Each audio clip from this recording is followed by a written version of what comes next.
warnings about how long this conflict will continue and the ultimate impact that it could have on the U.S. economy. Kristen Salumi, Al Jazeera, New York. The conflict with Iran and concerns about global energy supplies has shaken global markets. The sell-off in Asia is continuing for a second day. Tuesday's opening in Seoul was the first trading session there since the strikes began. South Korea's benchmark started sharply down. For more, let's speak to Katrina Yu, who's live for us in Beijing. Now, China called for a stop to these attacks and is working behind the scenes to push for a return to the talks. So, do we know what it's been doing so far? That's right. Like many other countries, especially in Asia, China is particularly worried about the impact of this on its own region, especially considering that China gets about 50% of all its oil imports via the Strait of Hormuz. So it's watching this very closely. Hey everyone, how's it going? It has been calling for an immediate halt. We are back again for some more fun. Now, we've had China's As people are coming in, I'll do my little quick intro. This is our live coverage of the Iran war and your U.S. response and the missile strikes happening right now in the Middle East. We'll cover breaking news as well as review some of the post media and the X clips. Hit that like as you join. The sooner YouTube knows you appreciate this, the further they'll push this out. Thanks to the mods members and you for being here. All right. So I'm hearing, is that from, I was hearing some talking. I'm trying to figure out where this is coming from. Interesting. You guys hear talking? Is that coming from the live cams? Interesting. Hey everyone, welcome. Hit that like on your way in if you could. It looks like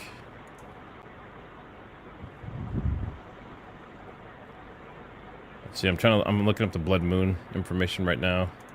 Obviously we're gonna have the blood moon. I think it's in 5 hours. A lot of people are talking about the coordination between the blood moon, and in the past it's always been associated with war. So, and there's supposed to be a big strike supposedly this evening or tomorrow. So it would be very timely if Trump, purposefully made a huge strike tonight over the blood moon.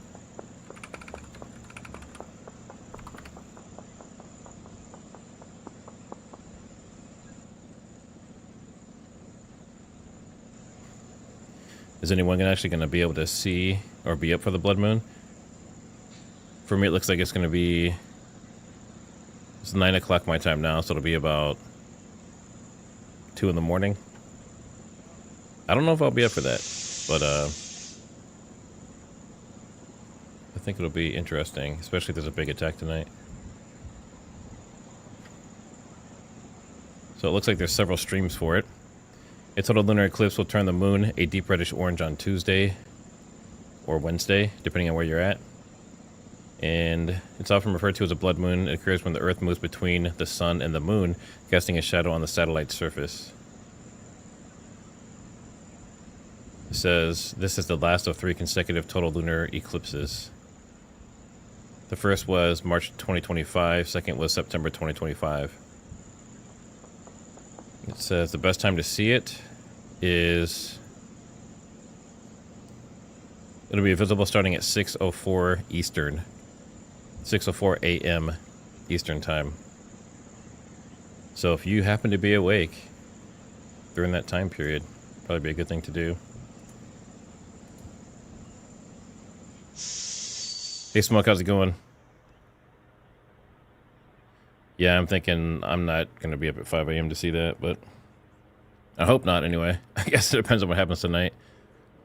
Tag Ladyify. Israel has attacked Iran repeatedly for years. Why are we involved?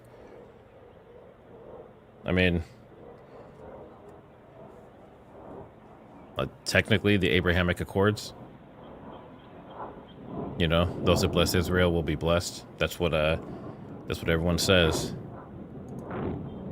So That's probably the ultimate biblical reason.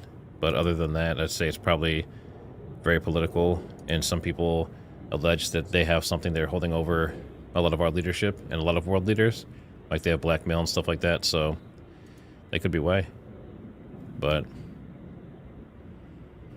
it's already happening. You know, we can talk about why it happened and that kind of stuff, but it's not gonna make it not happen anymore. Let's see. 9 p.m. here, blood moon. See, Mr. Turpin, that's perfect. So are you saying it's 9 p.m. during the blood moon in 5 hours? I think in my time it says it's going to be, that's about 8 hours from now, I guess, for mine. But I mean, it says it's the last one for a while. I don't know if that's a good enough reason. To me, it doesn't seem like a good enough reason to be up at 5 in the morning.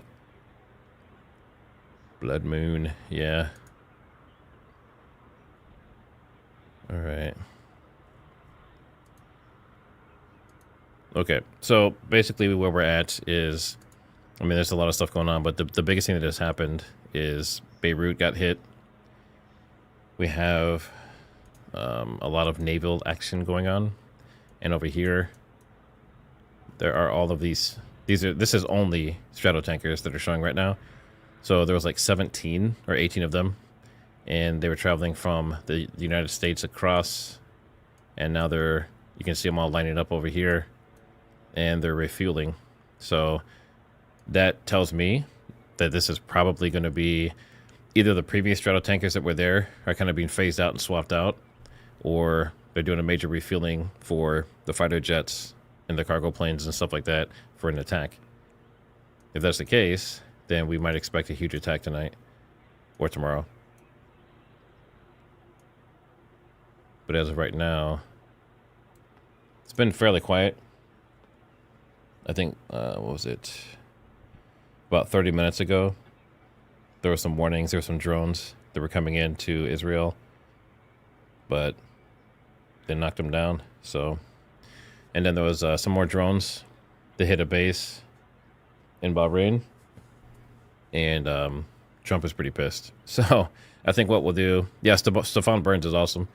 Yeah, he's been talking about the blood moon. He's also been equating the blood moon and people's behavior to the changes in the planet and Schumann resonances. I don't say that word very often. Resonances. There we go. But it's very interesting the way he equates like major conflicts that happen with energy changes and stuff on the Earth. I don't know if I believe every single thing, but it's very, very interesting. Let's see. All right. So I think what we'll do, since there's not active alerts going on, we'll go through the news first. And then we can go to monitor mode after that. So getting in here.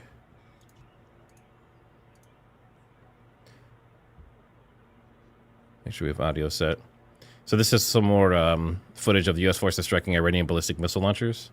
So these are the launchers that are, you know, when you see those huge barrages of missiles flying through, this is what's firing them in most cases. So they're taking those out. And that is why these alerts are becoming less and less frequent. So it makes perfect sense. But I don't know how many they have. I assume they have a lot. And then I assume they also have underground capability to launch from the mountains and stuff where they have those underground setups. So I'm sure, I hope this doesn't happen, but they might just be laughing at us, blowing up the stuff on the surface and wasting all of our missiles. And then they launch everything out from underneath the mountains. Yeah, someone's saying those are dummies. So that was my first thought when I saw these videos, is that they're just wasting a whole bunch of missiles on all the stuff on the surface that's not doing much. And then the real problem is underground. All right, so this is from Qatar. So they said there were 3 cruise missiles fired at them. They intercepted all 3. 101 ballistics. They intercepted 98. 39 drones. They intercepted 24. And then 2 Su fighters were taken out.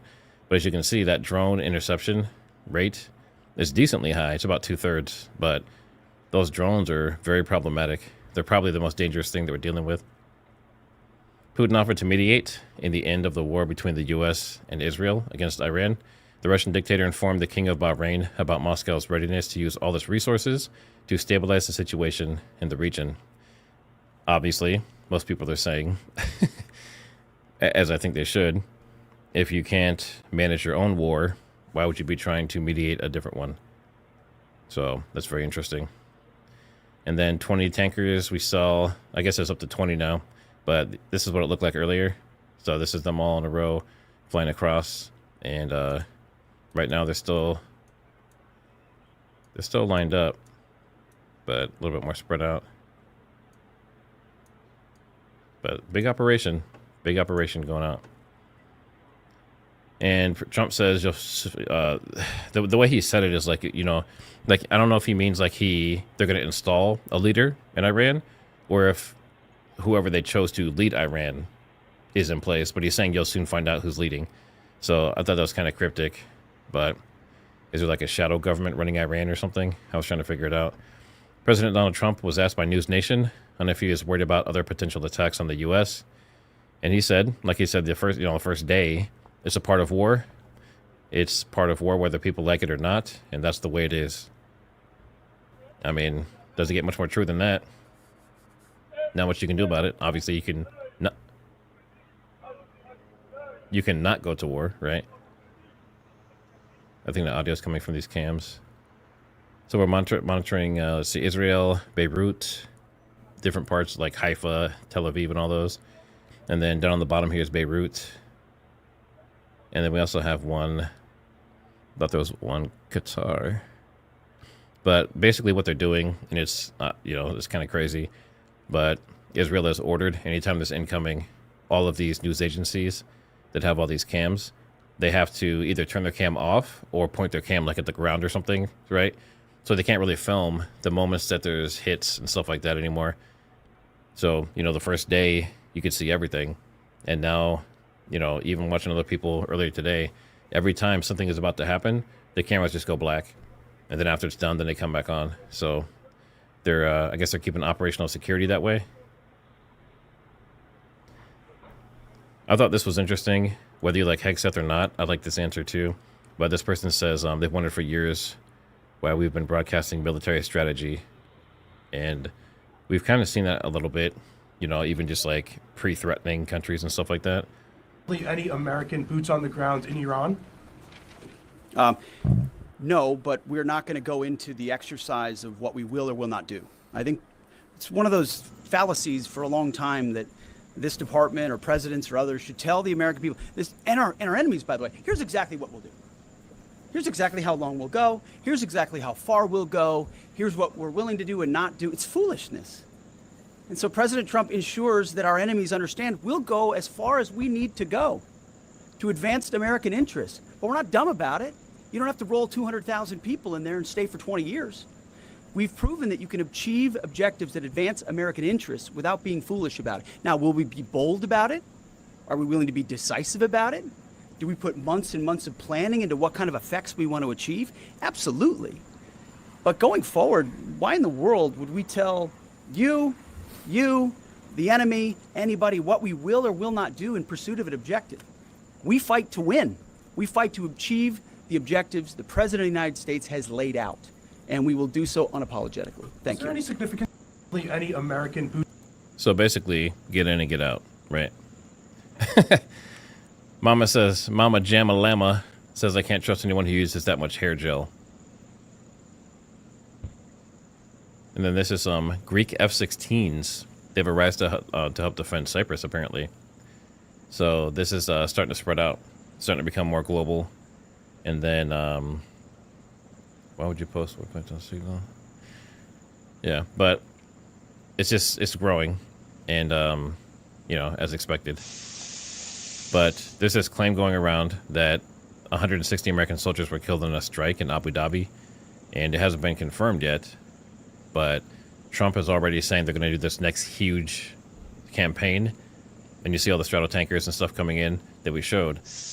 But if this is true, I think it's going to be much worse than people expect. That would be very tragic. So I don't know if you guys remember this or not, but I thought basically it's an aircraft carrier for drones. and this was Iran's. And apparently it's been sunk officially, but it was this guy here.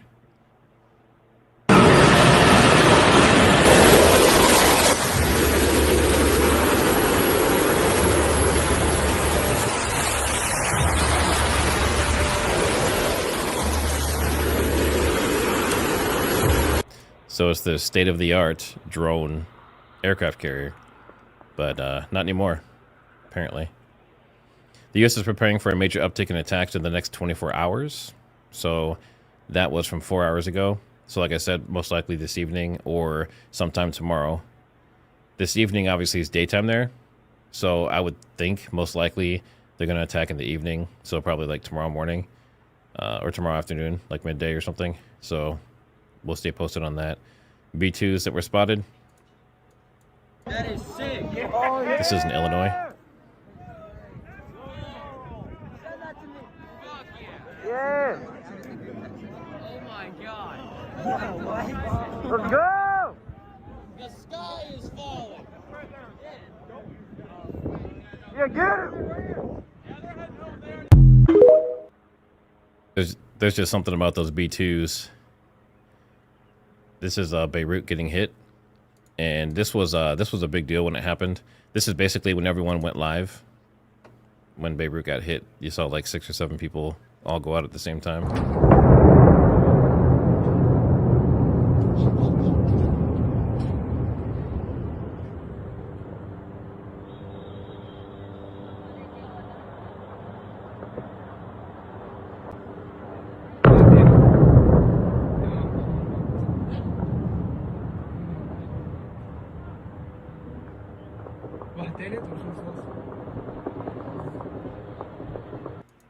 And that, of course, is in response to Hezbollah and the launching of rockets, which at this point, how many? Let me see if this is... The site was acting up earlier. Let's see how many. Oh, wow. So they've had 1,240 just today. So it definitely picked up quite a bit more coming across the border. And they're doing that, obviously, to mess with air defense. So the more they do this and the Iron Dome is taxed, then it's going to be harder to deal with the ballistic missiles. So it's very strategic. They did it last time as well. And then Rubio, this is in response to that school. So if you remember, there was, actually, I'll just play it. To know. So there were 160 or more girls that were killed at a school in Iran based on strikes. And like I was saying earlier today, there's actually some talk that maybe it was an Iranian missile that malfunctioned and, you know, went down and hit him. But this is his response to that. To know. Well, clearly, the United States would not deliberately target a school. Our objectives are missiles, both the ability to manufacture them and the ability to launch them, and the one-way attract drones. That would be our focus, and that's what we would be focused on. We would have no interest and, frankly, no incentive to target civilian infrastructure. The Iranians are, on the other hand, targeting civilian infrastructure. You guys have seen it. I'm sure you've seen it. They're hitting hotels. They're hitting embassies. They're hitting airports. They're hitting oil infrastructure. To know. So he's saying that they did not purposefully target, and he's actually, he didn't really technically deny. He said they would never do that, but he didn't say we didn't do that. But again, you know, yeah, Zero Griffin, like it could be technically, it could be some kind of deflection, but this is supposedly the mass graves built out for the girls. This was from yesterday. Terrible situation. And this is the shield forces going into Bahrain from Saudi Arabia. So, you know, a lot of people are saying that the riots and stuff are getting out of control there, in addition to all the attacks. So, like I said, we're starting to see these other Gulf countries are starting to get involved. And, you know, a lot of people are saying, what took so long? If you're getting bombed, you know, if you're Saudi Arabia and you've already had missiles hitting you for 2 days, what the hell took you so long to step up and do something? Seems strange to me. This is the Navy destroyer launching a salvo. This is Tomahawk cruise missiles.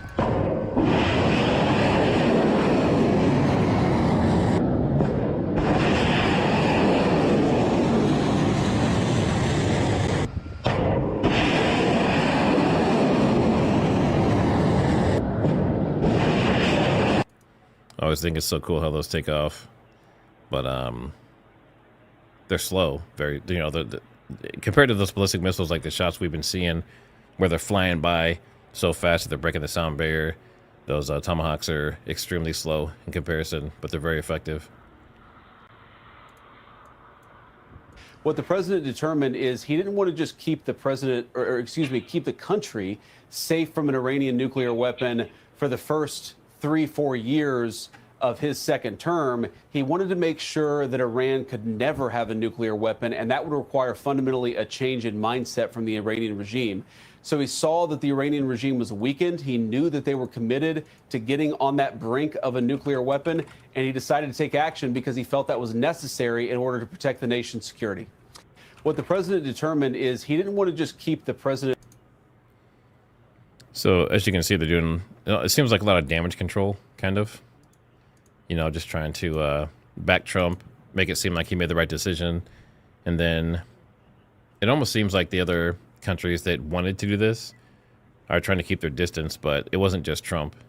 And then obviously Senate, they're trying to make it so he has to go to the Senate first to get permission. And there's some arguments that he didn't need to, at least for 60 days. But I know Hakeem Jeffries is trying to lead that. During Iran's last round of strikes against their neighbors, footage shows a Patriot battle.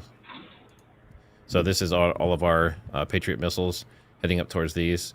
And I don't know what the... Actually, I'll look up the interception rate while this is going.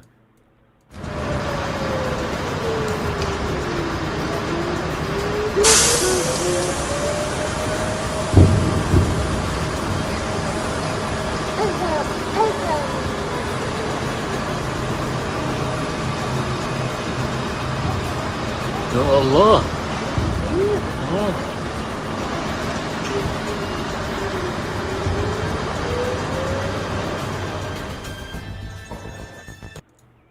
So depending on what they're going after, the interception rate is about 40%, which is pretty high. But it says it's fallen as low as 10% based on new drone technology and stuff that's coming out. Which is still not, I mean, 10% is better than nothing, but still pretty rough.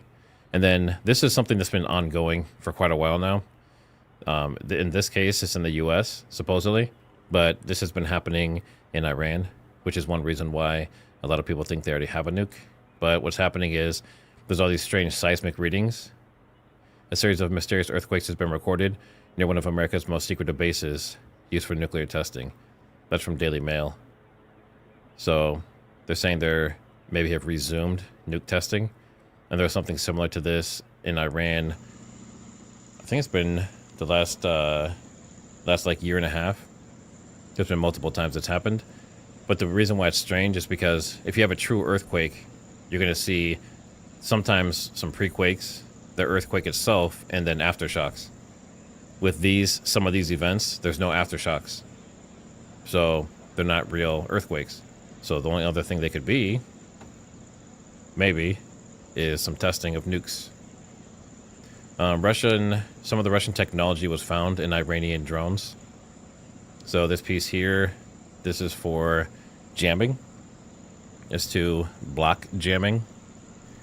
So obviously we've known for a while the BRICS nations are working with each other. And this just goes to show they're sharing technology back and forth. Iran shared the Shahed technology with Russia, and then Russia is sharing anti-jamming technology with them. It's a symbiotic relationship. Make sure you guys hit that like if you haven't already. If you're not caught up on stuff, we're going over the clips now, and then we'll switch to live monitoring. But I have a lot of stuff. I have a lot of clips. So, and I definitely want to look at the ballistic missiles again. I'm trying to find some new stuff. Let's see. YouTube screws up your sentences. Are you? And I've seen something where it's like the autocomplete feature. I'll start typing something and it will just like finish like 3 words after that for me. And then when I go back to correct that, it like leaves letters out and like skips around like you hit insert on a keyboard. It's pretty jacked up, but I feel your pain. Let's see. Yeah, exactly. Area 51 tech. I'm ready for it. I'm all about it. And I'm just gonna move me really quick while we're doing this stuff.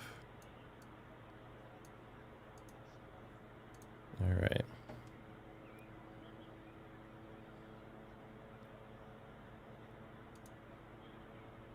All right, cool. We're updated. All right. So there was damage to a drone base in Iran. And a lot of these are really cool images where they show the before and after. And that is our live stream. Let me mute that a little bit. All right. We're back. But these before and after are used by the military to confirm strikes on targets if they don't have a drone or something else already recording.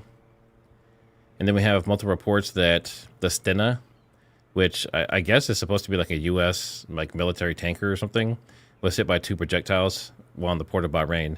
And the projectiles, I think, have been found out to be some drones. But so these attacks are hitting U.S. vessels, which makes sense in this case, but they're not Navy vessels. And then there's more information about the B-1 bombers. Let's see. I don't know if I want to. Let's see. I'm just trying to see if I want to play this one or not. Yeah, this is kind of the same thing. They're just saying that you know, those clips are saying the same thing, that there's something big, some huge attack is supposed to happen, and then obviously Macron was saying that more nuclear warheads, more missiles, more capability, more power. So, I mean, there's always a ton of stuff coming in. It's almost impossible to keep up with everything, but I will keep doing that for you guys. Then as far as the conflict itself, it's basically still in the same exact areas. It's obviously over in Iran, and it's going through the UAE and Dubai, up through Kuwait, and it's also going, it hasn't hit Syria as far as I've seen, but there have been some attacks in Jordan, obviously Israel, and then Cyprus. So far, it's basically been contained in this area, but they can easily reach further with their missiles. We hope that doesn't happen. Let's check on these tankers. Interesting that I'm not. I wonder if they're fueling on the way here and then turning back around, because I don't see any actually going into this area, whereas before we'd see them just kind of hovering over Israel. And I don't see any incoming. Yeah, there's no incoming alerts or anything right now. So that's interesting. I wonder if their transponders are off. I wonder, actually, I'm going to see if they can refuel. Let's see. Do straddle tankers. Turn off transponders when refueling. I'm basically trying to see, do they refuel with or without transponder on? Okay. So it says the KC-135 straddle tankers and the aircraft, they are refueling both. Turn off their transponders or go into standby mode when they refuel, usually. Interesting. So the ones we're seeing might not be refueling. So all this space in here, this whole area all the way up through here, they might be refueling at this time. And there's a pretty steady amount of them coming in. So something's gonna build up. I'm not sure exactly what it is. Domino's Pizza is up, 179% spike at Domino's. Everything else is basically as usual. This is how many people are still at the Pentagon working. In theory, right? We have same rocket alerts and everything going on there. I haven't gone through the conflict map yet, but this is your travel advisory map. And anything that is orange or red is basically don't go. They say reconsider travel, but I would just take it as don't travel.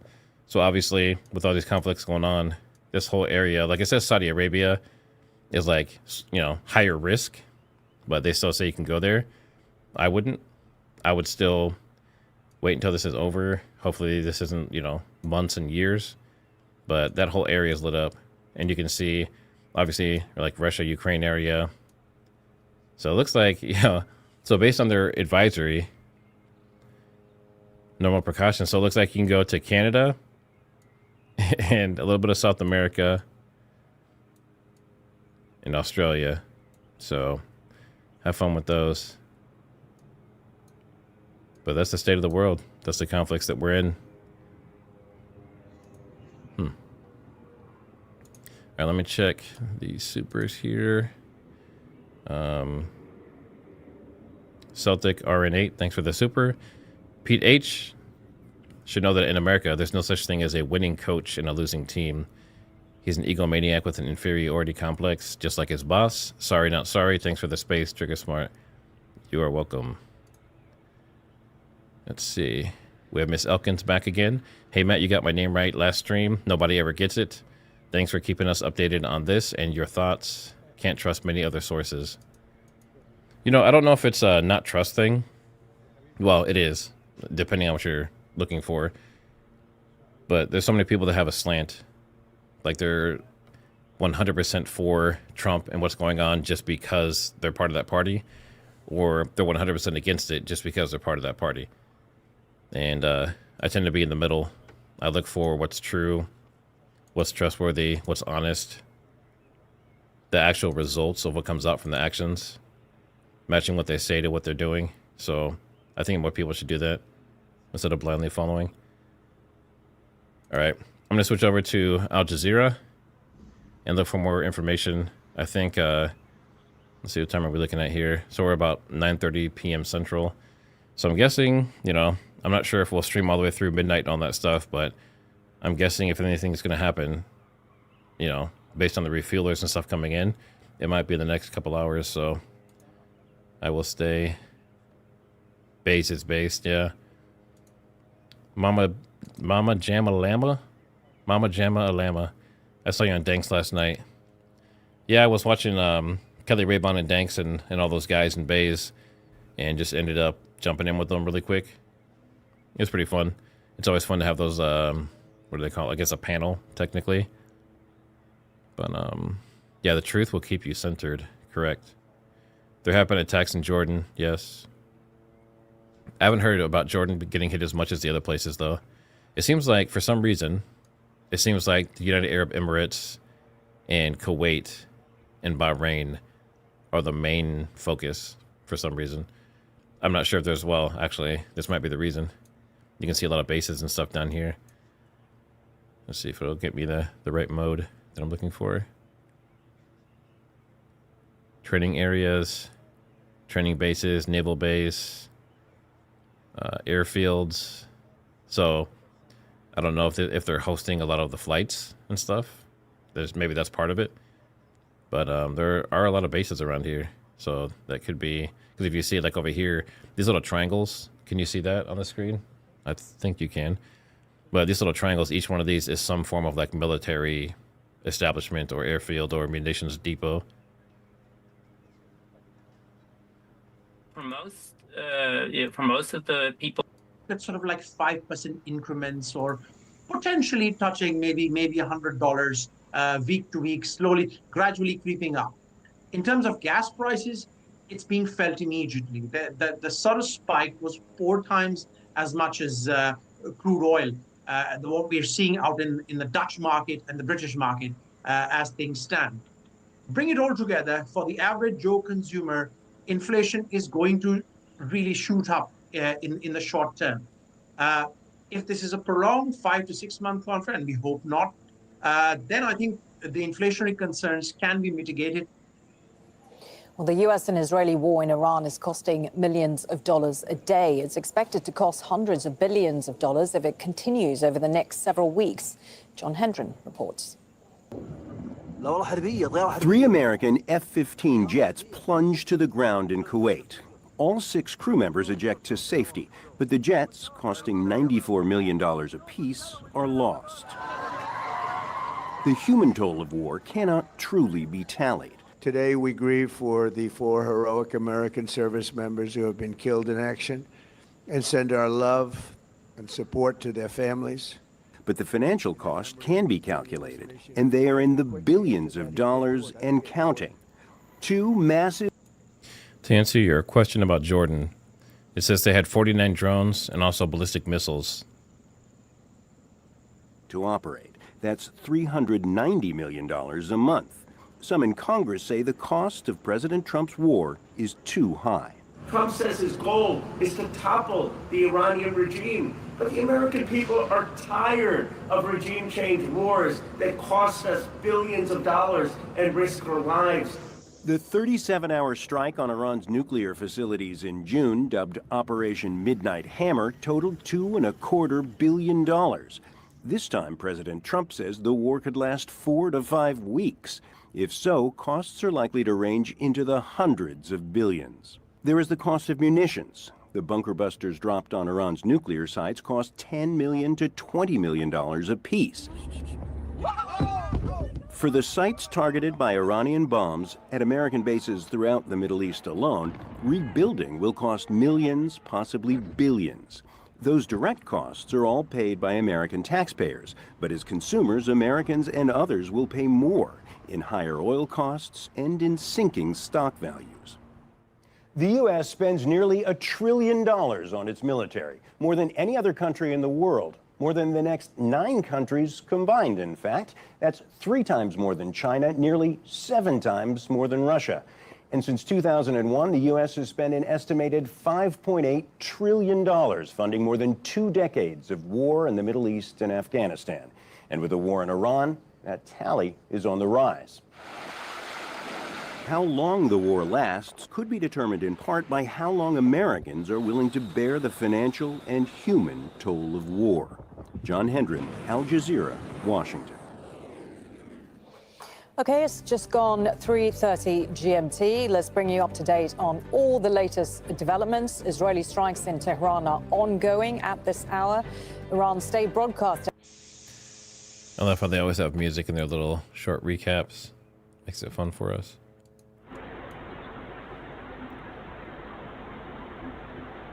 So earlier, when this was happening there's been a couple volleys that came about, how long ago was that? 2 hours ago? About 2 hours ago, you could see on the Haifa cams in North Israel, you could see the interceptors going up. But like I said, anytime something's going on, then the cameras go offline because they're being forced to by Israel. But at least we can see, I guess, the interceptor piece of it. There are some cams that are seeing certain things, but then they're getting shortly taken down. And I don't think that happened during the 12-day war, if I remember correctly. Because I remember watching some other channel, and we were watching the interceptions and stuff real time, and all the missiles coming in. But this is a very big operation, so if it was me and I was running this, I'd probably do the same thing.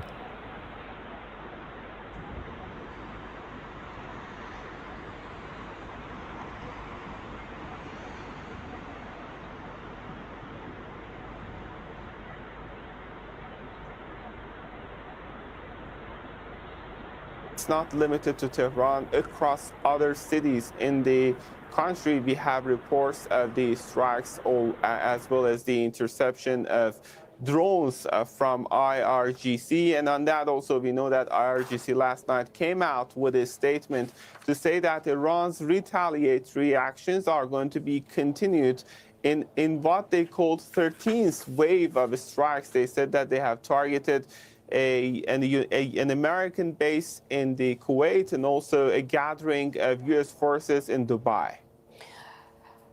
And the fact that strikes from the U.S. and Israel have gone beyond military targets, you mentioned strategic infrastructure, schools have been hit, hospitals. How is that being perceived inside Iran? What are ordinary Iranians saying? Is there fear, anger, or support for the government? Well, actually, it's a sort of, I can say, mixture of different sentiments that we can see. In the evening yesterday, we saw people joining demonstrations in support to the government and to show their solidarity and to express their sort of protest against these strikes. And also, we have to keep in mind that in the Iranian context, socially speaking, we're dealing with a sort of polarized society. Back in December, we saw a protest taking place, first of all, coming from the economic hardships that people were facing, seeing the deteriorated economy of the country. Later, it came that there are also political and social demands that are creating a sort of public dissatisfaction among the Iranians. So whether we are dealing with the pro-state or anti-state people, or even when it comes to the gray zone in the society, in all these three camps, what is common is actually this sense of uncertainty, this sense of fear and frustration as the country continues to face these strikes, and as the very fundamental issues such as the sovereignty of the country, such as the security of the country is under. So there's a few things that I want to show here really quick. So this is, I actually watched the Netanyahu on Hannity interview, and it was basically them saying they've known each other for a long time. They've been friends for a long time. Hannity says he's known Trump for a long time, and they both were saying that, basically just saying how great they were, how great the operation was that was carried out, the intel and everything required to do it, how genius it all is, and how great Trump is, how he's the best president and the best leader in the world, and all these kind of things. So it was really just like a lot of patting their own backs. And then, of course, saying that Iran was a threat. And he was saying things like, you know, aren't you glad we're doing this now before they have nuclear weapons and stuff to attack other countries? So I was expecting something new or some different information, but it's basically the same thing they always say. Iran, for 47 years, has been chanting death to America, death to Israel too, but you're the big Satan, we're the small Satan. Death to America. They've murdered and maimed thousands of Americans in Iraq and Afghanistan with their IEDs. These are roadside bombs. They bombed your embassies. They tried to assassinate Donald Trump, the president of the United States, twice. They've murdered their own people. They massacred so many. And they spread a worldwide web of terror. So this is a regime committed to destroying the United States of America. It's the only country on the planet that says so openly and works tirelessly to achieve that goal. Iran, for 47 years, has been chanting death to America.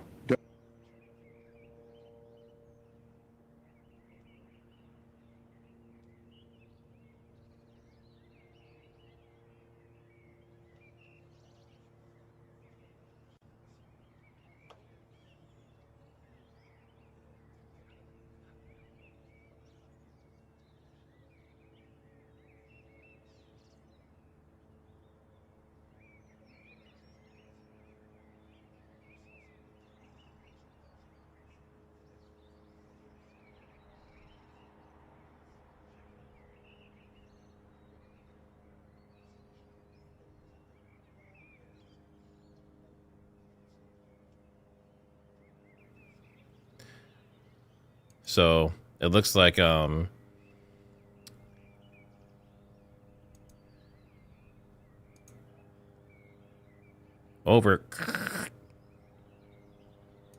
Yeah, something's going funky with my system again. Did they hear me talking about this? Interesting. Yeah, but Netanyahu basically made it seem like, you know, they're the greatest, Trump's the greatest, and this had to be done. So I guess that makes sense, you know, from their point of view. As far as the cameras go, the blacked out cameras over here, and during a strike, if something's happening and you hear the sirens, a lot of times you'll see, like, especially like Tel Aviv, you'll see it go black, and that's because they're required to do that now by the Israeli, by the IDF. So it's like a OPSEC, operational security thing, which, you know, I think makes sense, but obviously not as good for people trying to watch the streams. And then this is Tehran. So this is the next day. Daytime there. The skyline is littered with a bunch of spots that got hit. And according to Hegseth and Trump and everyone else, these are all basically, yeah, Spanish Jose, I think it's a bunker as well. But this is basically like a, you know, not post-apocalyptic, but it's pretty dark. And I think a lot of people have left the city. I've heard of like 1 million plus people that have left Tehran. And then this is the Reaper. I showed a little bit of it yesterday, actually firing a missile. But these things are deadly. And they do a lot of reconnaissance, but they can also drop bombs and launch missiles. So I would not want to be on the receiving end of that. And a lot of times you never see them. I've also seen or heard that some of these have like major like thermal capability. So if you're on the ground, they can be, you know, several hundreds of thousands of feet up. Not hundreds of thousands of feet. Probably, I'm trying to think that the highest I've heard, was it 14,000 feet? It was pretty high, but it was the show I watched. This guy was like, can you hide from thermal? And some dude showed up with one of these, like a huge drone, and he says, no one can hide from this. And they basically proved it right there. And he launched it up, got to like 14,000 feet, and he's watching on the screen. And real time, he's seeing the dude like run through the forest and go into a house and all these different things just tracking him. But good luck in war these days. Oh, they're getting closer. So once these are done refueling everything, I wonder if they're going to go all at once or if they're doing like volleys. But we're moving into daytime over there. They have a little bit of darkness left to do refueling and stuff, but then they're going to be full daylight. And I don't know if they're going to... Actually, let's do a poll. So in chat, if you think they're going to attack during the daytime, put a 1. If you think they're going to wait until it's nighttime again, put a 2. I am pretty convinced, or I'm thinking, they'd probably wait till nighttime, but, you know, it'd be a surprise if they did it during the daytime. They wouldn't be expecting it for sure, just like the first time. I never thought it would have kicked off in the middle of the day. It looks like it's like 50-50. Hey, Gizzard Gary. How's it going, man? Gizzard Gary has a show on YouTube, and he has a very unique style, and he's a very good host. But I met him at an event. We went to shoot and hang out with a bunch of other YouTubers, and we had a good time out there shooting different guns and basically shooting each other's guns. That's what it came down to. But he's a good guy. You should go check out his channel. Let's see. Expect the unexpected, yes. So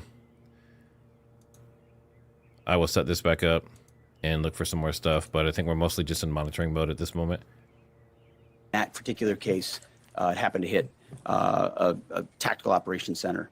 And the chair of the Joint Chiefs cautioned there could be more deaths. This is not a single overnight operation. The military objectives that CENTCOM and the Joint Force have been tasked with will take some time to achieve, and in some cases will be difficult and gritty work. We expect to take additional losses. President Trump insists combat operations are ahead of schedule. Still, he's not ruling out sending U.S. troops into Iran. He's also cautioned Americans that combat operations could last more than a month. Kimberly Helkett, Al Jazeera, the White House. Let's get more with our diplomatic editor, James Bays, who joins us now live in the studio, James. So the narrative coming from the Trump administration appears to have changed a little bit. It seems to be less about, oh, Iran is a nuclear threat, and more that the U.S. Struck Iran preemptively because it knew that Israel was about to act anyway or attack Iran anyway. How is that likely to be received internationally? Well, they're not keeping their story straight, and that is a problem because they needed to make a case for something as big as this to the world and to the American people. And I think the latter, the American people, in some ways is going to be the bigger problem because the rest of the world is not getting a say in this. Even the closest allies of the US were not involved in any way in the planning of any of this or were brought into any of the details of this. In fact, the only ally that's been involved in this operation is Israel. If you go back to look at precedents for this sort of thing, you have to go back to 1990, 1991 and 2003. The two occasions where the US attacked Iraq, the latter of those, the invasion of Iraq, and there were lots and lots of question marks about all of that and the legality of that. But there was a real effort made at the time to make the case to the American people and people around the world. The first time in 19... It looks like they're bringing a bunch of stuff in along with all these stratotankers. So not only are they probably refueling all the fighter jets and everything, but there's several of these Globemasters, and they do heavy freight and bring in like munitions and batteries and stuff like that. So this could be interesting. I don't know exactly when it's going to happen, but I think something big is going to happen here shortly. There isn't really a case. We don't really properly have an explanation why President Trump started the war, and we don't yet know what the reasons would be for him to end the war. What should Iran do? What should happen on the ground to end the war? That, as well, is not clear at this stage. James, it's Trump's allies in the Gulf that are bearing the brunt of this right now. What is it that the Gulf countries can do from a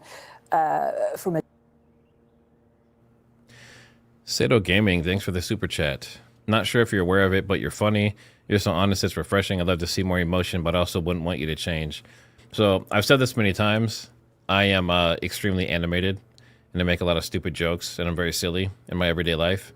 And typically, when I'm streaming, I'm doing so much stuff all at once. Like, I don't have a producer, so I'm doing like 1,000 things all at the same time. But typically, I am very, very silly and animated. So I think slowly over time, I've opened up more. Yeah, someone's asking about Gary. It's Gizzard Gary, not Paramount Tactical Gary.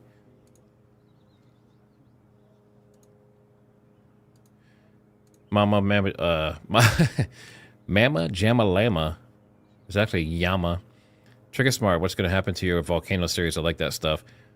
So I enjoy them too, and they're a lot of fun. The issue with them is they take a long time to make. That one was probably about 40 hours of filming and editing. So I will still make that kind of stuff, but they won't be coming out like every week or, you know, maybe not even every month. It's just very, very time consuming. And I do it all myself, all the editing and everything, and special effects and all that. Want to do. Some have said that with all the problems Donald Trump is facing, that this going to war with Iran is a distraction. But you look at the polls, and this in itself, ahead of the military action, was not a popular thing to do. James, it seems like a long time ago, but it was only a few days ago that we were having these indirect talks between the US and Iran in Oman about Iran's nuclear capabilities. What diplomatic channels are available now in terms of de-escalating this conflict? Well, I think Iran is making the case that it's been twice burnt, that it was doing diplomatic talks this time around in Geneva. And that's a fair point, isn't it? Yes, the talks were supposed to be taking place again on Monday. And of course, the war started on Saturday. And that's exactly what happened last time in June. They had more talks set and a war started that time by Israel with the US joining in. I don't think Iran wants an end to diplomacy. It doesn't want negotiations with the US right now, but what it would like, I think, is... I think we have another indicator that something big is coming. The U.S. State Department has ordered U.S. citizens to leave the following Middle Eastern countries immediately: Bahrain, Egypt, Iran, Iraq, Israel, Jordan, Kuwait, Lebanon, Oman, Qatar, Saudi Arabia, Syria, UAE, and Yemen. Kind of a big warning.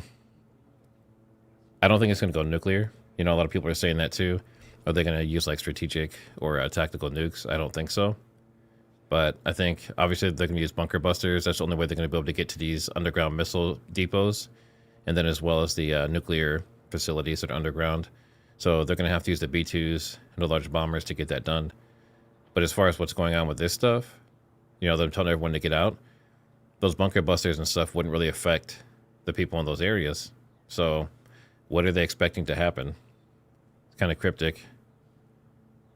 But the Russians particularly, or all of them, the Russians particularly, I think, probably think this is rather a good distraction from what's been going on with the pressure of all of the world on them, and particularly the European powers on them. The focus is off. They can, President Putin can focus on the war against Ukraine without the Europeans able to say very much at the moment. Because remember, the main case the Europeans make is that you breached international law, you invaded another country, you launched a war that you chose to launch when it wasn't justified by international law and a Security Council resolution. Well, you can make exactly the same case against the United States and Donald Trump, given what's just happened.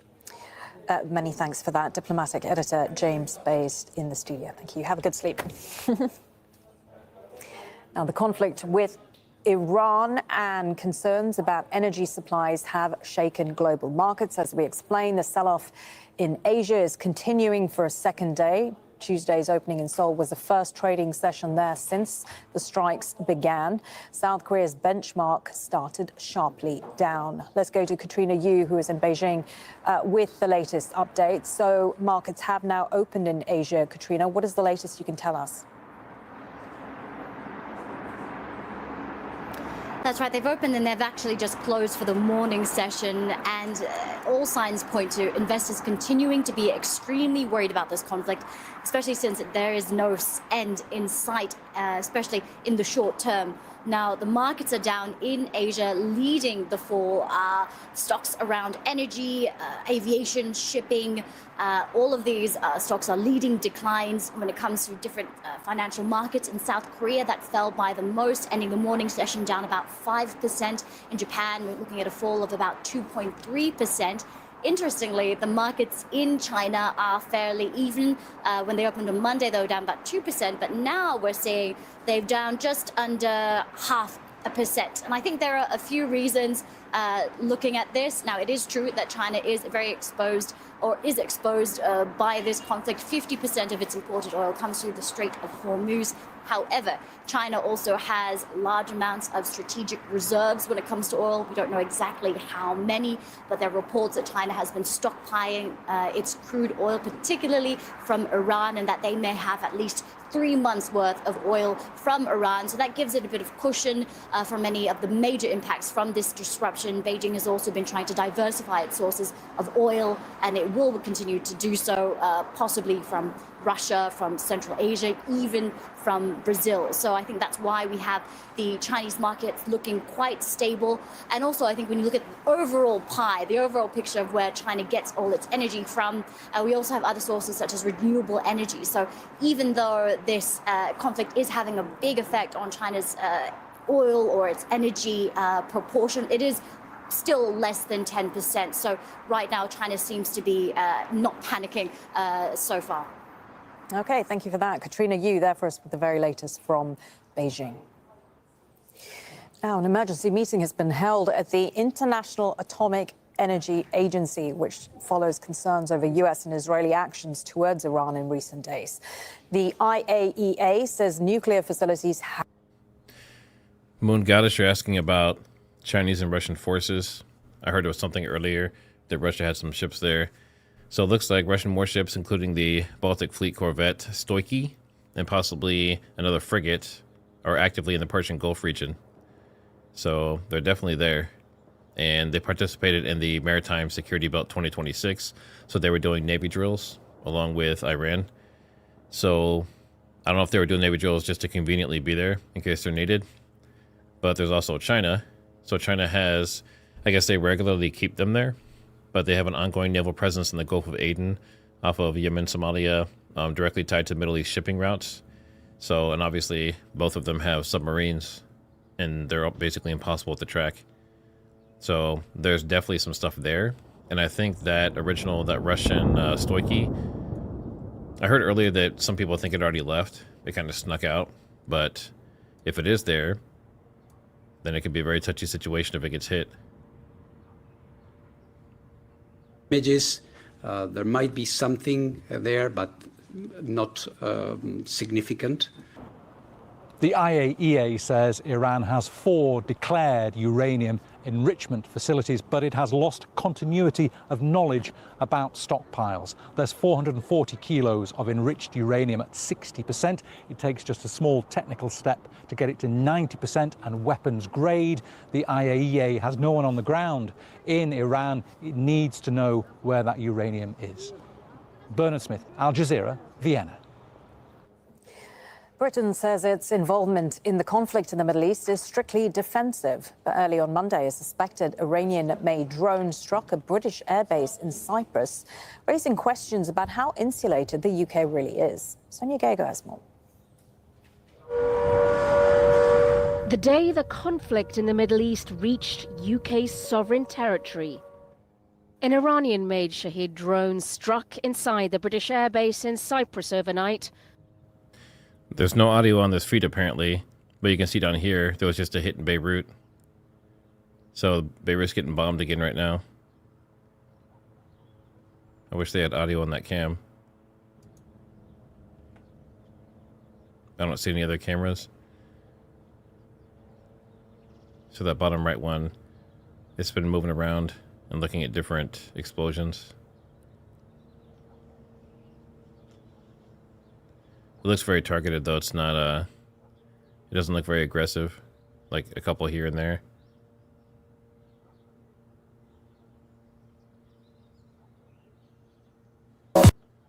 Interesting. I'm trying to see if I'll see if I can find one with audio. I know the Middle East is the main one, and they keep blacking them out. Luckily, the ones in Beirut don't have the rules, so if something does happen, they don't have to black it out or shut it down. Reform UK leader Nigel Farage, himself a longtime ally of Trump and a prominent voice on the British right. I do believe the American president and the Israelis are right in what they're doing, and I find the actions of our Prime Minister, or the inactions, perhaps I should say, of our Prime Minister, frankly pathetic. Starmer had announced over the weekend that the US could use British bases, including Diego Garcia, for defensive strikes on Iranian missile sites. But the UK's legacy in the region from the 2003 invasion of Iraq is never far from mind. Still recent enough to make even limited. And right now, I don't see any in recent hours. So again, I'm going to just stay on this shot for a moment here. It does look like we have some sort of active military operation that just got carried out in this Beirut suburb.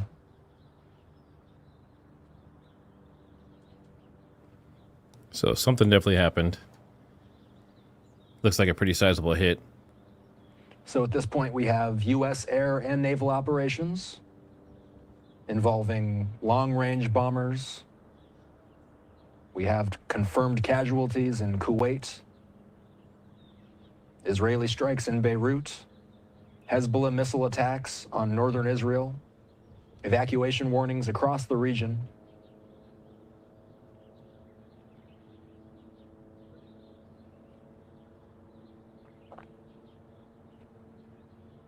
I'm just staying on this shot, just in case we see anything else happen on this camera. The fighting has intensified between Israel and Hezbollah in recent hours. Israel saying earlier today that it killed the head of Hezbollah's intelligence arm in an overnight strike on Beirut. Israel also said that it targeted Hezbollah command centers and weapons storage facilities in Beirut's southern suburbs. A building that was housing broadcast studios was struck following what the Israeli military described as an evacuation warning. Plumes of smoke have So that's something that happened last time too, but basically they were burning the American flag in this building, and then within like an hour they got hit. And then also separately there was evacuation orders an hour before this strike.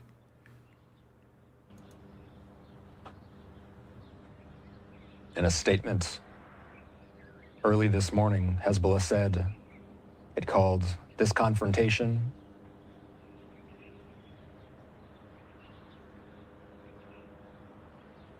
a legitimate right. When I say this confrontation, I mean the back and forth that's been going on between Hezbollah figures and the IDF. This arena, northern Israel and southern Lebanon, this arena was very active in 2024, around the time Hezbollah's leader, Hassan Nasrallah, was struck and killed by IDF forces. Shortly after that, a ceasefire was called in that arena, and that ceasefire held for quite some time, and now we've seen an uptick in activity. Hezbollah launching rockets toward Israel in response to the killing of Iran's supreme leader.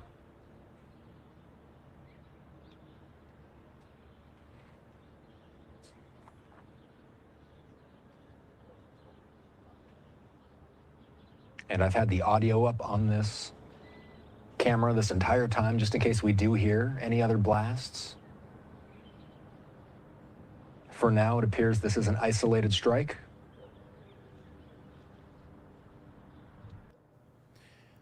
So it appears that the U.S. is considering relocating Patriot and THAAD air defense systems. And they're in South Korea right now, but they want to move that to the Middle East because it looks like they're thinking this is going to drag on more. And they're already expending a lot of resources for their interceptors. So that's interesting. So that's going to leave South Korea more exposed to North Korea. And then there was an official warning that went out, and they were talking to all the citizens, I guess, of 50 different cities and towns. And they had an hour warning, basically, to get out of the area. And it looks like they're planning on continuing to attack Hezbollah in Lebanon long term. So maybe after they're done with Iran, then next they're going to go into Lebanon again.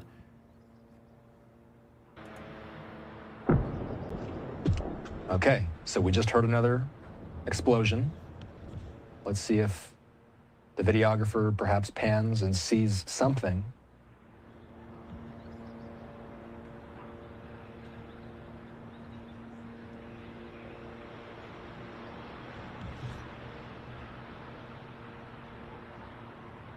The IDF saying today that it has been aiming for targets to strike the heart of the Hezbollah network so that it can no longer fund terror. Hezbollah, of course, is the strongest Iranian proxy. Its capabilities diminished quite a bit in the aftermath of the October 7th attack, as Israel and Hezbollah really had their own war brewing there for quite a few months. So I see at least one other plume of smoke. The large plume of smoke is now largely out of sight, and there's perhaps a smaller one that I'm eyeballing, but I certainly heard another blast. I haven't seen another dark plume of smoke coming out of the southern Lebanese suburbs.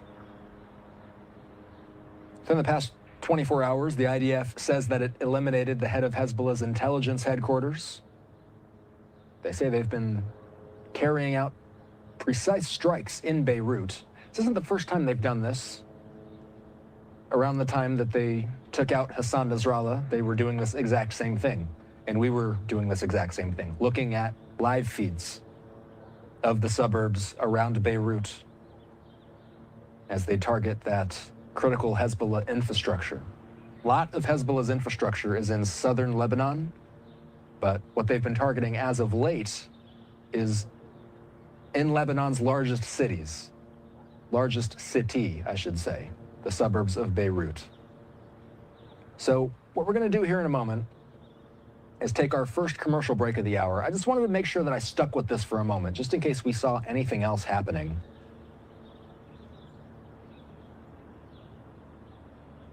Just past 6 a.m.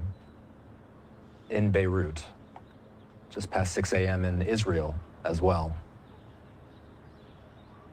The IDF saying earlier today that Hezbollah made a big mistake responding to the killing of Iran's supreme leader. And now the IDF continuing their strikes. We just saw one live on our air. We'll let you know if we see anything else. Let's head away for a quick break. We'll be right back. The way he said that on our air was kind of funny. All right. Yeah, people are saying. So I think let me before I quote this, let me look this up. But I'm pretty sure Kamala is like, I think she's Indian. She might be obviously more than one thing, but let's see. Kamala Harris is a mix of Jamaican, which by the way is not African American. So she's a mix of Jamaican and an Indian mother. So they said she's the first woman, first black American to be vice president. I guess, technically. A lot of people don't consider Jamaicans to be like black African Americans, so that's interesting. My dad's black, he was from Africa, African American. But Jamaicans, I don't know if they fall into that category. Yeah, she said multiple times. She's played so she's had different accents depending on who she's talking to. So definitely mixed, yeah. But let's see. Let me check out this poll. Would this war have happened under Kamala Harris? It's 50, well, it's basically 50-50. So 50% yes. A lot of people said they think it would happen no matter who's president. I would probably agree with that. The timing may have been slightly different, but I think it was inevitable at this point.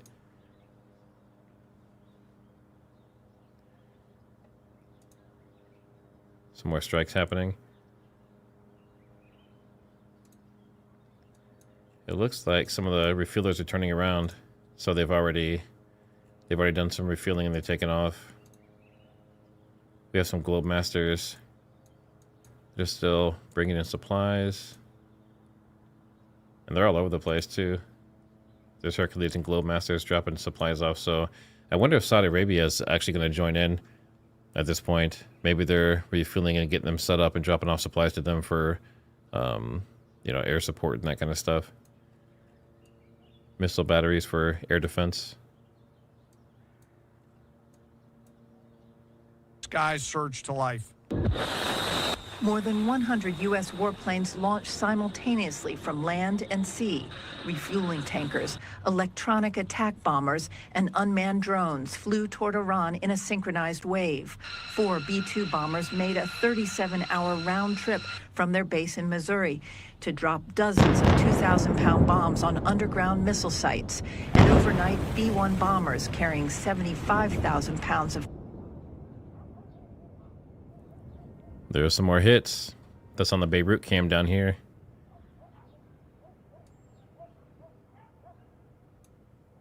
I just heard at least 2 more.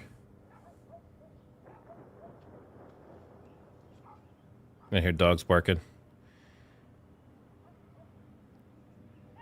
So, do you think they're going after leadership?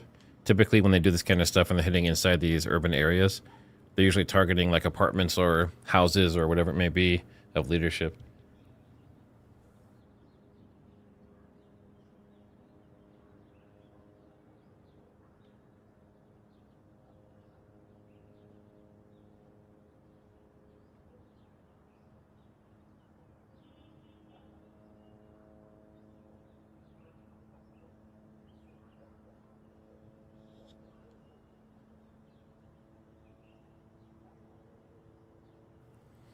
You see the camera having a hard time focusing. Keeps going in and out.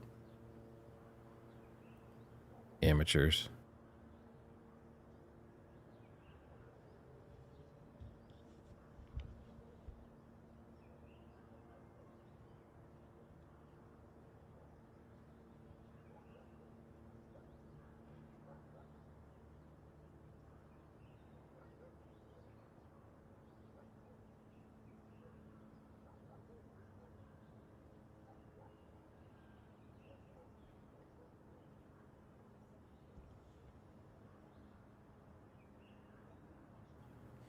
I'm just staying on this cam for a while because we've already had a couple. I lost count, but I think it was at least 2, maybe more.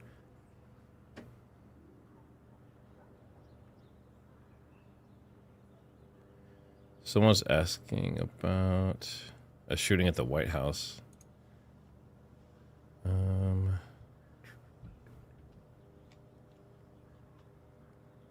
Nuclear water towers just hit in Iraq, Iran.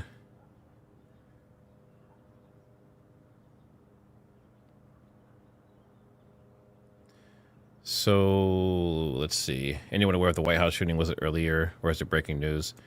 The last shooting I heard about at the White House was like a few days ago. It was someone trying to, and actually that was Mar-a-Lago. So I'm looking right now to see if there's any updates on a White House shooting, but I didn't hear anything about it.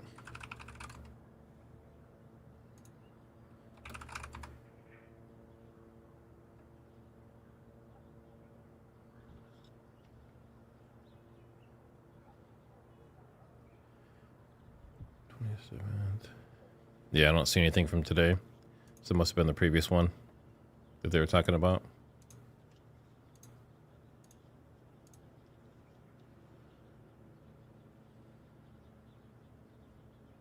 Yeah, he says the hardest hits are coming. So they're just getting started.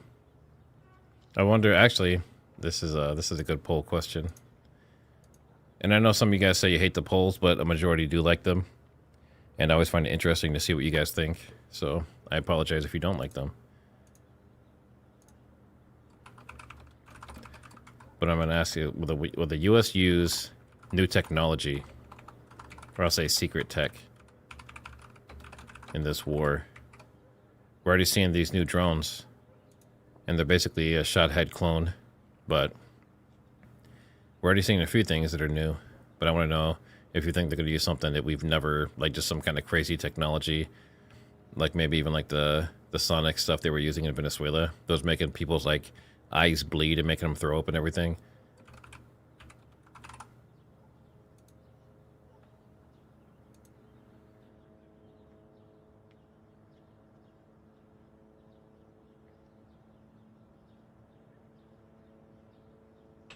Nation states being impacted as Iran has retaliated. And in some capacities, those retaliations impacting some of their neighbors on the Gulf. Live look at Beirut, Lebanon, where we just saw a strike take place in real time. Just past 6 a.m. in Lebanon, and a live look at Tel Aviv, 6 a.m. there as well. The sun now coming up in the Middle East. Let's bring in Brian Stern. Brian's the chairman and founder of Gray Bull Rescue. And Brian, we've been tracking this story from every angle that we possibly can. I'll let you take it from here. What is Gray Bull Rescue's primary objective? I know you're just landing in the Middle East recently yourself. Yeah, Gray Bull Rescue's mission is to rescue and evacuate American citizens. We have from some war alerts zones, starting in conflict zones, Israel. and natural disasters. We just completed our 804th mission just this week in Mexico against the cartels, and now here we are back in the Middle East again. We've done operations in Lebanon, Syria, It's in northern Golan. Israel, Gaza, all over the place. I wonder if it's rockets. So we're no stranger to this part of the world. And we're no stranger to these kinds of conflicts. Yeah, it looks like There's it's a lots of rocket alert. Americans that are here. There's lots of Americans throughout the region, the Emirates and Dubai and Abu Dhabi, of course Israel, of course Kuwait, of course Jordan, and other places. So we're here to help get them out. The airspace is all the airspace here is either closed or thinking about closing. There's very little airspace that's clean at the moment. So we're working very hard to get people out. We have ground options, air options, and maritime options, and it's interesting to understand. We're donor funded. We don't charge people money. So we live and die based off the donations of generous Americans. If you're an American and you're in trouble and you need help, go to graybullrescue.org, request assistance, and we'll come for you. That's also where people can go, graybullrescue.org, to give help. And people really need it out here. People are dying.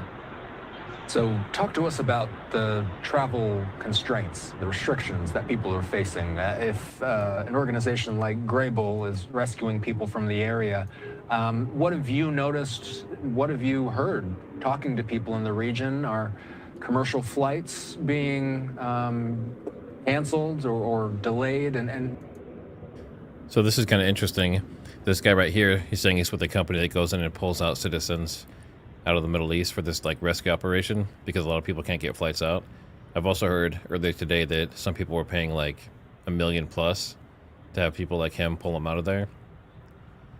I mean, I guess it's good to have that possibility, but if it's only available to people who have millions of dollars and billionaires and stuff like that, then obviously that's not good. really, what kind of challenges are people facing there right now? Well, as an example, here in Israel, the airport is closed. There's missiles flying in the sky. We had missile alerts just a little bit ago where I am. So there's missiles flying. There's drones flying. Israeli anti-aircraft is great, but it's not perfect. All the airports, all the airspace in Israel are closed completely. So if you're an American here in Tel Aviv or Jerusalem or wherever else, there is no way to get out safely by air. So that means land. Now you're going from Israel into a neighboring country like Jordan. Jordan just got hit last night. So very quickly you find yourself in this kind of checkmate situation. And that's really where we come into play. Is we understand the environment. We know how to do this. This is what we do. Well, I was just talking to a church group that's here, staying in the same hotel that I'm in, and they're really struggling and they're scared to death. And they have some young kids with them. They also have some really elderly people with them, and they're very scared. This is scary stuff. It's not like what you see on TV. We're looking at some videos and photos that you guys sent in. You know, if you can, just kind of expand on the need out there. How much demand is there for people who need saving this week? Yeah, we have hundreds and hundreds and hundreds of people registering with us, and it's again, it goes back to the idea that we're a nonprofit. We have literally hundreds and hundreds of people asking for support, but we're really only limited by funding. You know, we're flying around, we're doing our thing, we're tired, we're hungry, our legs are swollen, we've all got cankles, but this is what we do. But we can't do what we do. We can't do what we do without public support. Sadly, we get no help from the government. We don't even get a thank you note from the government, let alone $1. We do this all ourselves. So if you're an American and you're stuck, you're scared to death because you've probably never been through this before, and it's a very humbling experience taking missile fire and drone fire. I've taken a lot of missile fire the last couple of years, and there's really nothing to do. We don't even run to the bomb shelters because, frankly, they probably won't help you anyway with a direct hit. Brian Stern is the chairman and founder of Grey Bull Rescue. Stay safe out there. Thanks for the time. Thanks so much. Please donate, greybullrescue.org. Please donate. We need your help. What we're going to do next is we're going to head to a quick break, a live look at Tel Aviv. I'm going to be keeping an eye on social media. As Brian alluded to, it is not uncommon for us to hear about red alerts. It's not uncommon for us to hear of imminent missiles in Tel Aviv and Jerusalem, and of course, northern Israel as well, as we've been tracking developments in Beirut throughout the hour. All right, let's hit that break. We'll be right back. Hit that break, folks.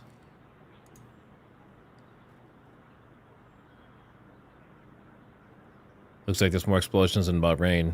Air defense is going crazy.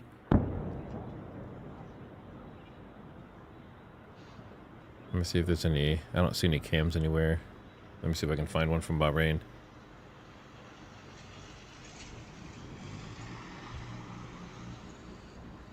Let's see.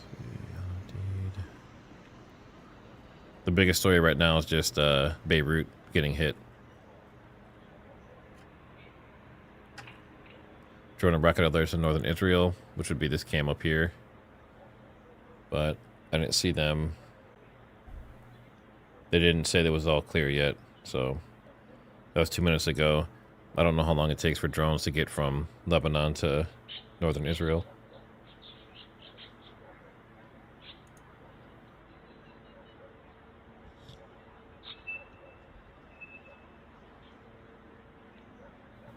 If you guys find anything that you want to share, or you want me to share through this stream, then you can do it through this. You can tag me on X, TriggerSmart HQ, and then I can show it in here, or you can email it, engcwarrior@gmail.com.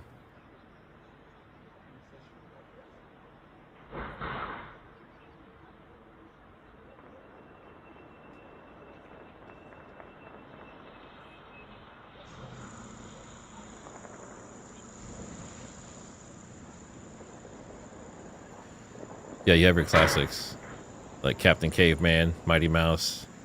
You know, there's like hundreds of them, but Danger Mouse, yeah.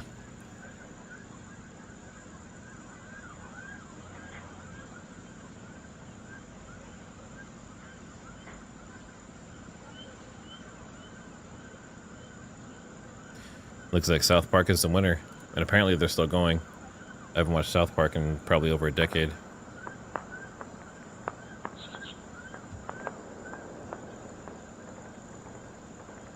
Miguel the Gorilla, yeah. Oh, man.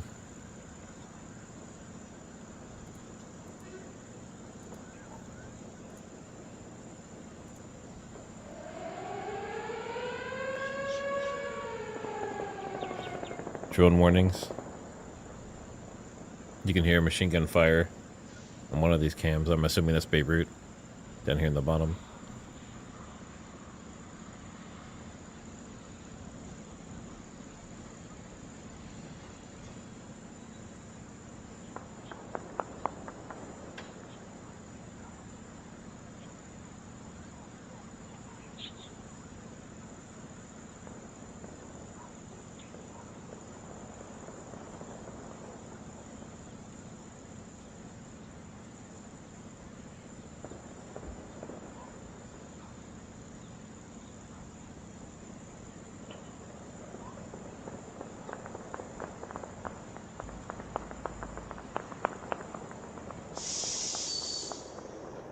Yeah, I saw someone put that cartoons used to be wholesome, but you look back through some of the stuff that we were exposed to, especially through Disney, some of the Disney movies, and it's pretty twisted.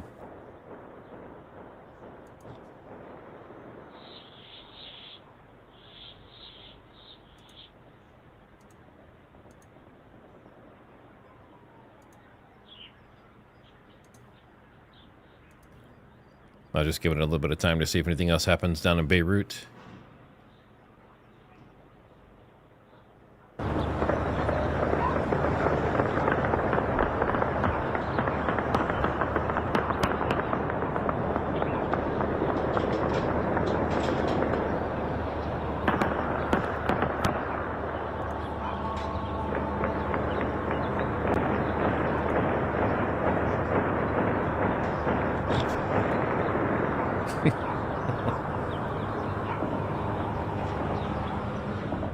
Listening to a gunfight live in the southern suburbs of Beirut. Let's keep listening. Yeah, that was my question. Are there ground troops? Like, is this right on the border? This happened moments after. It doesn't make sense. An Israeli strike on Lebanon's capital of Beirut. DRA Latina, or Drought Latina, thanks for the super. Do we have warning signs for incoming attacks here in the U.S.? As far as I know, we do. And they sound similar. But they're not, obviously not as widespread and not as detailed and efficient as the ones in Israel. So I think if there's incoming of any type, we do have a kind of a default one that sounds basically identical to that one. Obviously, that hasn't happened, you know, so they test them once in a while. Earlier.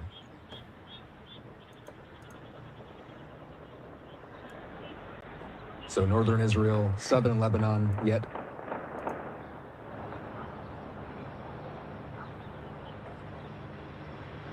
what you're looking at right now is not southern Lebanon. Southern Lebanon oftentimes is where Hezbollah was working out of, but the IDF has carried out strikes in recent years targeting Hezbollah's top brass. Usually those strikes do kill the leaders in Beirut.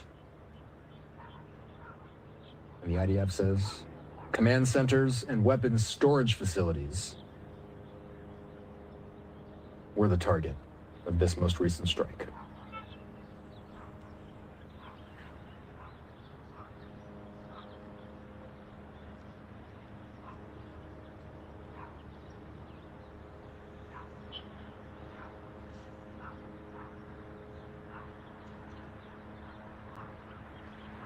So what I'm going to do, I'm going to keep this live image in a box on your screen while we pivot over and listen to more of that press briefing from earlier today with General Dan Kane and Secretary Hegseth. The two of them giving the first press conference from Trump administration officials after this. weekend strike? He sounds like he's not really knowing what to say next. He's doing that a lot. And then a box on your screen. just maybe he's subbing for someone else or something.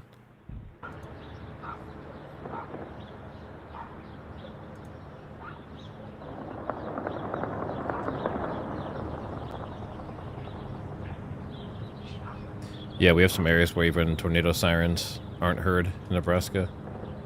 More gunfire? You find out there's a tornado when it's hitting your house.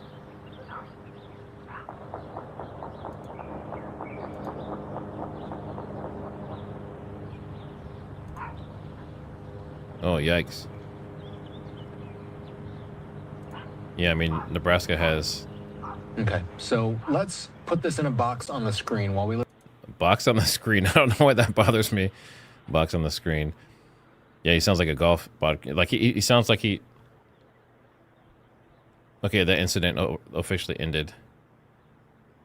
So, the incoming drones and rockets and missiles from Lebanon, they've officially ended that one. So they're in the all clear right now.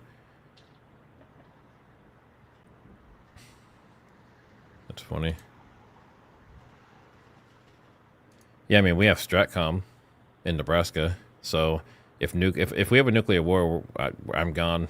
Like, I'll do a live stream, and when you see it go black, you know we got hit.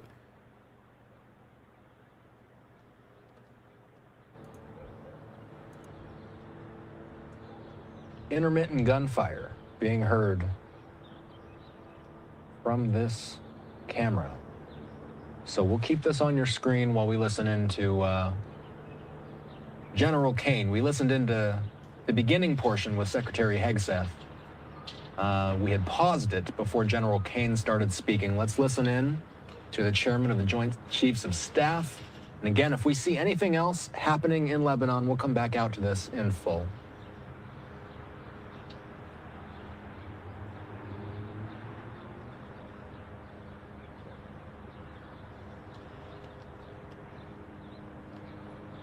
The briefing today is to update you and the American people on the actions taken thus far.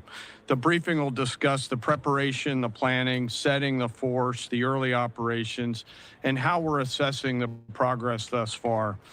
So let's get started. On Saturday, 28 February at 01:15 Eastern Standard Time, 9:45 a.m. local Tehran time, on the orders of the President of the United States, U.S. Central Command, under the command of United States Navy Admiral Brad Cooper, commenced Operation Epic Fury. As I said, I'm going to walk you through the initial phases of the operation, but first, I want to express my deep condolences and the condolences of the Joint Force to the Department of War personnel killed and wounded in actions thus far. As the Secretary said, they're heroes and represent the best of our nation has to offer. They're true examples of what selfless service means. Our deepest and heartfelt condolences are with their families, their friends, and their units. We grieve with you, and we will never forget you. Additionally, I stand here before you today This is some more footage of some ballistic missiles coming in. This is from hitting Israel overnight there. Oh my God, here they come. That's right in the center. Another one, and another one. Look at that. The whole wave of them. The whole skyline's lit up. Oh my God. And you can see the mosque is right there. So they're getting close. I wonder if they're actually going to directly target some of this stuff. I know there's some, what is it called? Is it Al-Aqsa? Let me see if I'm spelling that right. AQS, mosque. Let's see. Yeah, there's something there that is also sacred to the Muslims.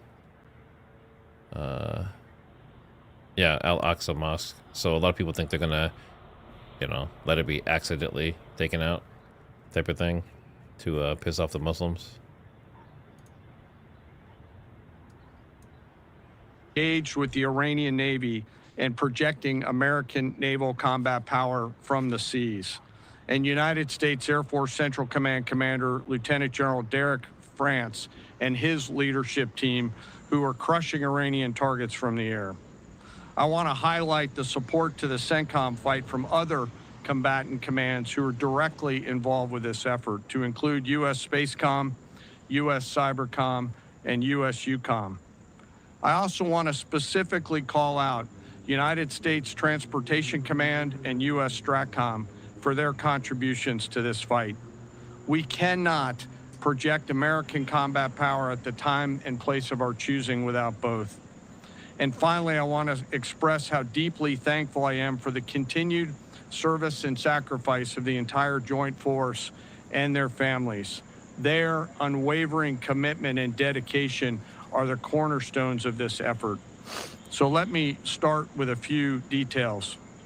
First, to be clear, as the Secretary said, this is not a single overnight operation. The military objectives that CENTCOM and the Joint Force have been tasked with will take some time to achieve, and in some cases will be difficult and gritty work. We expect to take additional losses, and as always, we will work to minimize U.S. losses. But as the Secretary said, this is major combat operations. So let me talk about the preparation and the planning. On February 28th, the full strength of America's armed forces came together in a unified purpose against a capable and determined adversary. The United States Army, Navy, Marine Corps, Air Force, Space Force, Coast Guard, and our reserve components integrated across our combatant commands and began coordinated operations with the Israeli armed forces of an unprecedented scale. As the Secretary laid out, our military objectives are clear. Our mission is to protect and defend ourselves and, together with our regional partners, prevent Iran from the ability to project power outside of its borders and be ready for follow-on actions as appropriate. Across every domain, land, air, sea, cyber, the U.S. Joint Force delivered synchronized and layered effects designed to disrupt, degrade, deny, and destroy Iran's ability to conduct and sustain combat operations. On the U.S. side, this marked the culmination of months and in some cases years of deliberate planning and refinement against this particular target set. From precision strikes against key military infrastructure to persistent intelligence and targeting integration to the close coordination of the components across vast distances, this operation again demonstrated America's reach, readiness, and professionalism, and that of our joint united force. It was historic not only in the operational scope, but in the level of joint integration displayed across every element of the joint force. And as I said earlier, this work is just beginning and will continue. So now to talk a little bit about setting the force and setting the theater. On the order of the Secretary of War over the last 30 days to reinforce deterrence and provide the President with credible options should action be required, the Joint Force began to systematically reposition assets and personnel across the region. These movements ensured that U.S. forces remained postured, protected, and ready to respond decisively for any emerging threat. This deployment included thousands of service members from all branches, hundreds of advanced fourth and fifth generation fighters, dozens of refueling tankers, the Lincoln and Ford Carrier Strike Group and their embarked air wings, sustained flow of munitions, fuel, supplies, all supported with command and control, intelligence, surveillance, and reconnaissance network. And the flow of forces continues today. In fact, Admiral Cooper will receive additional forces even today. This rapid buildup of forces demonstrated the Joint Forces' ability to adapt and project power at the time and place of our nation's choosing.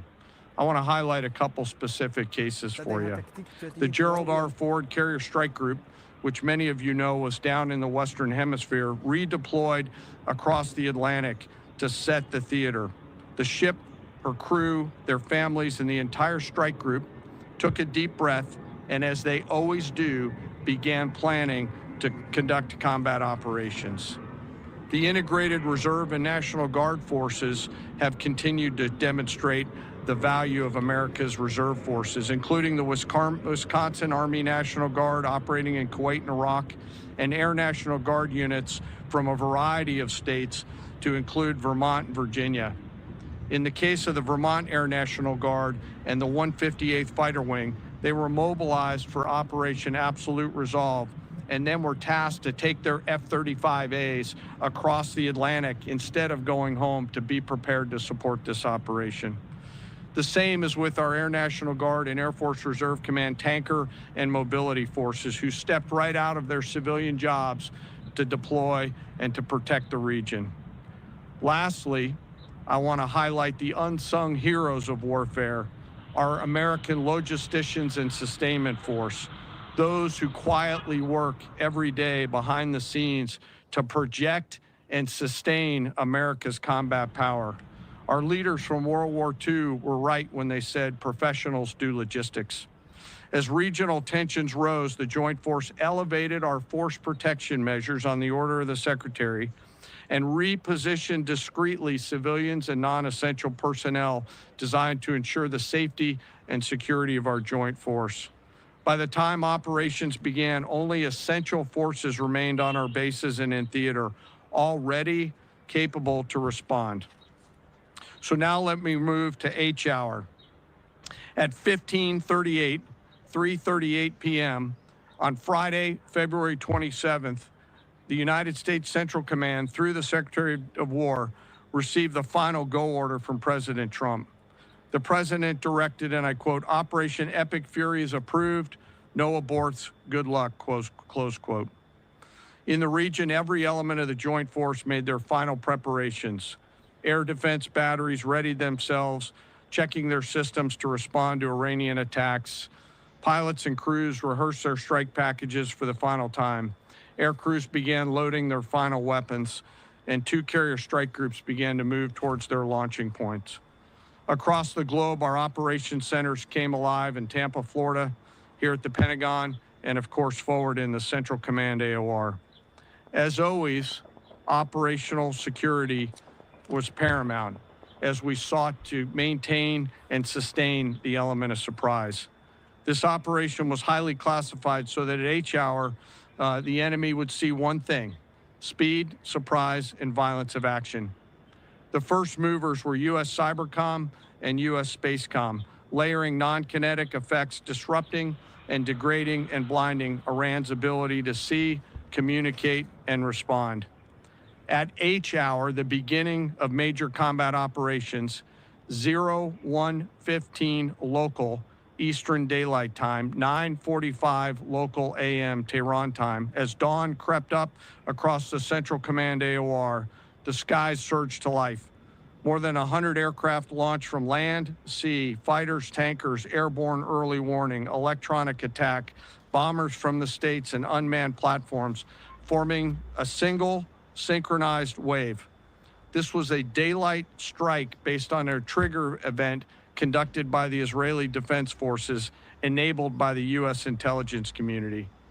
The first shooters at sea were Tomahawks unleashed by the United States Navy, closed in on Iranian naval forces, and began to conduct strikes across the southern flank in Iran. On the ground, forces fired precision standoff weapons, measured, deliberate, precise, and lethal. This was a massive, overwhelming attack across all domains of warfare, striking more than 1,000 targets in the first 24 hours. We are now roughly 57 hours into the operation. In the initial phase, CENTCOM's focus was systematic targeting of Iranians' command and control infrastructure, naval forces, ballistic missile sites, and intelligence infrastructure designed to daze and confuse them. Coordinated space and cyber operations effectively disrupted communications and sensor networks across the area of responsibility, leaving the adversary without the ability to see, coordinate, or respond effectively. The combined impact of these strikes, swift, precise, and overwhelming, has resulted in the establishment of local air superiority. This air superiority will not only enhance the protection of our forces, but also allow them to continue the work over Iran. Over the course of the last 2 days, the Joint Force has launched hundreds of missions from land and sea and delivered tens of thousands of pieces of ordnance. The effort continues to scale. This included American B-2 bombers, which again, similar to Midnight Hammer, flew a 37-hour round-trip sortie from the continental United States, dropping precision, penetrating munitions on Iranian underground facilities across the southern flank and slightly deeper. Additionally, Israel has separately executed hundreds of sorties against hundreds of targets. Beyond Air Force and Navy aircraft strike packages, coordinated salvos of precision standoff weapons from across the region have neutralized hundreds of pre-planned targets. As I mentioned earlier, in support of these kinetic operations, U.S. Cybercom and Spacecom have continuously layered effects to disrupt, disorient, and confuse the enemy. I will note that this operation had several combat firsts, which I'll allow at some point in the future Admiral Cooper to talk about since he owns the AOR. While we've prosecuted a relentless offensive campaign, our defense has been equally important. Across the theater, operations have remained steady and disciplined. Once again, our integrated air and missile defense network is performing exactly as it's intended. U.S. Patriot and THAAD batteries, along with ballistic missile defense-capable Navy destroyers, continue to coordinate and execute intercepts with precision and consistency. I wish that every American could hear the voice communications like I have as these joint operations centers remain calm, focused, and cool while executing under fire over and over again.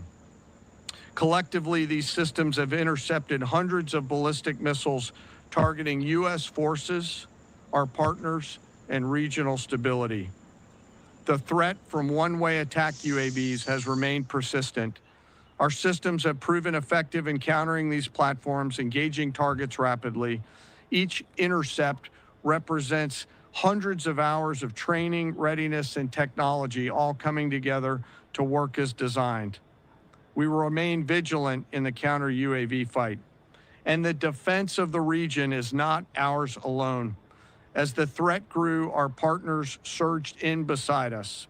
Air defense batteries in Qatar, the UAE, Kuwait, Jordan, and Saudi Arabia joined the fight, proof positive that years of training, trust, and hard-earned integration pay off.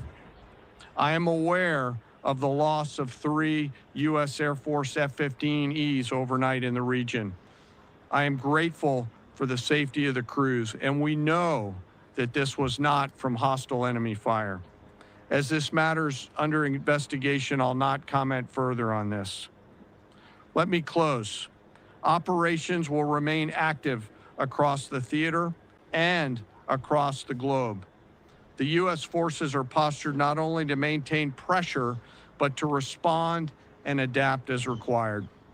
Operation Epic Fury stands as a reminder of what the United States military uniquely delivers: the ability to project power on a global scale with speed, surprise, precision, and overwhelming force when and where our nation requires it.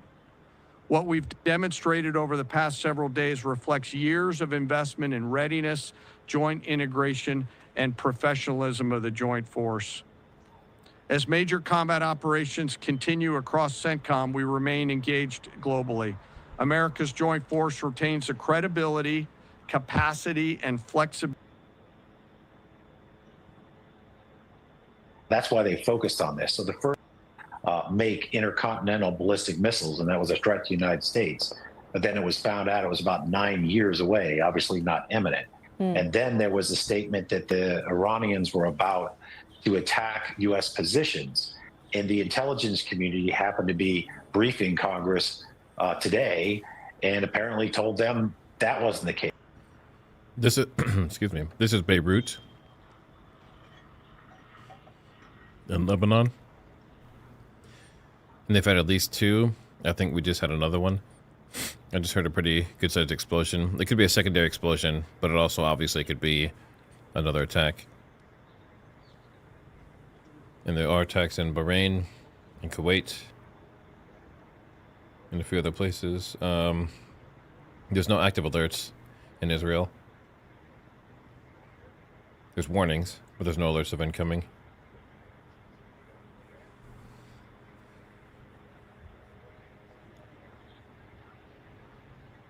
Now become much more important? Does it become the pillar, if you like, of U.S. operations?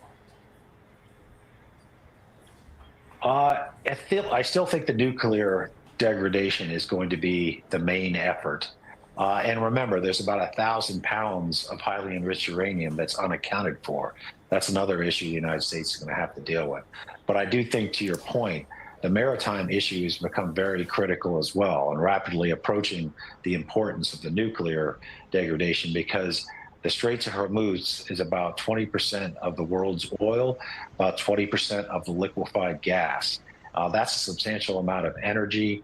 Not being able to use it would not only stop the flow to countries around the world that rely on it, I should say, but also it does devastating actions against the Gulf countries whose economy, of course, relies upon it.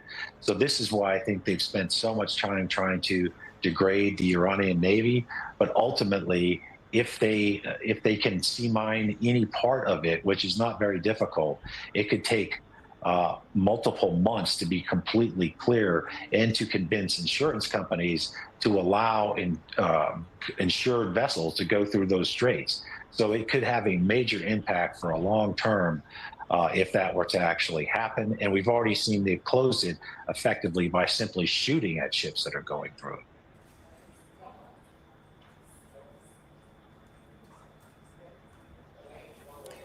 What would a realistic and responsible exit strategy for the United States look like right now? Well, I think having really clear military objectives, degradation of all the nuclear sites, the reduction on ballistic missiles below as much as you possibly can, and obviously eliminating the launchers, which is, if you can have a lot of ballistic missiles but no launchers, they're not going to do much good. And lastly, the naval capacity. I think really focusing on those three things will give the United States the ability to say that they were successful in this. There'll still be, of course, international criticism and questions of international law, but certainly that would meet a military objective and allow the United States to have an off-ramp. Of course, Iran also gets a vote. Just because the United States stops fighting and wants to go back to diplomacy doesn't necessarily mean the remaining part of the regime will too. Okay, Michael Mulroy, really good to get your thoughts. Former U.S. Deputy Assistant Secretary of Defense for the Middle East. Thank you. Thank you.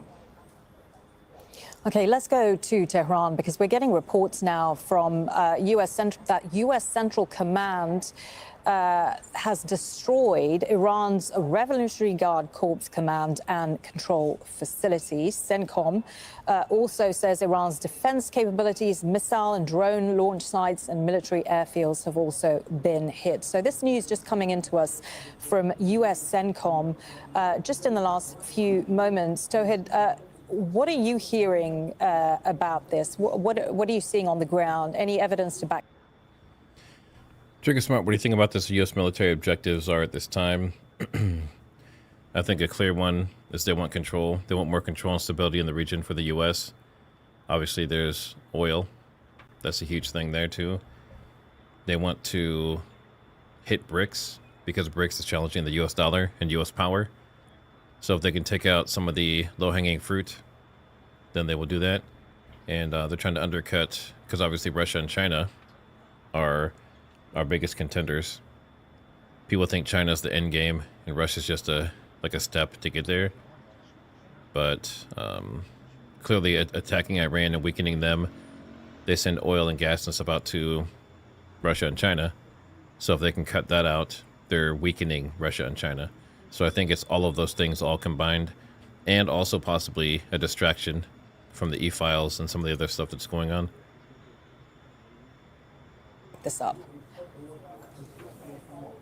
Well, speaking of what I hear from my end in Tehran, I can say that the Iranian side, just despite the previous attacks when we were witnessing back in June. This time they have preferred not to spill the beans about the details of damages, specifically when it comes to military size, but it goes without saying that over the past few days, starting from Saturday, we have witnessed several military centers being targeted by the American and Israeli strikes. That's one side of the coin. But speaking of the recent statements, that statement that we are hearing from the American side, we have to also...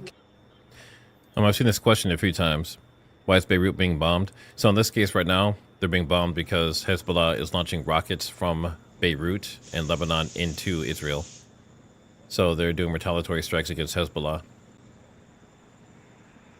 Or Hezbollah, depending on how you want to say it. Wave of their retaliatory strikes against the U.S. bases in the region. Prior to that, we've got another statement about the 13th wave, in which they are saying, or at least they are claiming, that they have targeted the U.S. military bases in Kuwait and a gathering of U.S. forces in Dubai. All in all, what is coming in terms of these statements is indicative of the continuation, operationally speaking, of Revolutionary Guard's retaliatory strikes as a part of the reality on the ground.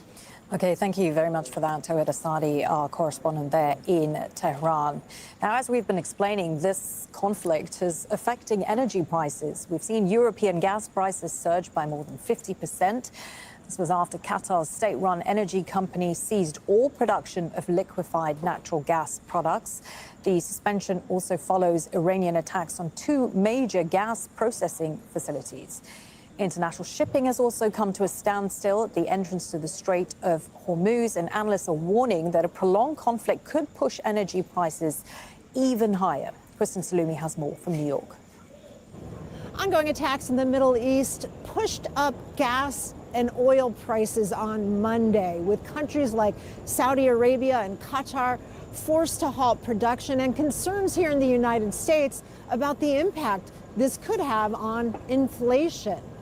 Commercial shipping through the Persian Gulf and the Strait of Hormuz has been disrupted as a result of these ongoing attacks, and we know that 20% of all petroleum products come through that narrow passageway. And we've seen in the last 24 hours, tankers in that area struck and commercial shipping essentially coming to a halt. Analysts say the longer that instability continues, the more prices will rise, not just oil and gas, but other goods and services that rely on shipping could also be impacted. And so we saw here at the New York Stock Exchange on Monday, the Dow Jones Industrial Average and the S&P 500 opening the day in negative territory before recovering losses, but still dealing with lots and lots of volatility as uncertainty remains about how long this conflict will continue and the ultimate impact that it could have on the U.S. economy. Kristen Salumi, Al Jazeera, New York. Well, the conflict with Iran, concerns about energy supplies have, of course, shaken global markets. And the sell-off in Asia continued for a second day. Tuesday's opening in Seoul was the first trading session there since the strikes began. South Korea's benchmark also started sharply down. Let's go to Katrina Yu, who is in Beijing with the latest updates. So markets in Asia now closed, I believe, for the day. Talk us through what sort of reaction there's been. Markets are closed for the morning, and it seems that investors here are still extremely worried about the conflict, especially that there seems to be no short-term solution. It could go on for weeks, if not months. Investors... I keep hearing explosions, but they're not... First of all, they're not talking about it, and they're not panning around either. Oh, there they go. Super slow pan. But, I mean, obviously with all the horizon filled with smoke, you're not really going to see the new ones coming anyway unless they're closer. A decline of about 2% on Monday, but on Tuesday, it's kind of even, just under by 0.5% in Hong Kong and in Shanghai. This could B, because the government is stepping in to stabilize the markets ahead of the big 2 sessions meetings that open later this week. But it also could be related to the fact that China has been stockpiling its own reserves of oil, in particular crude oil from Iran. There aren't any clear figures, but it's reported that China could have up to 3 months worth of stock, giving it some time to make up the shortfall if the Strait of Hormuz is indefinitely disrupted. Yeah, on that point, tell us a I don't know why, but the accents always make them sound way more intelligent. Sarah Bryan, thanks for the super chat. I don't know why I'm scared this time. We've had many wars in the last, 20 years, but this time I'm afraid. Do you think there's reasons for that? I would say the current conflict and the threat to the homeland and all that stuff is not any worse than any other conflict that we've had. So I would say probably not any more than previous ones, but that can change drastically if this escalates to where China and Russia get involved. But I would say as of right now, besides a few terrorist attacks, like we've already seen one in Texas, but besides stuff like that, I don't see this escalating significantly. But obviously, if we see a mushroom cloud, then we know that it went too far. But to answer your question, I would say I wouldn't worry about it too much. These things aren't worth worrying about. And as of right now, I don't think the U.S. mainland is under too much of a risk. There's going to be a couple things here and there, but I don't think it's going to be anything major. At least not yet. At least economically, they had a strong trading relationship. Beijing has called the regime a friend. Beijing making it clear that that political support continues. It supports Iran's right to defend its territory, to defend its interests. However, Wang Yi did not endorse any retaliation from Iran. And when asked about whether China is supplying weapons or helping Iran militarily, China's foreign ministry has denied this, saying that its support only comes down to political support and moral support. Okay, many thanks for that. Now, Iranian attacks on Qatari gas and Saudi oil facilities have forced their closure, raising the possibility of the worst energy crisis in decades. Here's a look at the energy installations and transport facilities that Iran has targeted so far. We've had explosions being reported at Ras Laffan industrial city in Qatar. This houses 2 major liquefied natural gas refineries, as well as energy processing infrastructure. Then there is the Ras Tanura plant in Saudi Arabia. Now, this is one of the world's largest oil refineries, and it handles more than 500,000 barrels a day. Meanwhile, in Dubai, debris from an attack fell near Jebel Ali port, disrupting energy and logistics operations. In the Gulf of Oman, a projectile hit an oil tanker transporting crude, while another tanker caught fire after an attack in the Strait of Hormuz. The head of the IRGC says it will attack any ships that try to pass through this critical shipping lane. Well, the U.S. and Israeli war in Iran is costing millions of dollars a day. It is expected to cost hundreds of billions of dollars if it continues over the next several weeks. John Hendren reports. American F-15 jets plunge to the ground in Kuwait. All 6 crew members eject to safety, but the jets, costing $94 million apiece. So, I just want to point this out. So, obviously, the mainstream media, we're sitting here, we're watching Al Jazeera, we've watched Fox Live now, I was watching CBS earlier. They just take the same stuff and recycle it over and over again. It's just like they'll go for like 24 hours straight and just play the same stuff on repeat. And it's frustrating to watch. And most of the time, it's funny because I'll show something to you guys. I'm like, hey, did you hear about this? And then we'll put on like Fox News, and then like 10 minutes later, they're like, hey, this happened. So they're always behind too. I can get why people aren't really following them as much. But the American people are tired of Countries combined, in fact. That's 3 times more than China, nearly 7 times more than Russia. And since 2001, the U.S. has spent an estimated $5.8 trillion funding more than 2 decades of war in the Middle East and Afghanistan. And with the war in Iran, that tally is on the rise.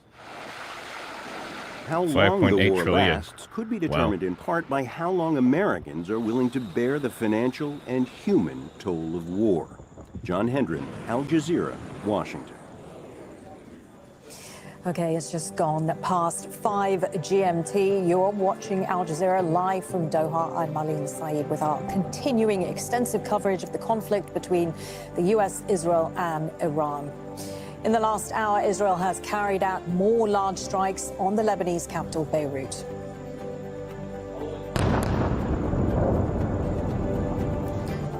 It followed a series of overnight attacks. Israeli forces say they are targeting Hezbollah command centers.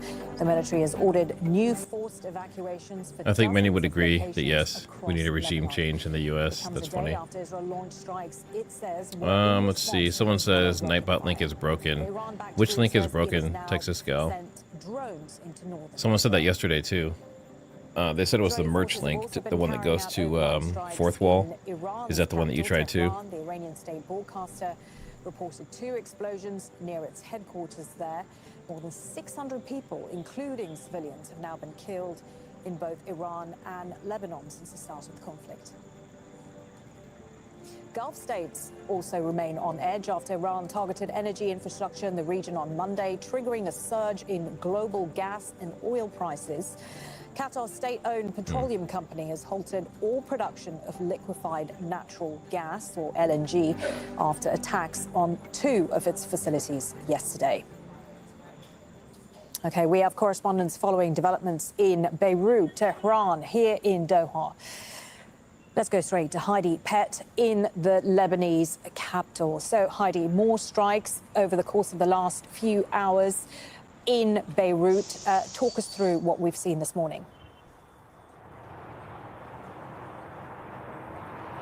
Yeah, just as the sun rose over the city, we saw 2 large airstrikes hitting the southern suburbs of Beirut. Smoke drifting across the capital, which in fact it has been doing all night. You can smell it here in downtown. There's a slight southerly breeze carrying the smell of explosives and smoke across the capital this morning. We've had an Israeli drone, a surveillance drone, circling in the skies overhead all night. And of course, the sound and the feel of those explosions rocking the capital at periodic intervals over the last 12 or so hours of darkness.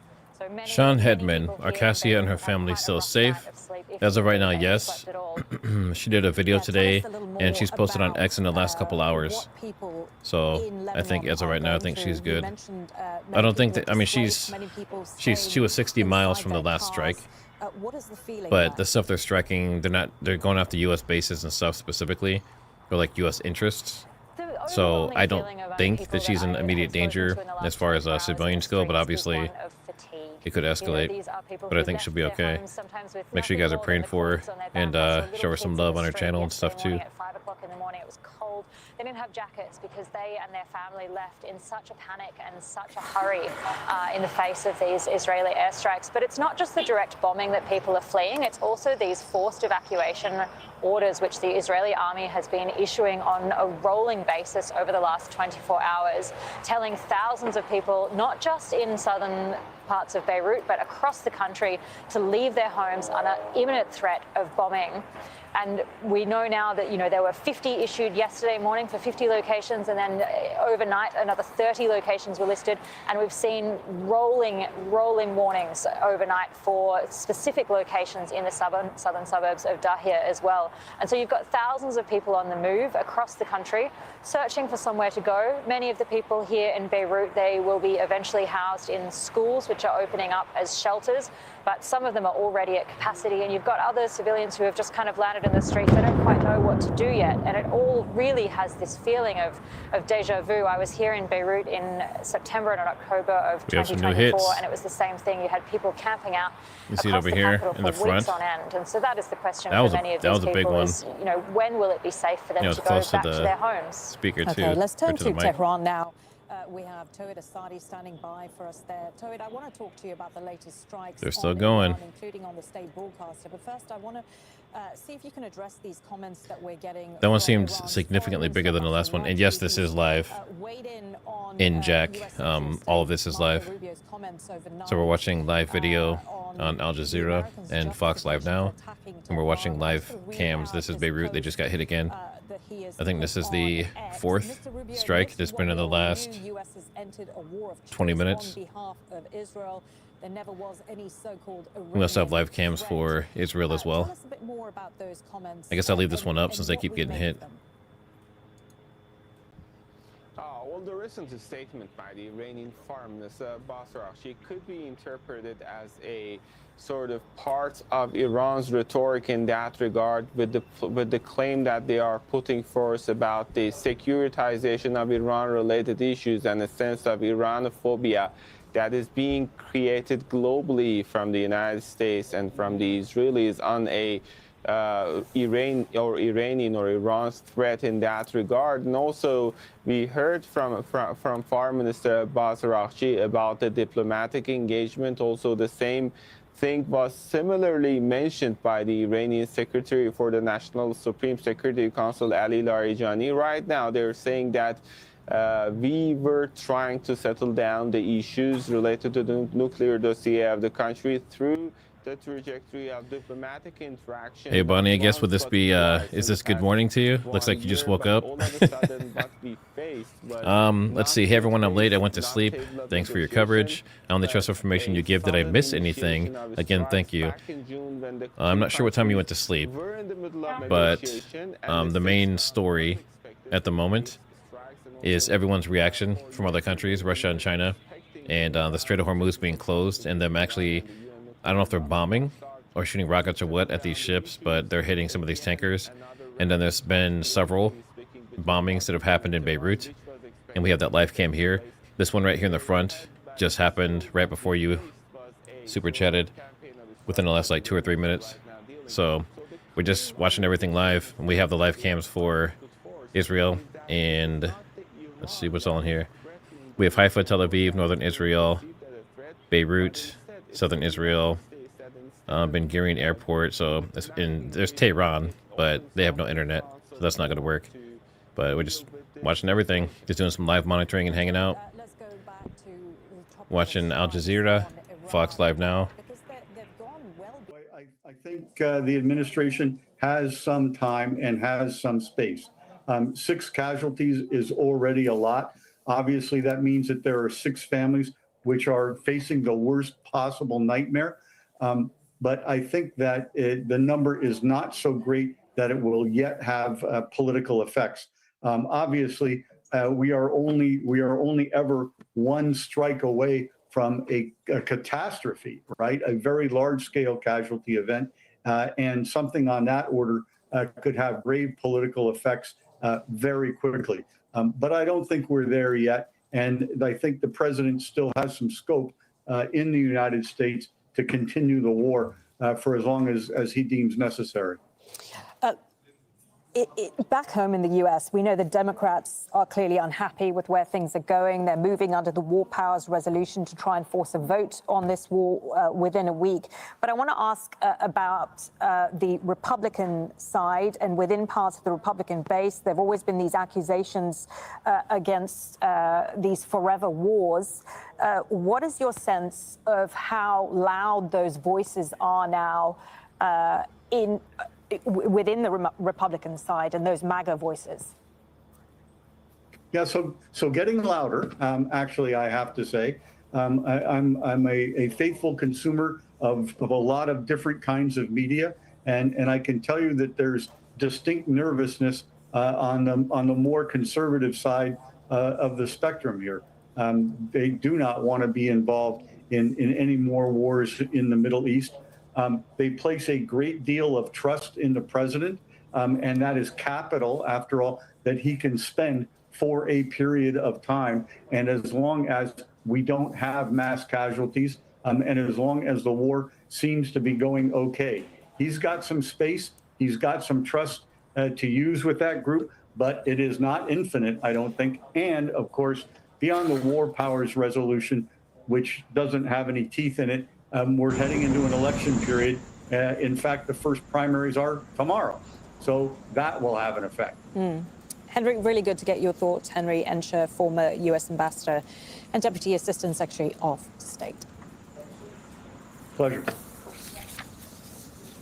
Well, for a third day, Iran has continued its retaliatory attacks across the Gulf region. U.S. bases, ports, energy facilities have all been targeted. Ume Kulsum Sharif has more. Iran has continued to attack several areas right across the Gulf. Energy facilities have come under attack. Now, these are the energy facilities that have taken a hit. We've seen an oil refinery in Kuwait, one in Saudi Arabia. We've seen oil ports in Oman, the UAE, and facilities in Qatar that have taken a hit.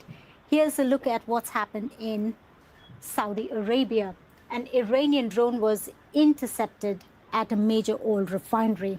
The concern is the falling debris and the damage that it can cause. So here's what's happened here. The Aramco Ras Tanura oil refinery had a fire. It was contained, but authorities decided to shut the biggest domestic oil refinery as a precaution. Now in Qatar, we're seeing two facilities that have also come under attack. The Ras Laffan oil refinery and the Maisid power plant. Now, Qatar Energy, the state-owned petroleum company, says it has stopped complete production of liquefied natural gas and other products because of these attacks. Now, this is important because it can have global ramifications when it comes to gas supplies. Qatar is one of the biggest producers of LNG, and it operates the biggest gas field along with Iran. This is North Dome, South Pass, and this area closer to Qatar is what it operates. And this area closer to Iran is operated by Tehran. But there's no production happening right now. We also spoke of the oil tankers that have been hit on March 1st in the Strait of Hormuz, an important passageway. An oil tanker took a hit. There's a fire on board. People were injured. And another ship was hit in the Gulf of Oman. One person has been killed. Now, the US, 6 Arab and Gulf states have condemned the repeated Iranian drone and missile attacks. They've reaffirmed their right to self-defense. Well, we can speak now to Axel Zemovich, who is live in Doha. Axel, so it was a pretty significant day of attacks across the Gulf region, particularly when it comes to energy infrastructure. What sort of reaction has there been, and how much concern is there within the region about these attacks on energy infrastructure? Well, Malene, there is quite a lot of concern in this region, and particularly because we're talking about an energy region that's under attack. We're talking about two separate attacks to two different countries. That attack took place on Monday afternoon, Qatar and Saudi Arabia. Mic test. So we Mic saw what test. happened Let me in know if you can Qatar. hear me now. They halted all production of natural liquefied gas. Saudi Arabia also shut down actually some of the units of their refinery. So that caused a bit of disruption. The prices surged across Europe and Asia. But what's really reassuring for many people here is the question of what happened next, because everybody says if Iran is willing to target Qatar's LNG facilities or Saudi Arabia's oil facility, then the calculation has changed here. Also, we're talking about the region that supplies a significant portion of the world energy. Qatar alone produces the largest amount of LNG worldwide, and that gas feeds into European homes, supplies global chains. Saudi Arabia, on the other hand, they move millions of barrels of oil every single day. So any disruption basically will not just hurt the region, but everybody else will feel the consequences. Okay, many thanks for that. Axel Zemovich, our correspondent there in Doha. Well, as Axel was explaining, the conflict is affecting energy prices worldwide. We've seen European gas prices surge by more than 50% after Qatar's state-run energy company halted production of liquefied natural gas products. The suspension follows Iranian attacks on two major processing facilities. International shipping has also come to a standstill at the Strait of Hormuz, and analysts are warning that a prolonged conflict could push energy prices even higher. Kristen Salumi has the latest from New York. Ongoing attacks in the Middle East pushed up gas and oil prices on Monday, with countries like Saudi Arabia and Qatar forced to halt production, and concerns here in the United States about the impact this could have on inflation. Commercial shipping through So the person that just said that, where was it? Something about Jim Carrey. Oh yeah, Jim Carrey is scary, so not him. There was something that came out. Let me see if I can pull it up here really quick. It's an actor. It wasn't him. Where was that at? It was, I think it was Facebook. So obviously, I fell for it too, because I was talking about it and I showed the video and everything. Where there's a dude who does impressions, and he's like a makeup special effects guy, and he went all out and did this whole thing, and he even showed like himself getting in makeup and everything. So, what is jumping around here? Stop jumping around. That's the jumping around song. All right. Ah, it keeps doing it. That's interesting. Do not do that. Don't do it. Don't even think about it. Okay. Is this really Jim Carrey? Actor breaks silence after hyper-realistic makeup artist mask goes viral. And you can see, look how crazy it looks. This is him. This is the guy that did it. The guy's name is Cesar de Olnier. And he shows like the whole process of how he put on the makeup and everything in his Instagram. But yeah, he addressed it and said, you know, he did it. It was a big controversy. You know, people were saying Jim Carrey looked crazy. I totally fell for it and said that, you know, they got him and he had work done and everything else. But it's 100% a makeup artist, dude. This is him. So he did his makeup. This is like all the prosthetics and everything here. So, yeah. Very interesting. So he got everyone very good. The Persian Gulf range on Monday, the Dow Jones Industrial Average and the S&P 500 opening the day in negative territory before recovering losses, but still dealing with lots and lots of volatility as uncertainty remains about how long this conflict will continue and the ultimate impact that it could have on the U.S. economy. Kristen Salumi, Al Jazeera, New York. The conflict with Iran and concerns about energy supplies have shaken global markets as well. The sell-off in Asia continues for a second day. Tuesday's opening in Seoul was the first trading session there since the fighting began. South Korea's benchmark began the day sharply down. An emergency meeting has been held at the International Atomic Energy Agency. This, of course, follows concerns over U.S. and Israeli actions towards Iran in recent days. The IAEA says nuclear facilities haven't been targeted in the same way they were last June. Ernest Smith has more from Vienna. So Russia and Iran called for this emergency meeting of the IAEA because they want its board to address what they call the unprovoked acts of armed aggression by Israel and the US on Iran. It is for the second time that they invade our countries during negotiations. Today, we are supposed to hold technical meetings here in Vienna. Based on such deceptions and unfounded allegations, they targeted or peaceful, safeguarded nuclear facilities. The Iranians say that one of its facilities at Natanz has been targeted again, although the IAEA's Director General says he's seen no evidence that attacks on the scale of those last June have been carried out this time. We haven't seen major military activity targeting the nuclear facilities. We have been looking at different satellite images. There might be something there, but not significant. The IAEA says Iran has 4 declared uranium enrichment facilities, but it has lost continuity of knowledge about stockpiles. There's 440 kilos of enriched uranium at 60%. It takes just a small technical step to get it to 90% and weapons grade. The IAEA has no one on the ground in Iran. It needs to know where that uranium is. Bernard Smith, Al Jazeera, Vienna.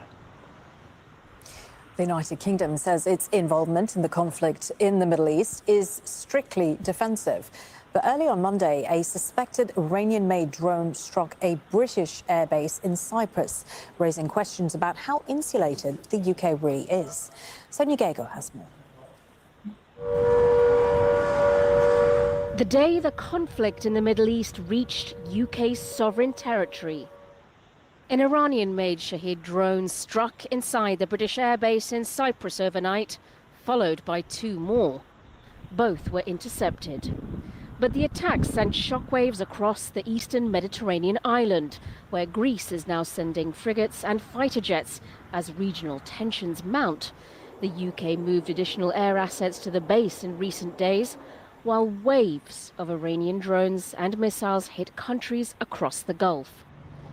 The government had initially resisted deeper involvement, but the scale and breadth of the assault on British allies forced a reversal of that decision.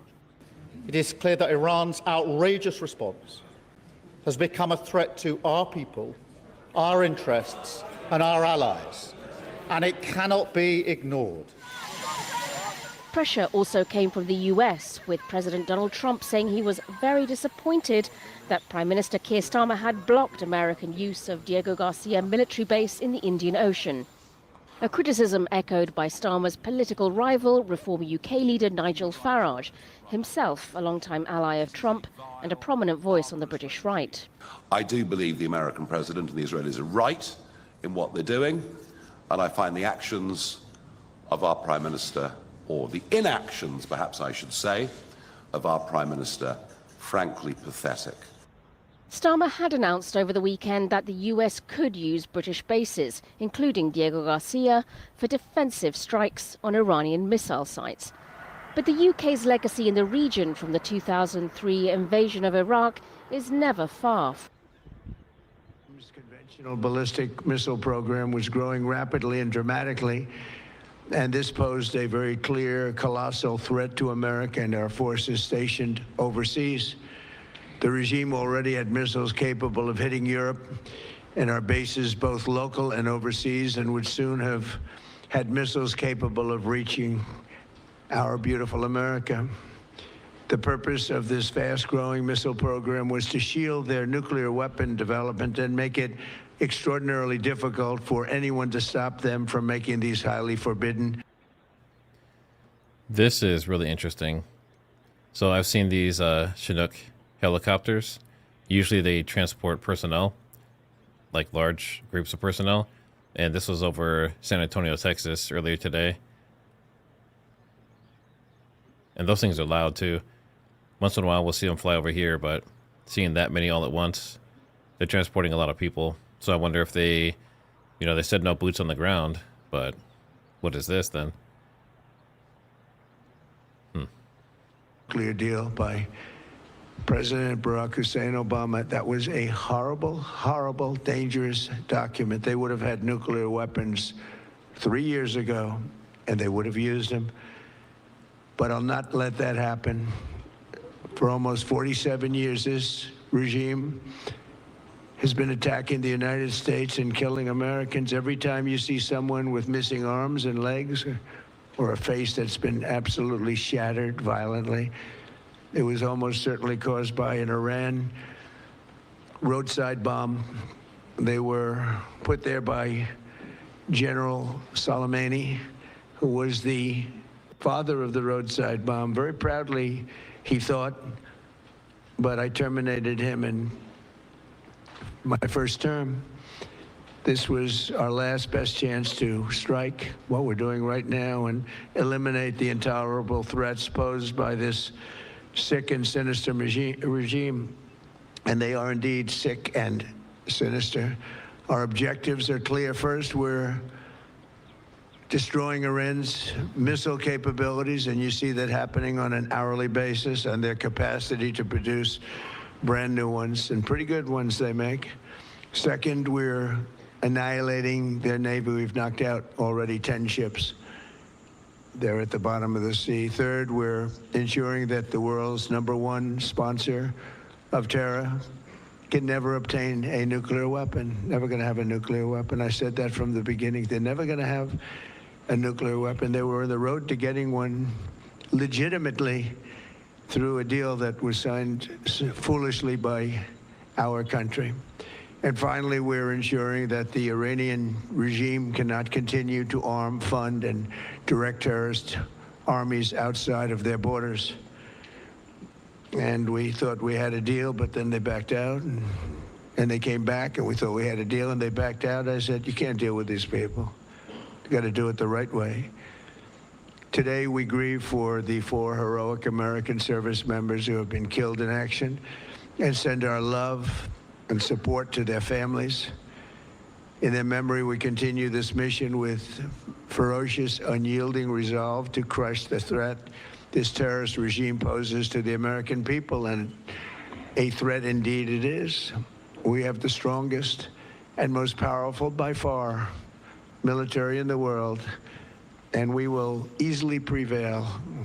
We're already substantially ahead of our time projections, but whatever the time is, it's okay. Whatever it takes, we will always, and we have right from the beginning, we projected 4 to 5 weeks, but we have capability to go far longer than that. We'll do it. Whatever somebody said today, they said, oh, well, the president wants to do it really quickly. After that, he'll get bored. I don't get bored. There's nothing boring about this. I don't know about everyone else, but this feels like it's been going on for a year. Holy crap. Like, it just it seems like... I know it's only been a few minutes, but it feels like a lifetime. I guarantee you that, to go through what I had to go through. We also projected 4 weeks to terminate the military leadership, and as you know, that was done in about an hour, so we're ahead of schedule there by a lot. But please join me in thanking every American service member who bravely is standing in harm's way. They really are incredible, and I just want to thank you. We have a lot of them right here. Thank you very much. Thank you. That was President Trump speaking about the situation in Iran and the military operations there. He was speaking at the beginning of a Medal of Honor ceremony at the White House. He began that event with those remarks and then moved on to honoring those service members there. So we also have this from an official with the State Department today saying Secretary Rubio and the State Department is urging Americans to depart now from the countries below using available commercial transportation due to serious safety risks. Americans who need State Department assistance arranging to depart via commercial means should call 24/7, enroll in to get the latest security updates from the nearest U.S. embassy or consulate. So putting that list of countries that they're urging Americans to depart from. Secretary of State Marco Rubio also posting a short video on social media as he says, to all American citizens in the Middle East, your safety and security is our #1 priority. Let's listen. At the Department of State, our #1 priority is the safety and the security of American citizens everywhere in the world. Now, with what's going on in the Middle East with Operation Epic Fury and the cowardly attacks that we're seeing from Iran against Gulf countries, I wanted to take this chance to speak directly to Americans who are in the Middle East about the work we are doing to try to keep you safe. So immediately following the beginning of this operation, at my direction, the State Department activated a 24/7 task force, surging personnel and resources necessary to help provide American citizens with up-to-the-minute safety and security information. Now, in order to receive these updates from the nearest U.S. embassy or consulate, you have to register with the Smart Traveler Enrollment Program. You have to register with STEP. This is from Donald Trump. He says, the U.S. munitions stockpiles have, at the medium and upper medium grade, never been higher or better. Hold on, I hear something honking. What is honking? One of the cams was going off. But he said that the medium and medium grade weapons, as stated to him today, so someone told him this, we have a virtually unlimited supply of these weapons. So does that mean he has an unlimited supply of money as well? Wars can be fought forever, in quotes, and very successfully, using just these supplies, which are better than any country's finest arms. At the highest end, we have a good supply, but we're not where we want to be. So he's saying that we have a lot of mid-grade stuff and an unlimited supply, but that we don't have enough of the good stuff, is what it sounds like. But I thought that was interesting. Who would say they had an unlimited supply of something? And then we have, there's a decent amount of updates. I'm just watching that Beirut camera because Fox went back to it. So I don't know if, I didn't hear another explosion yet. It looks like a lot of people are saying, a lot of Iranians are saying that American people deserve better. Oh, we have an alert. Where's this at?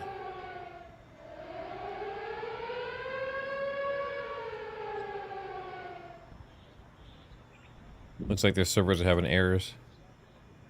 What? So is that an error or is this an actual attack coming? This one looks like it's legitimate.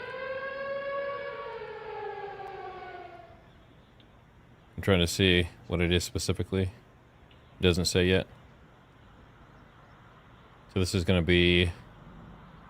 Looks like it's rockets again from Lebanon. Yeah, looks like it's going to be... So I'm assuming Beirut's going to get hit again here pretty shortly. Alright. But Iran, basically, they're saying that Americans deserve better leadership and we should take back our country. Kind of interesting. Trying to flip the tables on us. What do you guys think of that? And because of the embassy getting hit in Riyadh, Trump is saying that basically they're going to go scorched earth. So that's part of why I think there's going to be something big coming up here shortly. In addition to all the straddle tankers and everything else already coming over. There's a couple updates for Netanyahu. And this is basically him praising Trump. And I think for Israel, and I think for the countries of the free world, let me tell you, I think for the world, we're very lucky to have him as the leader of the free world, and in fact, the leader of the world. And I think for Israel, and I think. So he basically says he's the best leader in the world, which is interesting. So, and there's another one. Where is it? Yeah, so obviously they're fighting Tehran and Beirut at the same time. And it sounds like Beirut, obviously, is the main focus at the moment. And they've been taking out Iran's ability to fire at them, at least at the moment. So I think they're seeing significantly less coming in. You know, day one, we were seeing dozens, if not hundreds, over the first day and a half, 2 days of missiles coming in from Iran. And today, you know, it's been pretty quiet.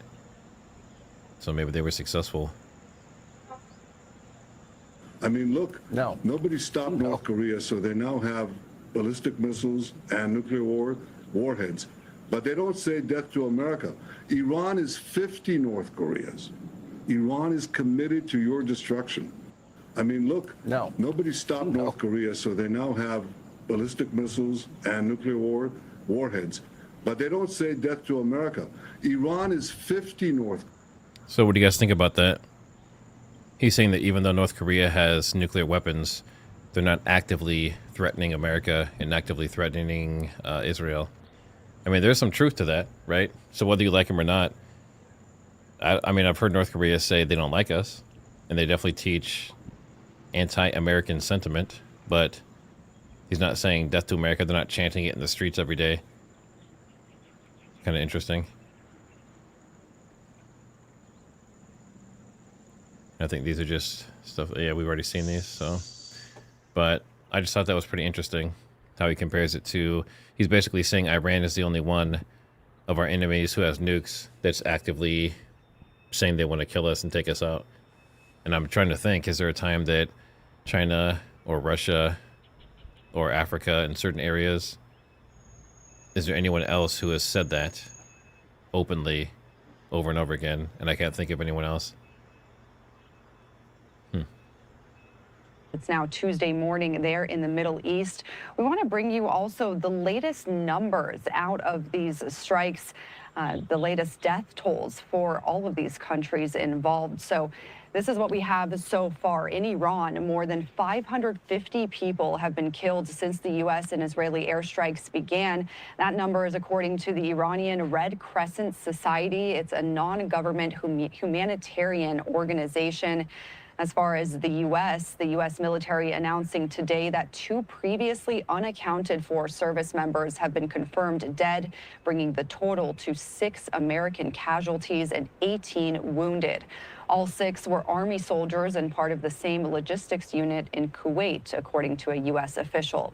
In Israel, where several locations were hit by Iranian missiles, 11 people have been confirmed killed. In Lebanon, Israel's retaliatory strikes against Hezbollah killed dozens of people, and we're seeing a new strike, as you can see there in Beirut, happening just in the last hour or so. In other Gulf nations also being affected, 3 people reported killed in the United Arab Emirates, also 1 in Kuwait and 1 in Bahrain. So that's the latest death toll count as it's being reported right now. And of course, that number could continue to rise. We're going to bring you the very latest as we learn more out of the Middle East. Now, dozens of U.S. aircrafts took part in that opening attack against Iran Saturday morning. This came as President Trump said the U.S. had a ferocious, unyielding resolve to crush the terror threat that was posed by Iran, calling the current action a last best chance to strike and eliminate intolerable threats by a sick and sinister regime. Fox Chief National Security Correspondent Jennifer Griffin has more. As dawn crept up across the Central Command AOR, the skies surged to life. More than 100 U.S. warplanes launched simultaneously from land and sea. Refueling tankers, electronic attack bombers, and unmanned drones flew toward Iran in a synchronized wave. 4 B-2 bombers made a 37-hour round trip from their base in Missouri to drop dozens of 2,000-pound bombs on underground missile sites. And overnight, B-1 bombers carrying 75,000 pounds of munitions flew 34 hours round trip from their bases in South Dakota. In just 48 hours, the U.S. and Israel achieved air superiority, taking out all of Iran's Russian and Chinese air defense systems. This air superiority will not only enhance the protection of our forces, but also allow them to continue the work over Iran. CENTCOM says it sank 11 of Iran's Navy vessels, part of its goal to destroy Iran's Navy. It may take weeks to eliminate Iran's missile stockpiles and mobile missile launchers. But in eliminating key parts of the regime, the mission is ahead of schedule, according to President Trump. We also projected 4 weeks to terminate the military leadership, and as you know, that was done in about an hour, so we're ahead of schedule there by a lot. 3 U.S. F-15 fighter jets were shot down overnight in a friendly fire incident when Kuwaiti air defense systems mistakenly fired on them. 6 American pilots evacuated and are now safe. This was our last best chance to strike what we're doing right now and eliminate the intolerable threats posed by this sick and sinister regime. Our objectives are clear. This is not Iraq. This is not endless.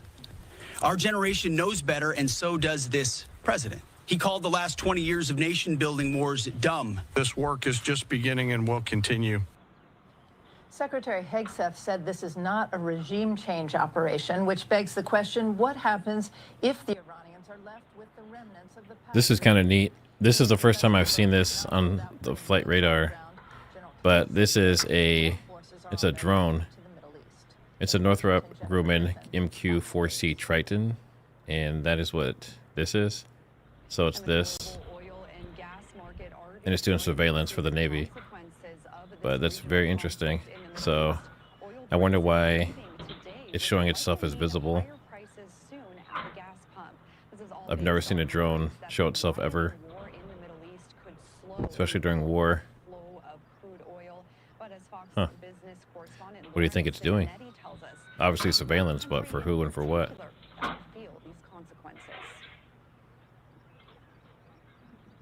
Analysts are closely watching the Strait of Hormuz, which accounts for almost 30% of global oil transit. Iran has threatened to close the strait amid the ongoing conflict with the U.S. It's something that we're very focused on militarily. So we're talking about a real kind of choke point out there. Experts say the United States, now the world's leading oil producer, will not be heavily impacted as it has achieved record production. We can produce it here safer and more reliably than any other place in the world. And that has provided President Trump a tremendous amount of foreign policy flexibility.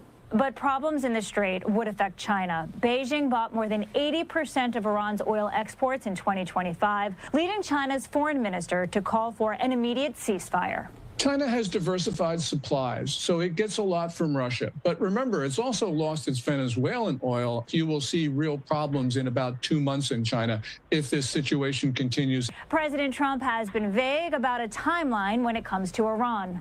We're already substantially ahead of our time projections, but whatever the time is, it's okay. Right from the beginning, we projected 4 to 5 weeks, but we have capability to go far longer than that. Trump is scheduled to meet with President Xi in China at the end of the month. There's a number of things that could happen in the next weeks that could very well derail that meeting in Beijing.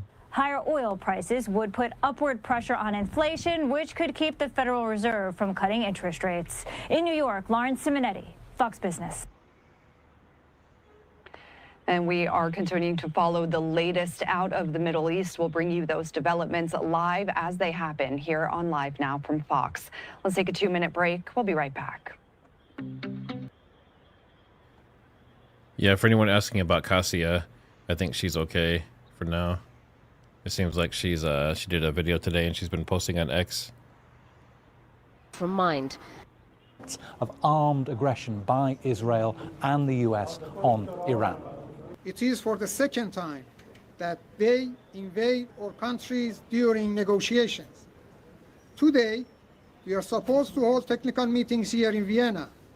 Based on such deceptions and unfounded allegations, they targeted our peaceful, safeguarded nuclear facilities.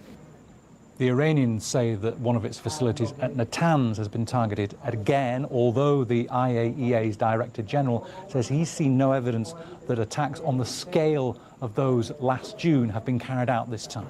We haven't seen major military activity targeting the nuclear facilities.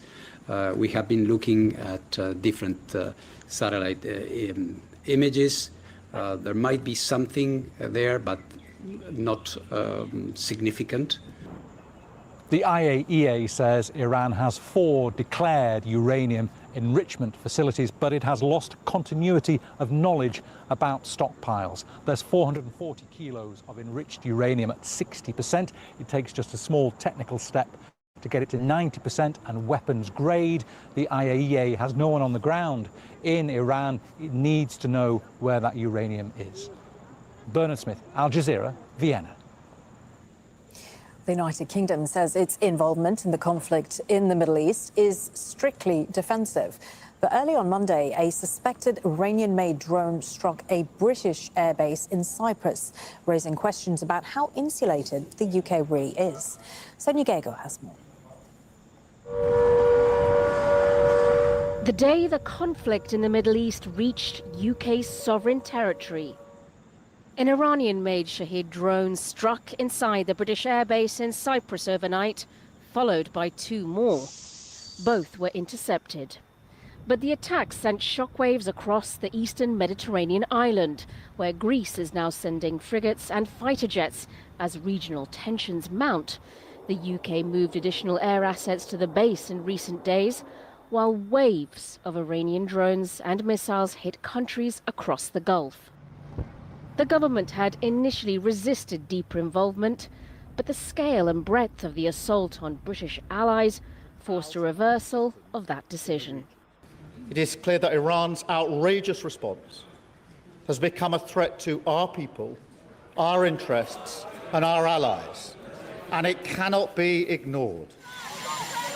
Pressure also came from the US, with President Donald Trump saying he was very disappointed that Prime Minister Keir Starmer had blocked American use of Diego Garcia military base in the Indian Ocean. A criticism echoed by Starmer's political rival, Reform UK leader Nigel Farage, himself a longtime ally of Trump and a prominent voice on the British right.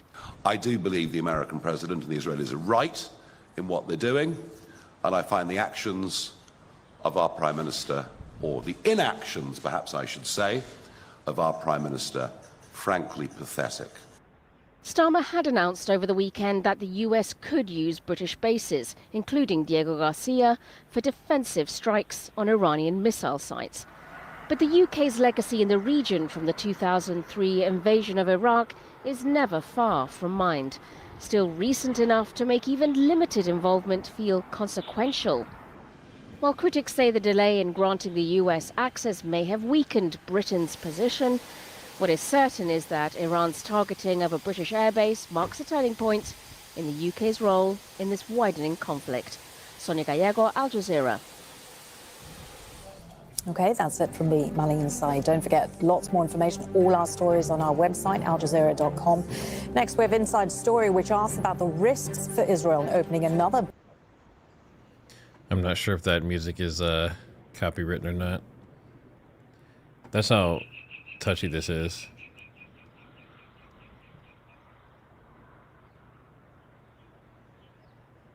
A more efficient government, a less corrupt government, and less autocratic government. There's no doubt about that. But at the same time, the Iranians have lived over the last century with a lot of foreign manipulation from Iranian, from Russians, from Americans, from British, from Israelis, and they're fed up with it. And they just want to define themselves. The Islamic Revolution was the first one that sort of did this in a way, but it's pretty harsh kind of government. But that's not the point. It's not for Israel to determine the degree of kindness or harshness of any government. The responsibility of governments is to abide by the law and not be belligerent to each other. So I think the Israelis are going to have to live with whatever comes out of Iran. But if you look at Palestine as an example, or Lebanon, for years, Israel has bludgeoned the Palestinians and the Lebanese, and they've only continued to resist more fiercely. So there has to be a better way than military superiority. Mitchell, how do you respond? Well, first of all, Rami has said some things about the Netanyahu government and some of the Messianic people here. So the good news is, Rami, that in October there will be an election, and of the 9 million people that are going to vote here, 2 million of them are Israelis of Palestinian descent, Arabic speakers. So you should encourage all of your friends, relatives, and anyone you know to go out and vote in the election. It's a democracy, and there are many, many Arabic-speaking Israelis of Palestinian descent serving in the Knesset, and they certainly have the right to criticize, and they do that. And I think a lot of Israelis are not particularly thrilled with this government, especially when it comes to not that, but the draft of and the service of all Israelis equally, all Jewish Israelis equally in the army, and not giving an exemption to any Israelis for not doing that. So I think we're going to see some changes. Sorry, Alon, you're trying to say something. Yeah, I was just going to add to what Ami said about meddling in Iranian politics. Let's not forget that Iran is not monolithic. There are 93 million inhabitants in Iran. Only 60% of them are Persians.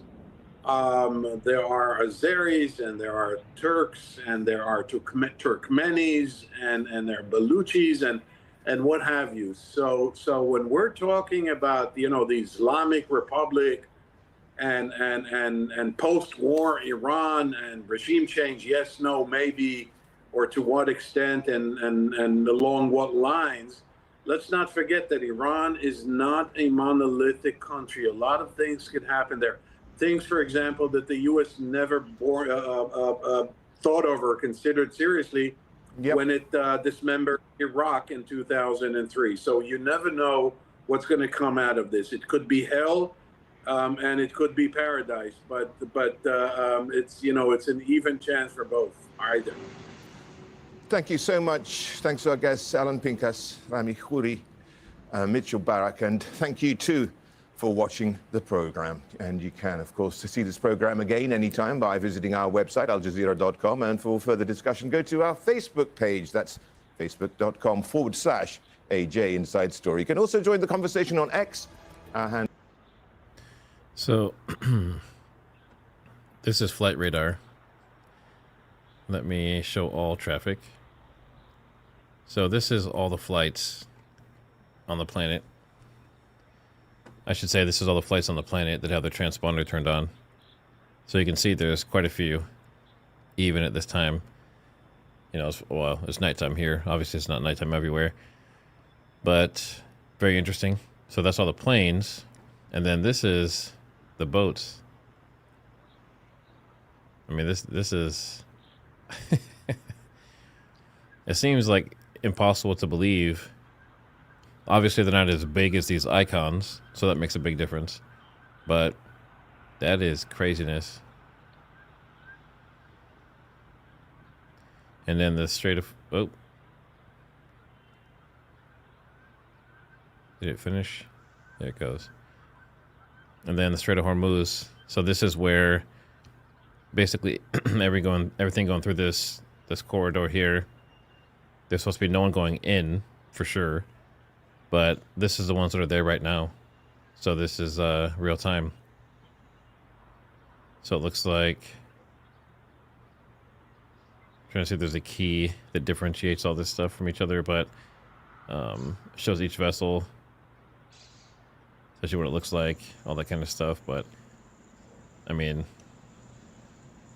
not a good situation, not ideal. And I wonder if all these are the ones that kind of like, maybe they're circling. I don't know what they're doing here, but the ones that could get out or chose to get out.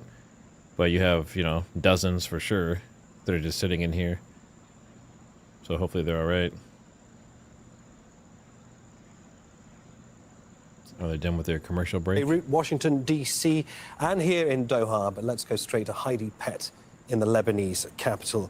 Heidi, reports, as we mentioned there, that Hezbollah has launched these drones into northern Israel on Tuesday morning. Where does that leave the prospect of another major Israeli response?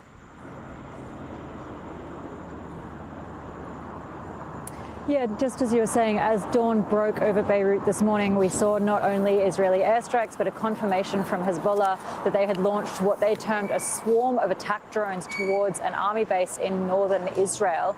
And so what that tells us is that, you know, despite these frequent and very serious attacks across Lebanon over the past couple of days, they're signaling their intent to continue targeting Israel. And that is despite the Lebanese Prime Minister actually outlawing the military and security operations of Hezbollah just yesterday. You know, he described those original rocket launches that spurred this latest escalation as irresponsible. And in response, Hezbollah said, you know, while they respect the Lebanese state probably should have the right to decide whether the country is at peace or at war, that there needed to be some response to what it described as constant aggressions and assassinations, and that it should be able to respond using whatever means necessary. And so I think this morning... Let me know your thoughts on this. This was during the Hannity, I guess, interview, if you want to call it that. Yeah, he's asked if Israel dragged Trump into the Iran war.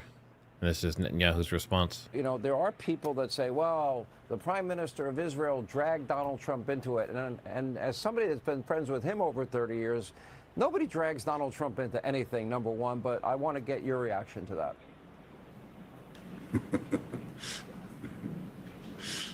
Well, you're right.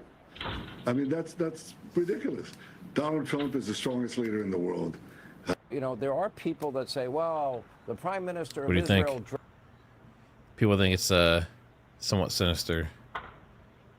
He's saying that laugh told you more than any answer ever could.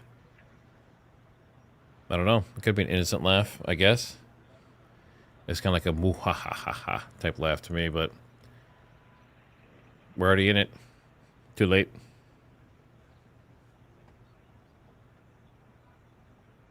Full of people who are finding themselves once again displaced due to the outbreak of war. As you mentioned, Heidi, this puts the leadership in Lebanon in an incredibly difficult position. As you mentioned, a decree was made by the Prime Minister to disarm Hezbollah. But is there actually any indication of any disarmament, forced or voluntary, taking place?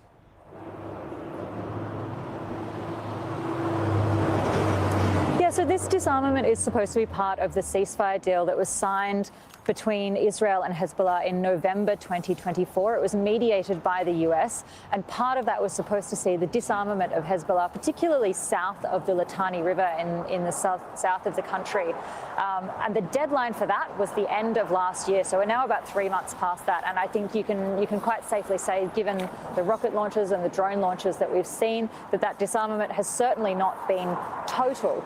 Now, the other factor, of course, is that, many people wondered about Hezbollah's capacity to respond, given the continued attacks on them. Because when we talk about a ceasefire, it's important to mention that Lebanon has been subject to near daily attacks from Israel, whether that is airstrikes or drone strikes, since that ceasefire was signed back in November 2024. And the aim of those has been to degrade Hezbollah as an organization. So we've seen continued attacks on leadership and fighters, but also targeting their stockpiles of rockets and other weapons. And so there was a question hanging over how much capacity and how much will even they might have to respond to these attacks on Iran.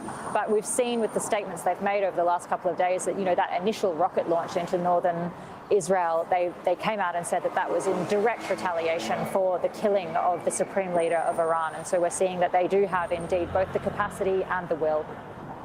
Heidi, many thanks for that. Heidi Pett there in Beirut. Well, in Washington, the US Secretary of State and the CIA director have briefed congressional leaders on why the Trump administration launched strikes on Iran. The answer they received, the US was following Israel's lead. Well, House Speaker Mike Johnson gave more details on the reasoning behind the move. The most critical point is that this was a defensive measure, a defensive operation. And why is that? I took some notes, and this is not classified, so I'll tell you what I think is important. Israel was determined to act in their own defense here, with or without American support. Why? Because Israel faced what they deemed to be an existential threat. Iran was building missiles at a radical and a rapid clip to the point where our allies in the region could not keep up. As you know, Iran has long vowed to take out Israel, wipe it off the map, and they have long seen that as a critical threat to their very existence. Because Israel was determined to act, with or without the U.S., our commander-in-chief and the administration and the officials I just named had a very difficult decision to make. They had to evaluate the threats to the U.S., to our troops, to our installations, to our assets in the region and beyond, and they determined, because of the exquisite intelligence that we had, that if Israel fired upon Iran and took action against Iran to take out the missiles, then they would have immediately retaliated against U.S. personnel and assets. We have troops in harm's way, and we have many Americans in the region, and that was of a great concern. If we had waited for all of those eventualities to take place, the consequences of inaction on our part could have been devastating. Well, Democratic Senator Mark Warner says Donald Trump needs to explain his objectives to Congress.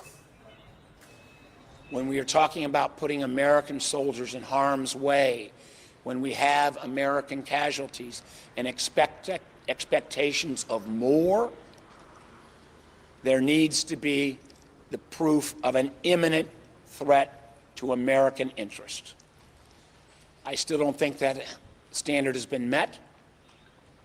I think the president needs to come before the Congress, and for that matter, the American people, and decide amongst these 4 or 5 goals that have been laid out, what is the real goal?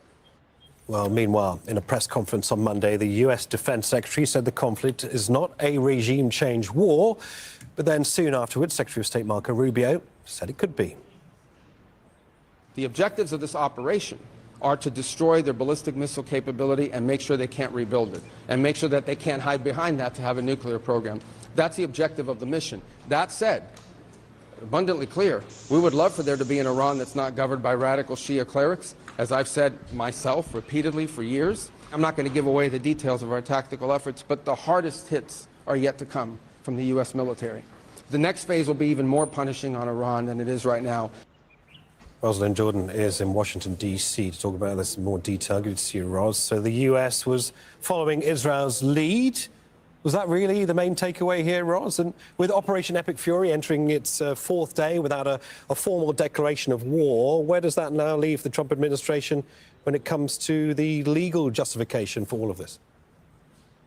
Well, let's take the first question first. Well, there are a lot of justifications being put forward by members of the Trump administration, including the president, on why the U.S. started its air war against Iran on February 28th, going in just about 4 days ago now. This is a matter that is raising a lot of questions, because is it following Israel's lead? Is it trying to remove an existential national security threat in the form of Iran's sponsoring of groups such as Hezbollah and Hamas?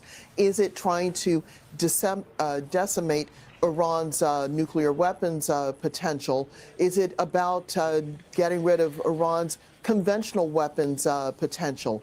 Is it about something else? Regime change? Lots of different reasons have been put forward, but it is worth pointing out that perhaps the most recent commentary on what the U.S. military is doing in Iran is a post that CENTCOM put out on the X social media platform, saying that U.S. forces have destroyed IRGC command and control centers, as well as ballistic missile sites and other military apparatus in and around Iran. So all of these points have been brought forward. The Secretary of State, Marco Rubio, who was on Capitol Hill on Monday talking to congressional leaders, is going to be talking to all of the members of both the House of Representatives and the U.S. Senate later on Tuesday. And you can expect that lots of those questions are going to come up about what is it the U.S. is trying to do? Why is it doing it now? Was there an imminent national security threat to the U.S. and its allies, or was there some other reason why the U.S. felt the need to go to war right now? Now, as for the question of whether or not this war is going to be continuing for any length of time, that is perhaps the one consistent message that we heard from members of the Trump administration on Monday, which is they don't know how long this is going to go on, but they are prepared for it to last several weeks if necessary. And of course, Ros, the outstanding question of how long this might last and what success might look like in Washington's eyes is one that we don't have clear answers for at the moment. Nevertheless, the U.S. president has spoken in his latest statement. It's about an hour ago on Truth Social. Trump warned the United States has virtually unlimited supply of weapons to fight wars, and the stockpiles at the medium and upper medium grade have never been higher or better. He said this: wars can be fought forever and very successfully using just these supplies. Well, Ros, back to you on this, because interesting message from the president. He says that wars can be fought forever and that the U.S. is stocked. I mean, this is fighting talk from Donald Trump, isn't it? I mean, what should we make of this latest message from Trump? Well, consider some of the reporting that's been happening in the last couple of weeks.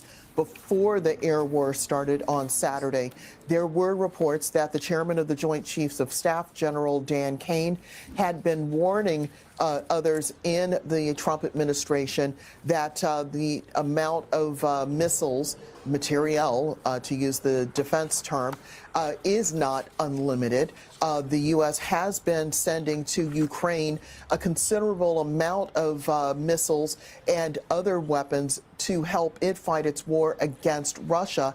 And there was already a concern, even before the Iran war, that the U.S. was not producing enough replacement missiles and ammunition and other equipment to replace what had been given to Ukraine over the last 4 years. And so now that you have this very active situation with Tomahawk missiles and other missiles being fired at targets around Iran, are the factories here in the United States that build those missiles working 24/7 to replace these armaments.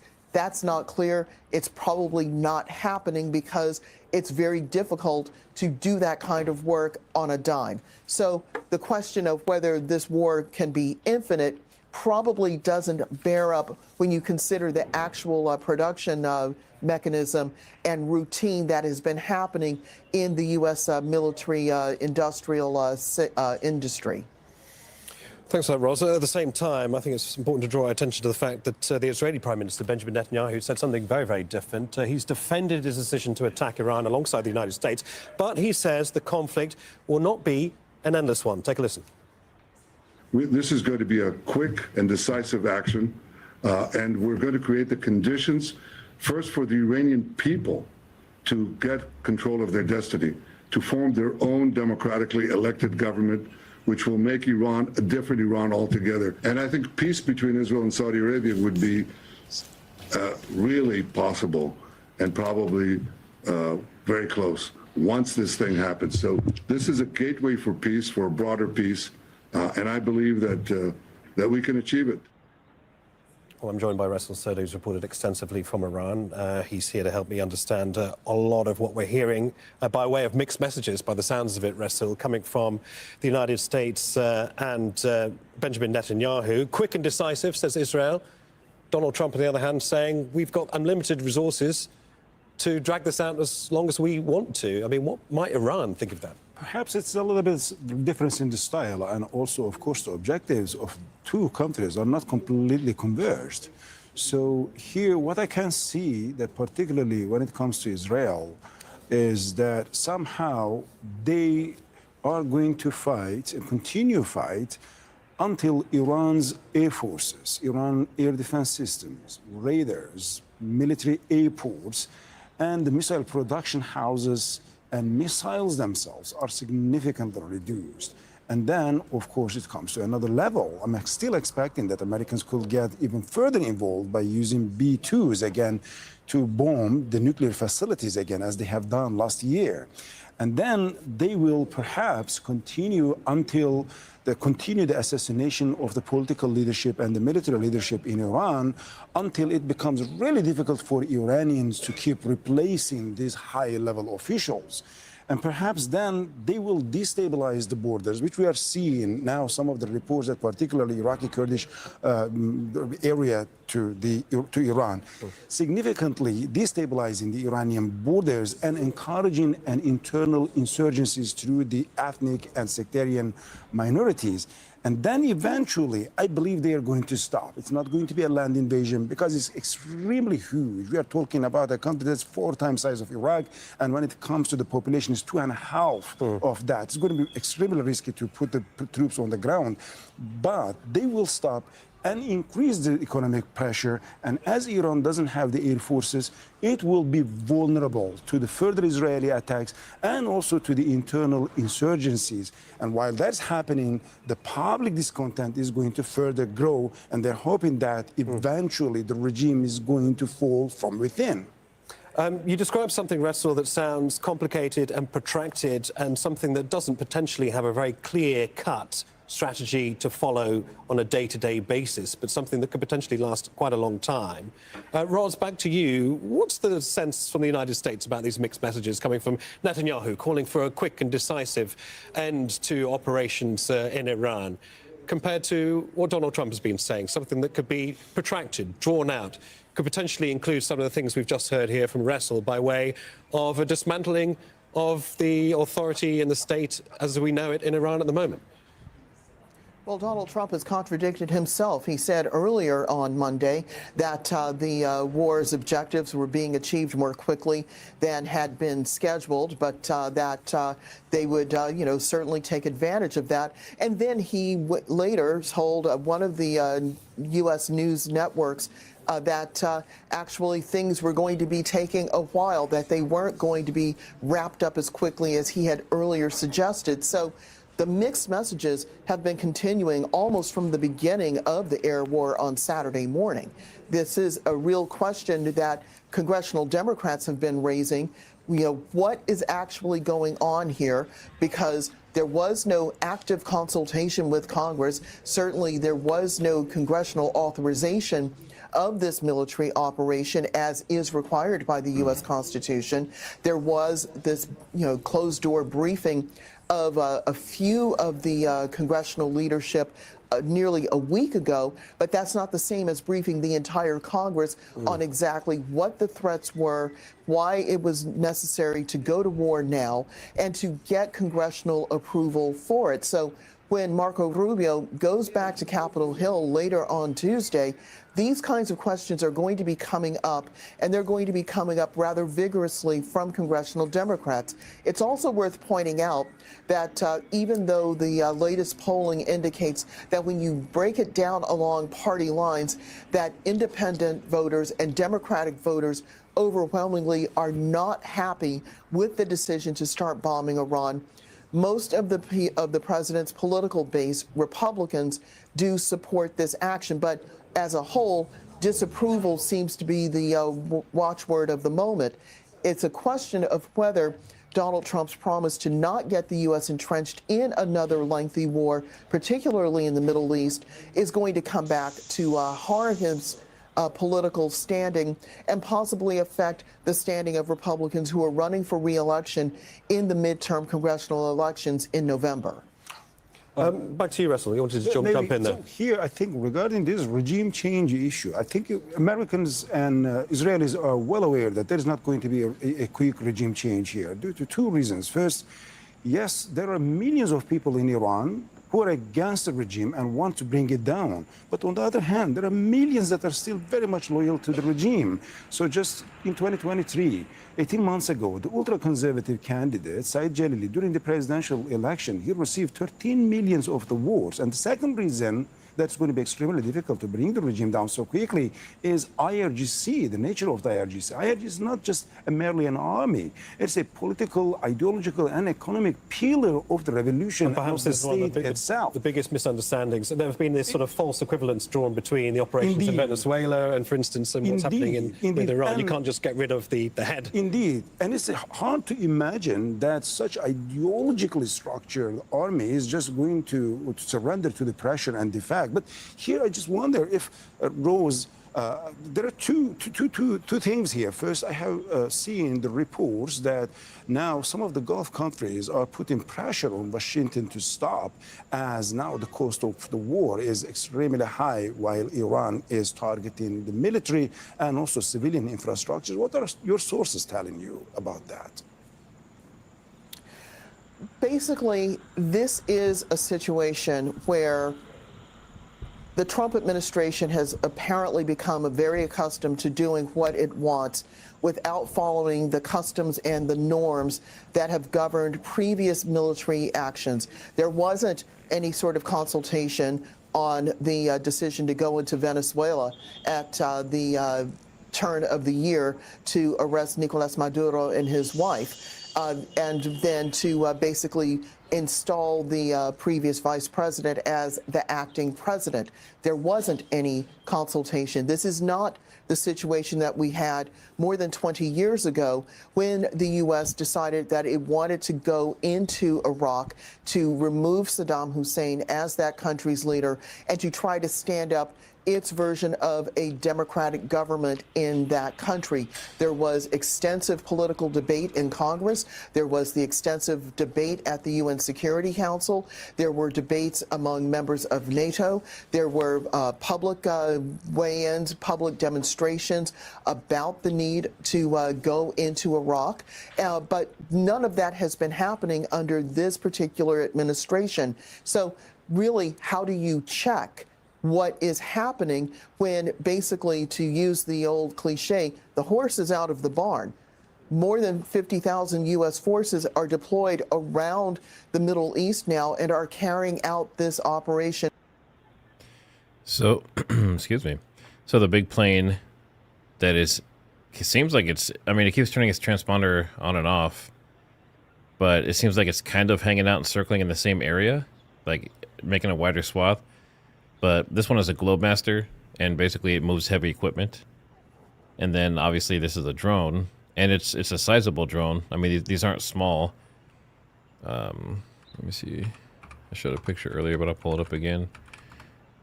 But I mean, this one's flying at 44,000 feet. So what is it? What is it doing? I mean, it could be nothing, but I've been watching these maps on Flight Radar for quite a while, and I've never seen a drone, and I've never seen this particular one. There's this guy here, and it's for high altitude, long endurance. It's for the Navy. Looks like the Royal Australian Air Force uses it too, and it's for surveillance, maritime surveillance. So recon and that kind of stuff. Interesting. It says it conducts search and rescue missions, and it is a complement to the Poseidon. So the Poseidon is used to look for submarines. Interesting. But this is in the mountains. This is on a road in the mountains. So why would it be in that location?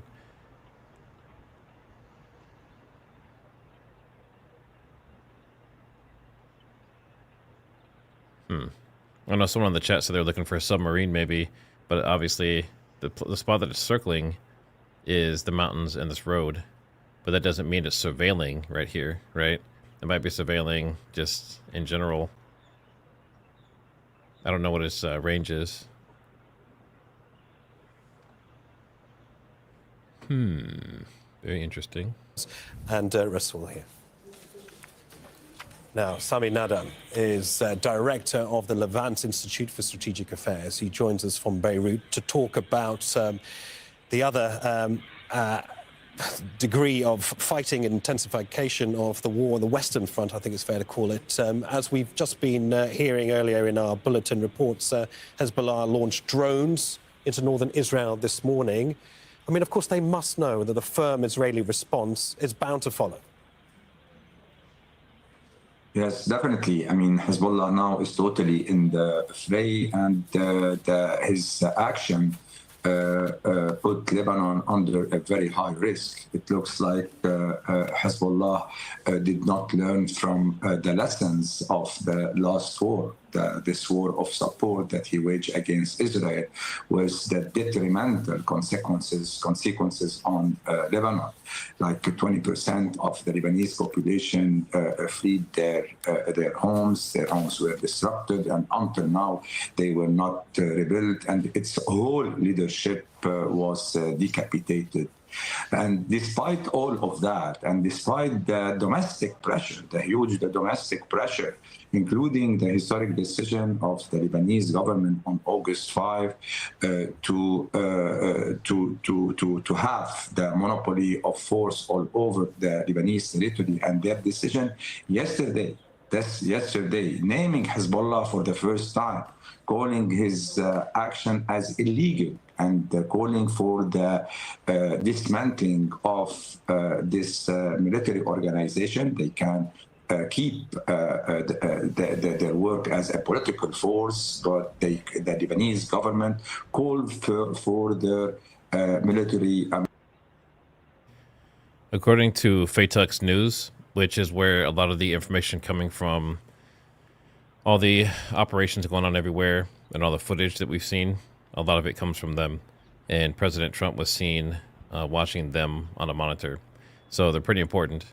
But they said there's been a noticeable decrease in footage coming out of the Iranian attacks on Gulf countries. On the first and second day, we saw a lot of footage, which obviously we've gone over. But as authorities have clamped down hard on people filming footage, it has largely stopped. And as we know too, they're also clamping down on the cameras. So whenever a missile or something's incoming, then they shut these off or they point them to the ground. So kind of, you know, I mean, are they trying to, are they hiding something? Is it worse than what we're seeing? Are they trying to control, you know, operational security?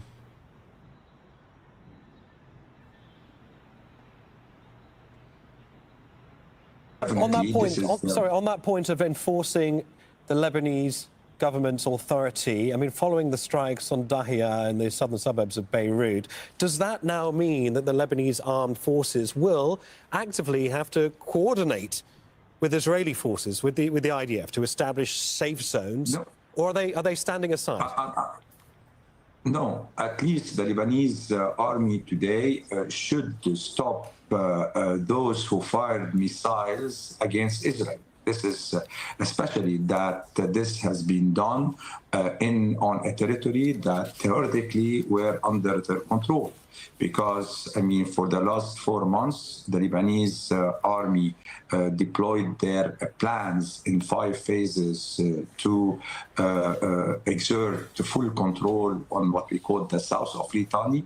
And yesterday, these missiles, part of them were fired from this region in particular. So this discredit their strategy and their plan and what they have been calling the international community that they have achieved implementing this strategy. So it's about the credit of and the trust in this institution, and the Lebanese state is today at stake. And I'm sure that the Lebanese army has the will now that is fully backed by the government, and it has the capability. If it lacks some equipment, some support, I'm sure that it can find in the international community and in the Arab community all that support it requires. Sam Inada, Director of the Levant Institute for Strategic Affairs. Many thanks for joining us there from Beirut. Now, this is Al Jazeera with continuing coverage of the conflict between the US, Israel and Iran. I'm Neve Barker. The Israeli military says it's carrying out simultaneous attacks.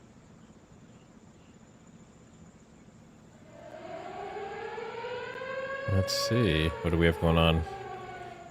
This one looks like it's in northern Golan.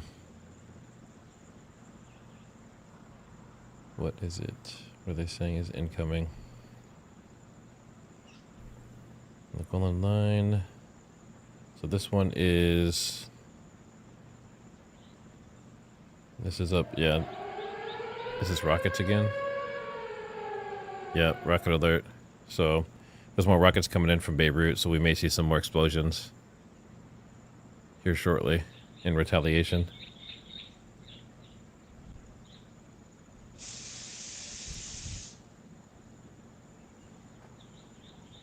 Have made impact in residential areas in Tel Aviv. At least 11 people have been killed across Israel since Saturday. And 2 drones have hit the US embassy in Saudi Arabia's capital, Riyadh. The attack has caused a small fire and minor damage.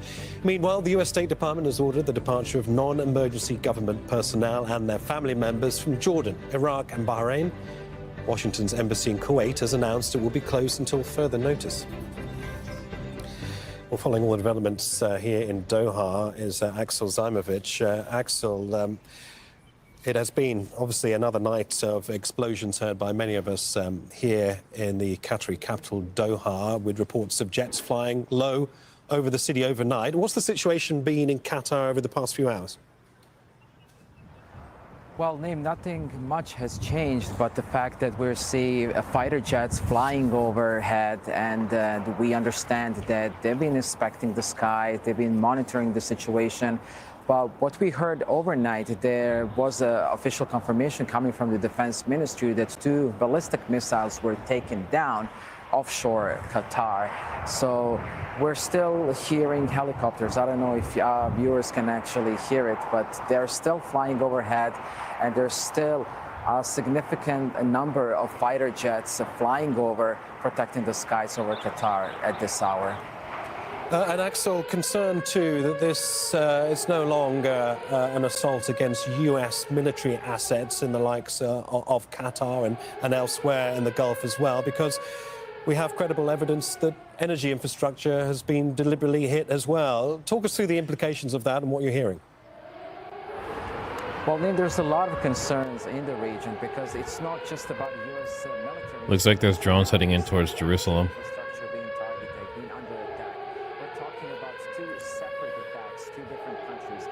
and Saudi Arabia. I'll mute those so you guys don't have to hear them What's really constantly. here is the question of what happened next, because everybody's asking if Iran is willing to It's target there's quite a bit going off right now. infrastructure, the lifeblood of the economy of this country, or Saudi Arabia's oil infrastructure. Interesting. Can you hear the alarms or no? But also, we have to put it into context that this region is one of the biggest contributor to the world's largest Oh man, so they got, it looks like they have a huge set of drones coming in. The largest amount of It's all over the LNG, map. and Saudi Arabia on a daily basis exports millions of barrels of oil. So if this prolonged disruption, All right, we'll see. it's not Let's just see what gonna affect happens. the region here. Everybody else will feel the consequences. Axel, we have had, I think it's fair to call it a pretty dramatic first for the Qatari Air Force. If anything comes in, make sure we can hear it. Reported downing 2 manned Iranian Su-24 jets. It's always hard to see during the daytime, though. That were, we believe, en route to Qatar on a possible bombing run to hit the American assets here, although we have no further details on that. I mean, walk us through the implications of what we are hearing with this admission. All right, give me a second here. So you can hear them still? You guys shouldn't be able to hear the I mean, they're still going off right now. Like, can you hear them right this second? There's been like 30 of them that have gone off nonstop. Towards not just employing and having missiles detectors here, but we also see that the jets are flying over, and that's one of the reasons why we saw that these Iranian jets taken down. Okay, perfect. Yeah, because I can hear the alarms in my ear, but I only put them into the stream when they're first starting. In fact, it's escalating, and it could have a deeper consequences for the region if it's not just stopped.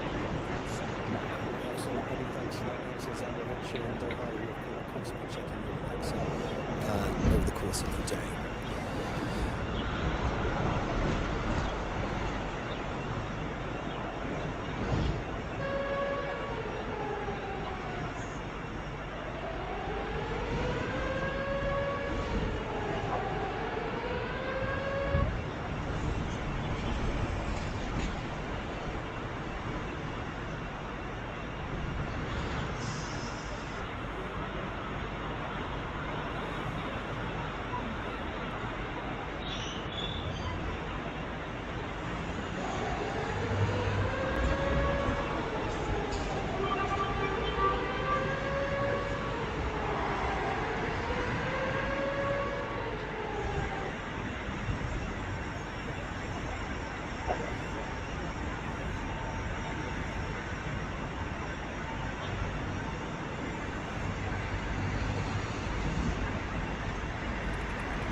I'm not seeing anything listed anywhere online saying where it's heading specifically.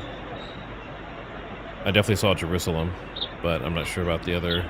I only showed you guys a few of them. There was like 50 different alarms that went off.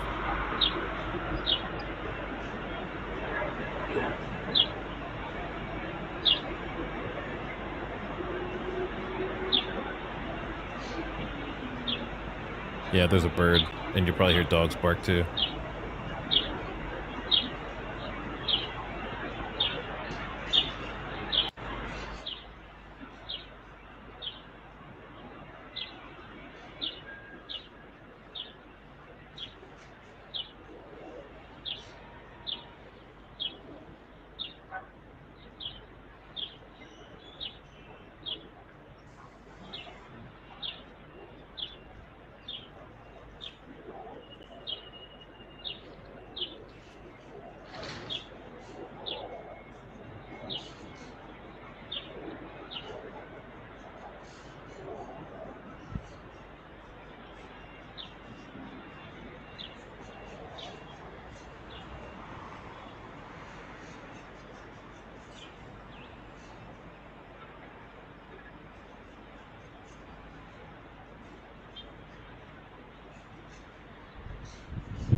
Yeah, it looks like most of the alerts are around Jerusalem. Some going, let's see. Some all the way out to Lod. And then back up towards the West Bank. So kind of central Israel. Hostile aircraft. So you're looking at drones. So it looks like they took out their ability to do a lot of missile strikes. But now they're getting hit with a lot of drones. And I don't know. I don't know which one's worse, to be honest.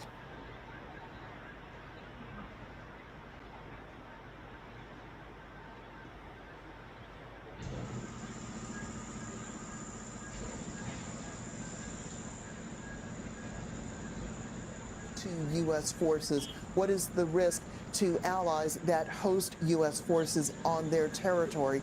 What is the risk to the tens of millions of people who live in the region if you are deciding whether to go into a military conflict?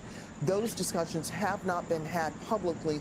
They're only getting underway now here in Washington, but it also means that you're going to see people being injured, you're going to see people being killed, you're going to see property being destroyed while the policymakers try to figure out how to mitigate all of those questions. So it really does come down to, were there things actually debated and calculated before the decision to launch these airstrikes on Saturday, or whether this was done on, off the cuff, as it were?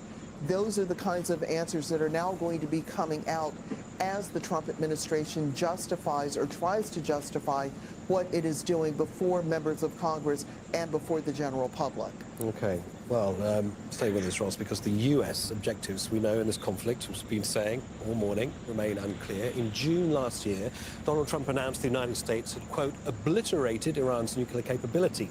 More recently, days before Israel and the U.S. launched attacks on Iran on Saturday, Trump said the U.S. would prevent Iran from obtaining a nuclear weapon. Well, now, conflict embroiling the Middle East, Trump says the United States is removing Iran's ability to launch missiles. Our objective was the destruction of Iran's nuclear enrichment capacity and a stop to the nuclear threat posed by the world's #1 state sponsor of terror. Tonight, I can report to the world that the strikes were a spectacular military success. Iran's key nuclear enrichment facilities have been completely and totally obliterated.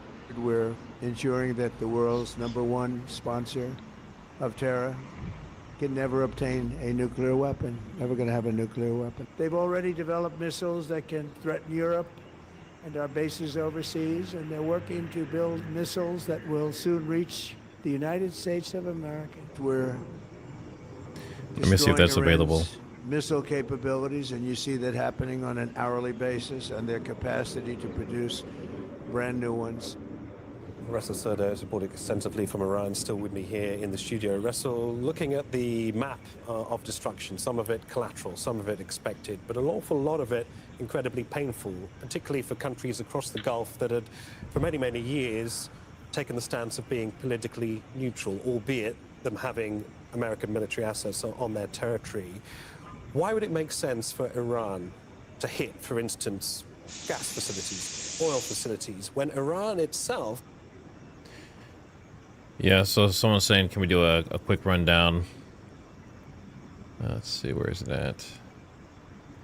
Yeah, can we get a quick brief of what you're monitoring? So there's multiple layers of things.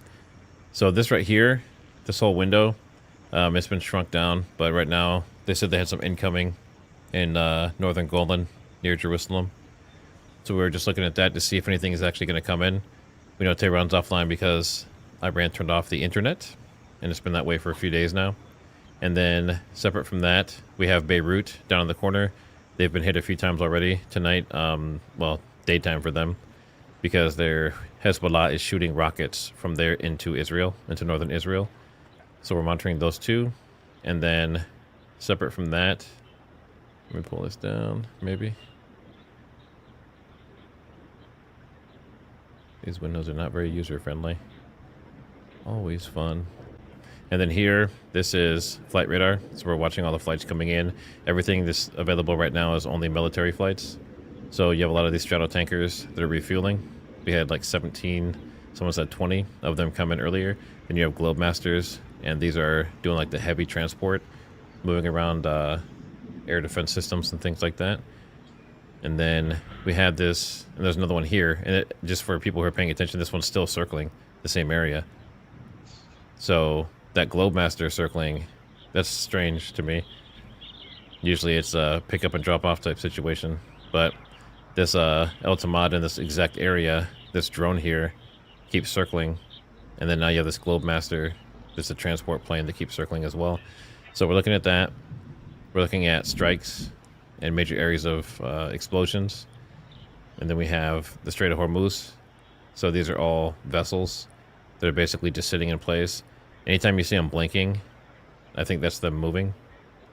So all of these are just sitting here, and they closed it for people going in and out.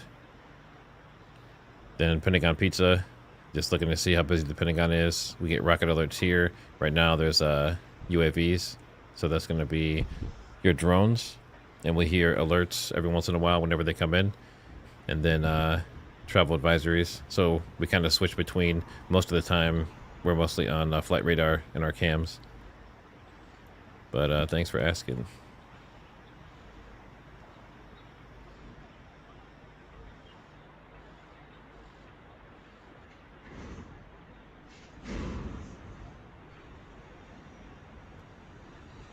Roles in mediating in the past, and I think it's fair to say that both feel somewhat betrayed by what has happened. I mean, let's look at the changing military and diplomatic posturing in the region, because the UAE and Qatar are now citing their, quote, legitimate right to respond.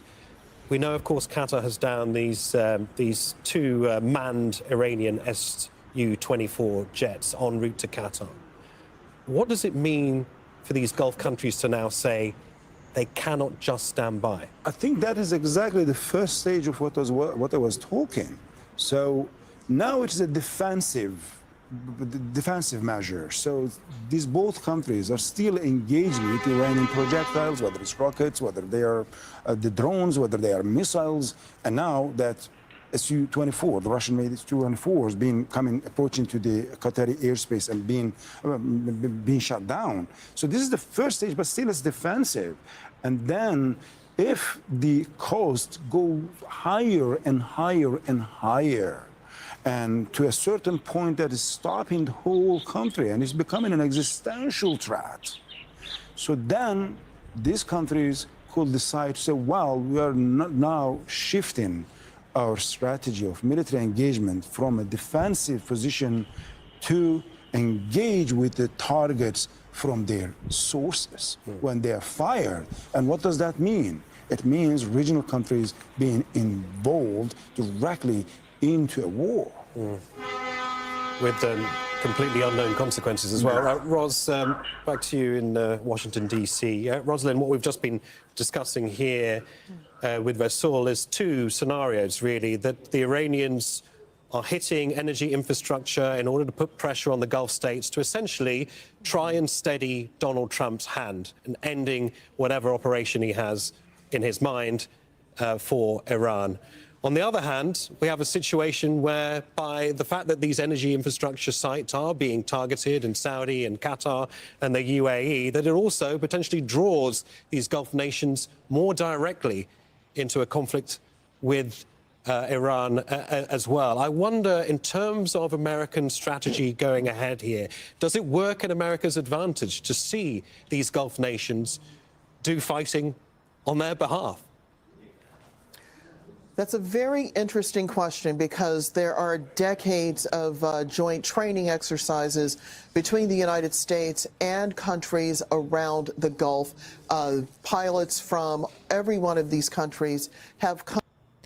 It looks like all the drones have been intercepted. So it looks like they're clear in most areas.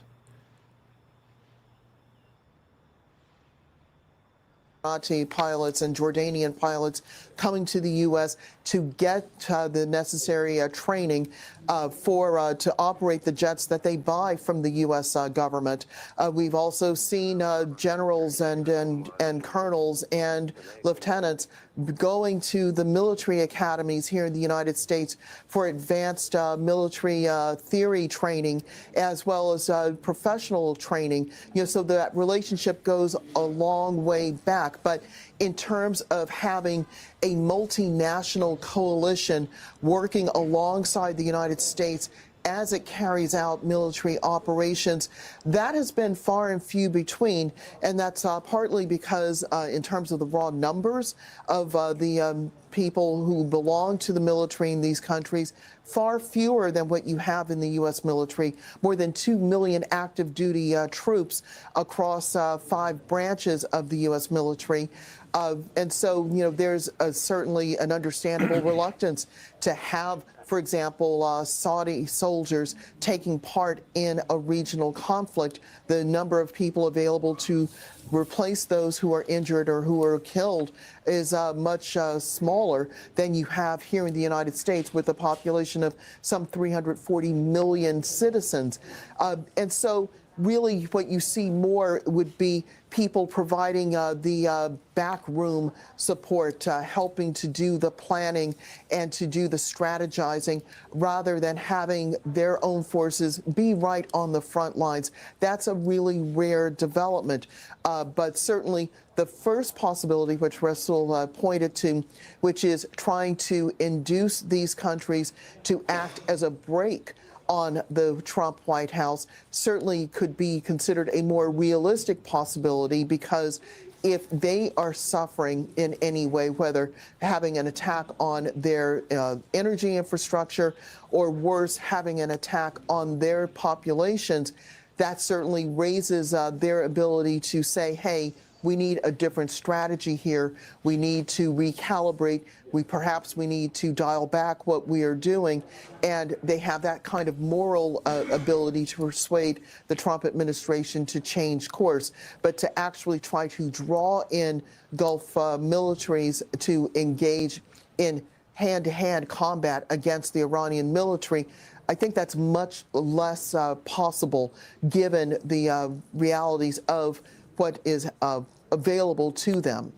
All right, Ros, many thanks for that. Rosalind Jordan, Russell Soda, many thanks for that.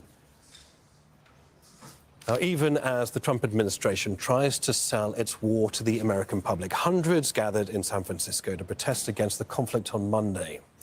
Demonstrators were rallying against the escalating attacks on Iran, but they were also calling for President Trump to resign. Some of those protesters are Iranian Americans who say their families are living under threat of airstrikes. Henry Enscher is a former U.S. ambassador and Deputy Assistant Secretary of State. He says the U.S. and Iran will eventually get back to negotiations. We're in a wider regional war already. Iran has struck back at several targets in the Gulf, including several capital cities. So I think we're already there. What I think is happening here is that both sides, the Iranians and the Americans, are using violence as a way to get back to a negotiation on the most favorable terms. I think where we are now, if the U.S. administration wanted to, it could plausibly claim victory. That is to say, it has decapitated the leadership of Iran. It claims to have sunk the Iranian Navy. It's crippled Iran's ability to fund additional proxies in the region, and it has struck hard at Iranian missile facilities. They could do more on the missiles, but getting to the point now, actually, where if the administration wanted to do so, and if political calculations required it to do so, it could plausibly claim victory and head back to the negotiating table. But on the other hand, we hear that President Trump is prepared to continue for weeks. A lot of wars, most wars, end with some kind of negotiation, and I think we will be there now. This is not a war that will result in the United States driving on Tehran and actually conquering it. We've seen that a few times in the region recently, but the U.S. force is not configured to do that, which means that the only solution is some form of negotiation. So I think we'll get there sooner or later. So for this, and thanks for the super. Thank you for covering this. In your share screen, is there a shortcut option for moving windows? Pull tab and top the middle of the screen. Might save you a hassle. So the way this is set up right now, there's a program called floating window something or other on the Windows, and it's just like a band-aid for now. I'm actually going to be running everything from OBS Studio and having everything completely set up with like hotkeys and MIDI controllers and a Stream Deck and everything else. I have it all sitting in front of me right now. This was just because I was not expecting the war to be starting this soon, and I'm putting the stuff together to have the dashboards and stuff set up for you guys. But hopefully in the next, well, maybe by tomorrow at the latest, I should have all of this set up in OBS Studio so it's much smoother, and I can just switch between scenes and stuff without having to drag stuff around. But I appreciate the super. Let me see if there's any others I missed. William, thanks for the super. Removing 800 kilograms of uranium seems more complex than abducting a person. Taking out the F-15Es has really made life problematic for the U.S. Well, especially since it seemed like it was the Kuwaiti air defense hitting itself. But I know Russia and China had a lot of fun with that today in their posts. Let's see, first post has some good cams. I'll have to check them out. Thanks for the super. Thanks for becoming members. Texas Gal Sophia, Tiny Dancer, NZ Girl D. New Zealand?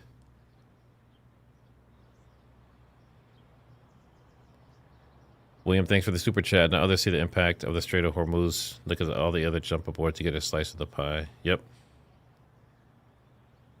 Let's see, still some there's. I think this was answering a question earlier. Sorry, Matt. Thanks for the coverage and explaining everything. Thanks for the super. Still here somehow. Megan Price, thanks for becoming a member. Deborah, is it Mose or Maze? Mose, it looks like. Texas Gal Sophia, thank you for these live coverages. Appreciate you. I appreciate you as well. Thank you very much. Always gloves. How much damage does a Tomahawk ICBM do? Expensive for the amount of damage. Let's look it up. Let's see how much it costs per shot.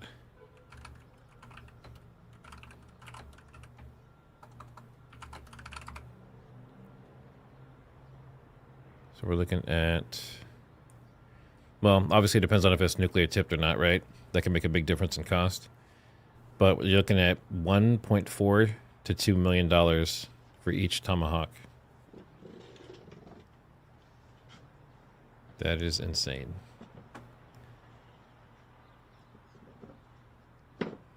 Kelly MC, thanks for the super chat. Trigger, thank you very much for how many hours you for your many hours of coverage. The details you provide are superior to mainstream media. I mean, I think mainstream media still has its place, obviously. You know, we're using them for entertainment, not so much for the facts, I guess, if that makes sense. So they help kill time. And obviously, as you know, in Al Jazeera and Fox Live News that you've seen here, they just repeat the same stuff over and over and over again on like a, you know, like an automatic feed, but with occasional little updates here and there. Let's see, we got Bonnie. Let's see. F-35 JSF. Hey, Matt, been watching long before on firearms. Been here for a while, huh? I know there's another guy. It's Michael, like 3583 or something like that. But he's been here since day one. Like one of my first videos I ever did. We've been exchanging comments ever since. But yeah, definitely appreciate you being here. And then we talked about Cassia. As far as I know, she is safe. And I think that gets us caught up. Yeah. All right. Ron Paul and Alex Jones for president. 2004. Are you a bot? That's interesting. Moon Manners, have a good night. Thanks for being here. Let's see. Drone surveying the area. Just look at land. As far as this drone, this whole drone situation right here. So it came out. I kind of want to go back through history. I don't have time at the moment, but I want to see if that. So basically, first of all, I want to see if that Globemaster where is it now? It's over here. No, that's not it. It's a Stratotanker. No, that's it. So the Globemaster, that's a different one. Where is the other one? Sneaky, sneaky. Interesting. What I was trying to say is I'm curious if that Globemaster, the original one, if it dropped this off. So I want to see if the Globemaster, let me get back on this one. I want to see if the Globemaster was over here and released this drone somehow or something out of the back. And then it's now surveilling, and maybe they're testing some, this could be a test ground. Make sure it works and then deploy it into Iran. But it's just going nonstop. I think it's on, is it 5 loops? 1, 2, 3, 4, 5. Yeah, it's done 5 full loops so far. I've never seen anything like this, especially from a drone. But yeah, interesting. But that's why some of these tools are pretty cool. You just kind of get to see stuff other people don't get to see. And all these are open source. They're all free. Flight Radar is even free. They have a paid tier that I'm on that you get a little bit extra information. But and I'm not even at the highest level. But these are all very good resources.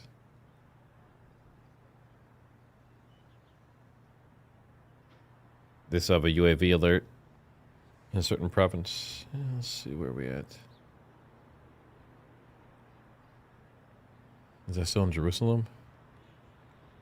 No, that's clear. So it's northern Golan. This still has alerts, which is just west of Jerusalem. Interesting. That's been going for a while, but it can take up to 2 hours for drones to get from Iran all the way to Israel. So maybe they detected a launch of them coming their way, which means obviously they wouldn't get there for quite a while.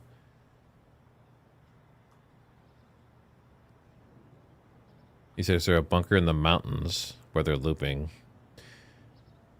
I guess that could be possible, but yeah, let's change our terrain.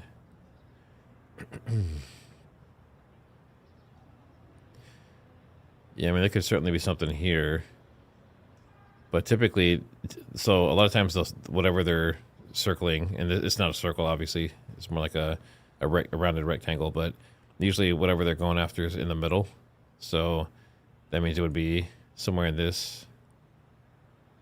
I don't know, maybe, I mean, there could be a vehicle. I mean, we don't know what's there.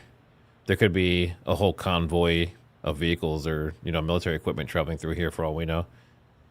So, we can't assume that it's obviously just an empty map right now, but there could be all kinds of stuff in here. And actually, let me see if there's any military vehicles. Ground vehicles. Nope. Nothing I see there. At least nothing with its ability to see it on.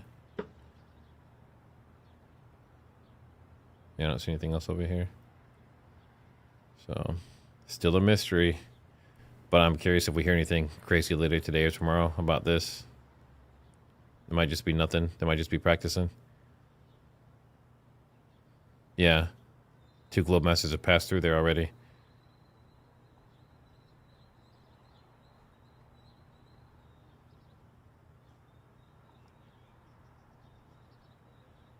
We'll switch back. It's a little bit easier to see this way.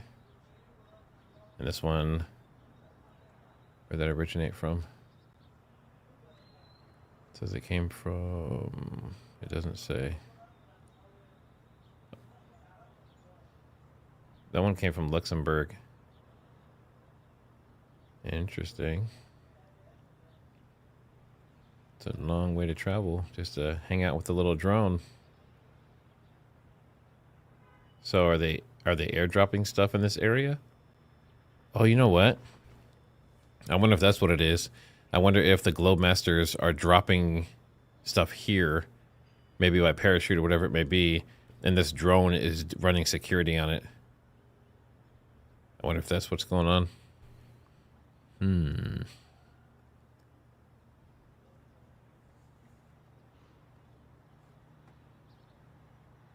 a very unprecedented, if you like, decision yesterday to ban all Hezbollah military and intelligence activities in the country. Now, while this was seen as a bold move, the question in Lebanon is how will this be implemented, with Hezbollah issuing a veiled warning saying that such a decision can cause internal problems. Talking about those internal problems, Zaina, I wonder if you can explain what that might mean. If we have the Prime Minister saying that Hezbollah must disarm, I mean, how would a disarmament take place? I mean, would it happen voluntarily? Would it happen by force? And what sort of resistance might we expect from Hezbollah?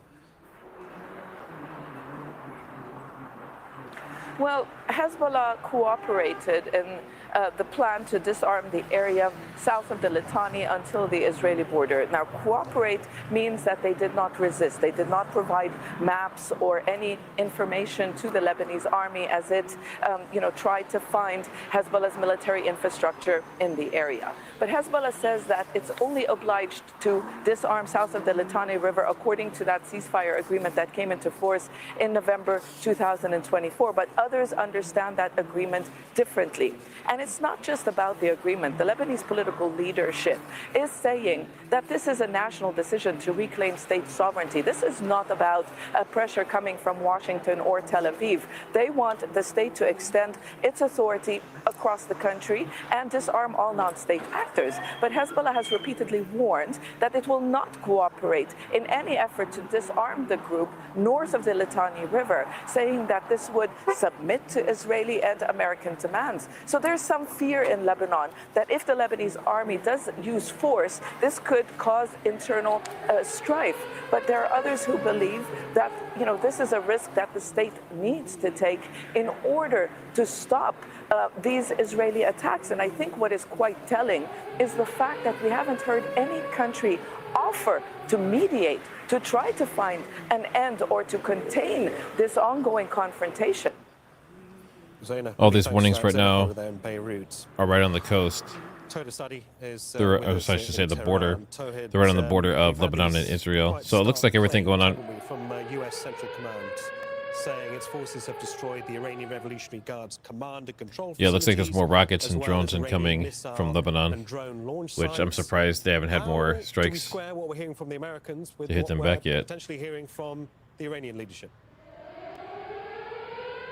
Well, let me just open up with the latest lines, latest developments coming in Iranian capital Tehran. As you can see, we just heard a few minutes before we start, we just heard a sound of massive explosion, and a thick smoke is being seen coming from the eastern part of Tehran. Again, the whereabouts of which the exact location remains to be seen, and that is part of the strategy over the past few days, starting from Saturday, that they don't give specific information, they don't spill the beans about the exact places being targeted. And getting back to your question, we know that the IRGC has experienced major blows, specifically following the death of the killing of Ayatollah Ali Khamenei, the supreme leader, which was not the only person being targeted.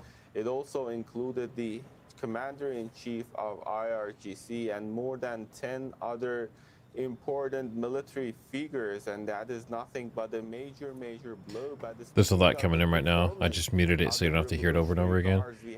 Someone asked about North Sinai. North Sinai and South Sinai. They are part of Egypt officially. So this is Egyptian territory. But operationally speaking, starting from the very early hours of Saturday attacks up until the moment we received statements from IRGC indicating the developments, indicating their continuation of actually what they call their retaliatory strikes. Of course, the recent was the 14th wave of strikes by the IRGC forces, which are targeting basically the United States military bases in the region, as well as the Israeli territories, each time with new weaponries that they have. And also we got last night the 13th wave of their strikes, according to the statement that a lot going on. Okay, so they have targeted a military base in Kuwait, and a gathering of US The latest update on this. It looks like Israeli ground forces have entered southern Lebanon. So there's boots on the ground from the IDF in Lebanon right now. And as part of a forward defense operation to protect northern communities under Operation Lion's Roar, troops from the 91st Division are holding positions while strikes on Hezbollah targets continue. So it looks like the war has moved officially into Lebanon at this point. And I haven't seen anything for multiple hours coming from Iran, at least towards Israel. They're still attacking everyone else. A very complicated situation of this confrontation, which is jeopardizing the ordinary citizens here in Iran. Talking about ordinary citizens, there are also obviously ordinary citizens across the entire region, across many Interesting. countries, wondering when this might all end. I saw a post, this guy saying,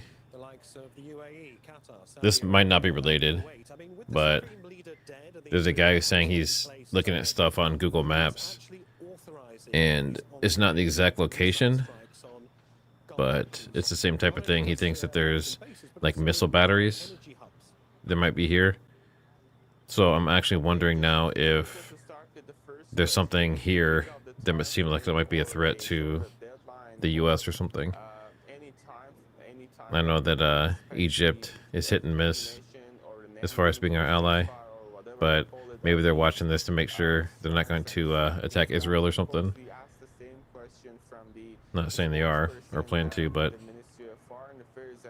and this plane's been hanging out too. This Cessna, it's a military government Cessna. Just very strange. I would really like to know what's going on here. And it's been circling for, does it say a time?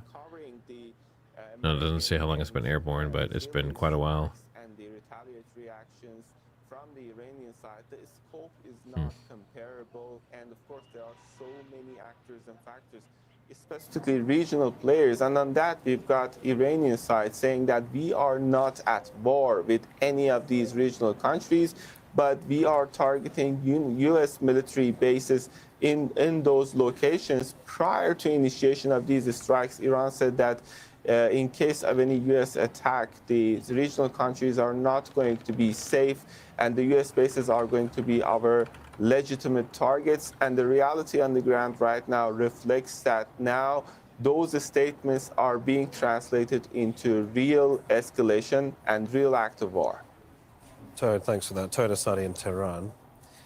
Well, 2 drones have hit the U.S. embassy in Saudi Arabia's capital, Riyadh. The attack caused a small fire and some minor damage there. Let's go live to Zain Basravi. He's in Doha for more on this. Zain, firstly, on the drone strikes on obviously a sensitive target in Saudi Arabia. Tell us more. That is correct. Iran may continue to say that it is not at war with these GCC countries, but the fact of the matter is it doesn't mind putting the populations living in these countries in the firing line. That's been clear from the last several days. Today, on the 4th day of this conflict, we are hearing that the U.S. Embassy in Saudi Arabia is telling American citizens living in Saudi Arabia to avoid the embassy until further notice due to an attack on the facility. What we understand is that, as you say, 2 drones were used to attack the embassy. There was a limited fire that broke out in the diplomatic compound. And what we are hearing now is that this morning there was minor material damage on the compound. The Ministry of Defense said this in a statement, and what we are hearing is that targeting of sites. I muted it so you guys can't hear it because I don't want it to get irritating, but there's nonstop alarms going off right now, and it's all for drones going into northern Israel. But as far as can you see it, I know someone asked that. So Beirut, this is the only camera that I can find for Lebanon, and they've been bombing Beirut. But as far as the drones and stuff for these alerts going on, it's northern Israel. So I don't know if we would actually ever see anything with drones on this. So yeah, I think this one is anything that's not ballistic missiles, you're much less likely to see. Like we have a Haifa cam, and it's south of what's happening. And then we have northern Israel. That's about the only 2 that we might maybe see something on, but it's pretty far away. During this phase. So the circumstances not to mention that Israel is forcing these cameras to black them out or point them at the ground when things are actually happening. So And as a result, I know some of obviously, these the didn't do heightened that. threat, Like we saying saw the missile US launches State earlier. Department understand We now saw has ordered the interceptors and departure stuff of being launched from North non-emergency Israel and Tel government Aviv.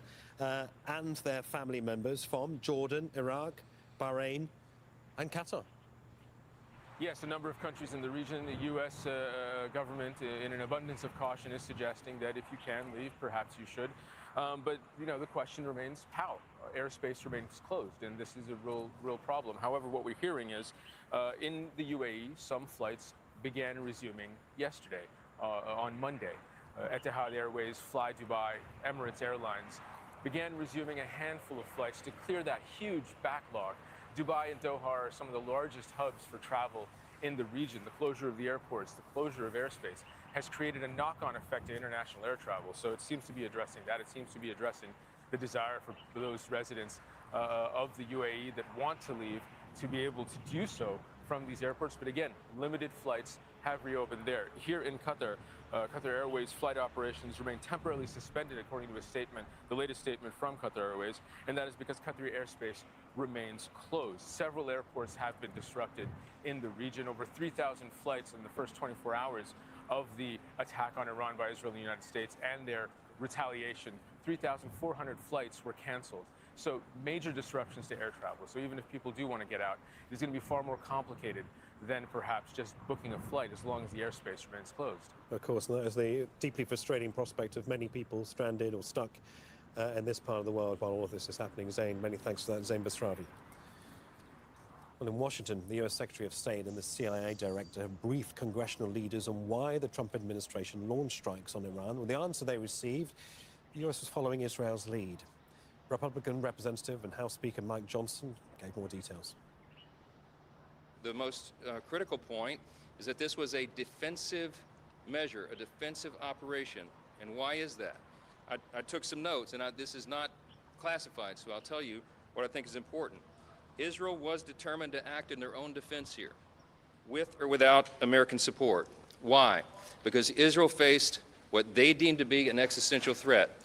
Iran was building missiles at a radical and a rapid clip to the point where our allies in the region could not keep up. As you know, Iran has long vowed to take out Israel, wipe it off the map, and they have long seen that as a critical threat to their very existence.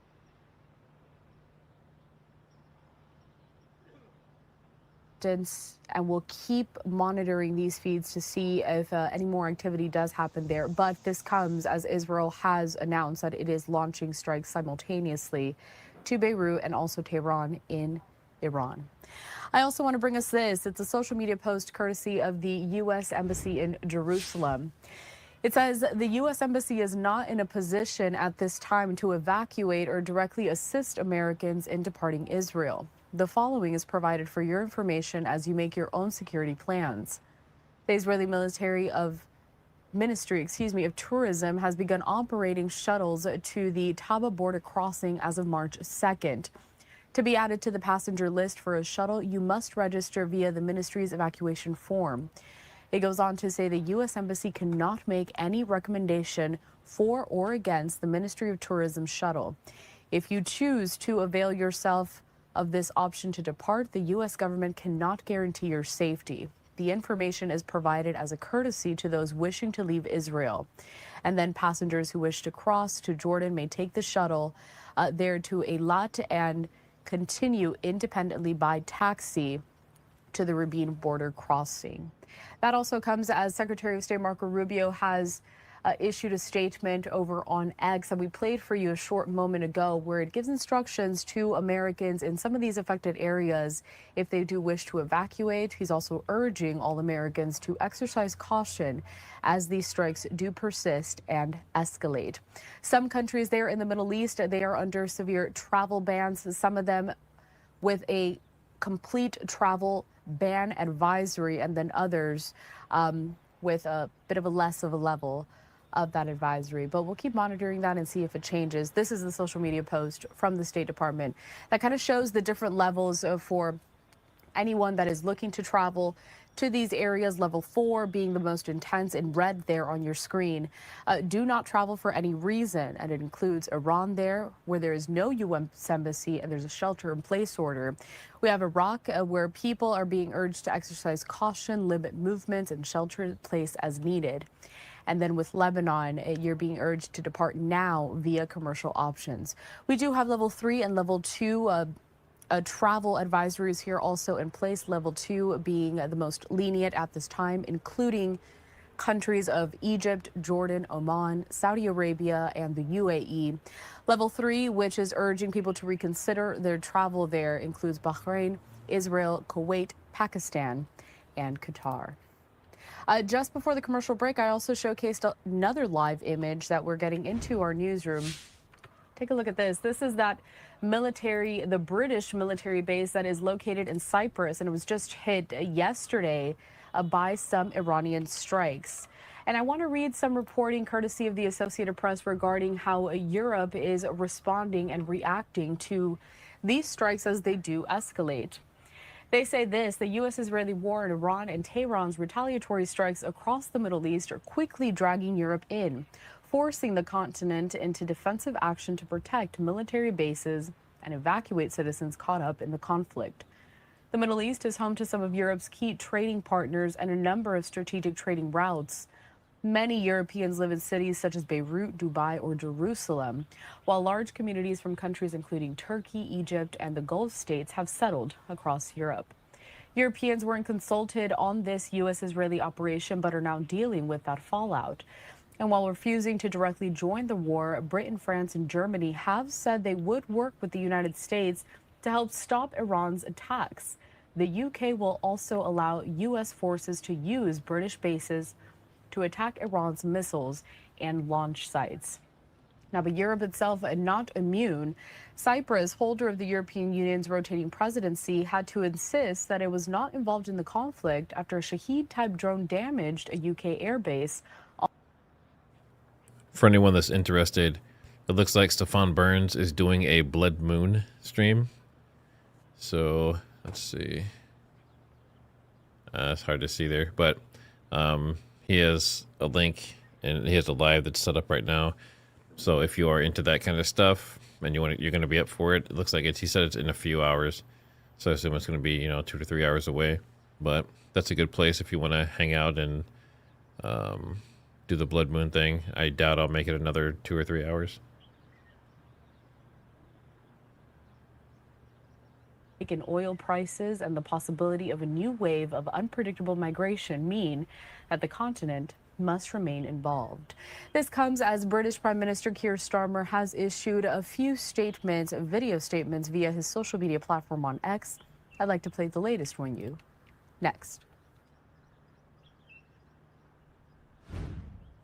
Yesterday, I spoke to you about the situation in the Gulf and explained that the United Kingdom was not involved in the strikes on Iran. That remains the case. Over the last 2 days, Iran has launched sustained attacks across the region at countries who did not attack them. They've hit airports and hotels where British citizens are staying. This is clearly a dangerous situation. We have at least 200,000 British citizens in the region, residents, families on holiday, and those in transit. I ask all our people in the region to please register your presence and follow Foreign Office travel advice. I know this is a deeply worrying time, and we will continue to do all we can to support you. Our armed forces, who are located across the region, are also being put at risk by Iran's actions. Yesterday, Iran hit a military base in Bahrain. So we were listening in there to It was the social media post courtesy of Keir Starmer. He posted this on his platform on X. I also have another post from the British Prime Minister. He says, I know the situation in the Middle East is worrying for British people in the region and at home. It's my duty as Prime Minister to keep British people safe. Now, going back to some of the major concerns for Europe, though, as I bring us out to the live images that we still have over in Cyprus coming in at this time. Europe's major short-term priority is ensuring the safety of thousands of citizens caught up in the war as it spreads. Concerns about getting people out were raised during an emergency meeting of EU foreign ministers over the weekend. No joint evacuation effort was launched, but one could be needed imminently.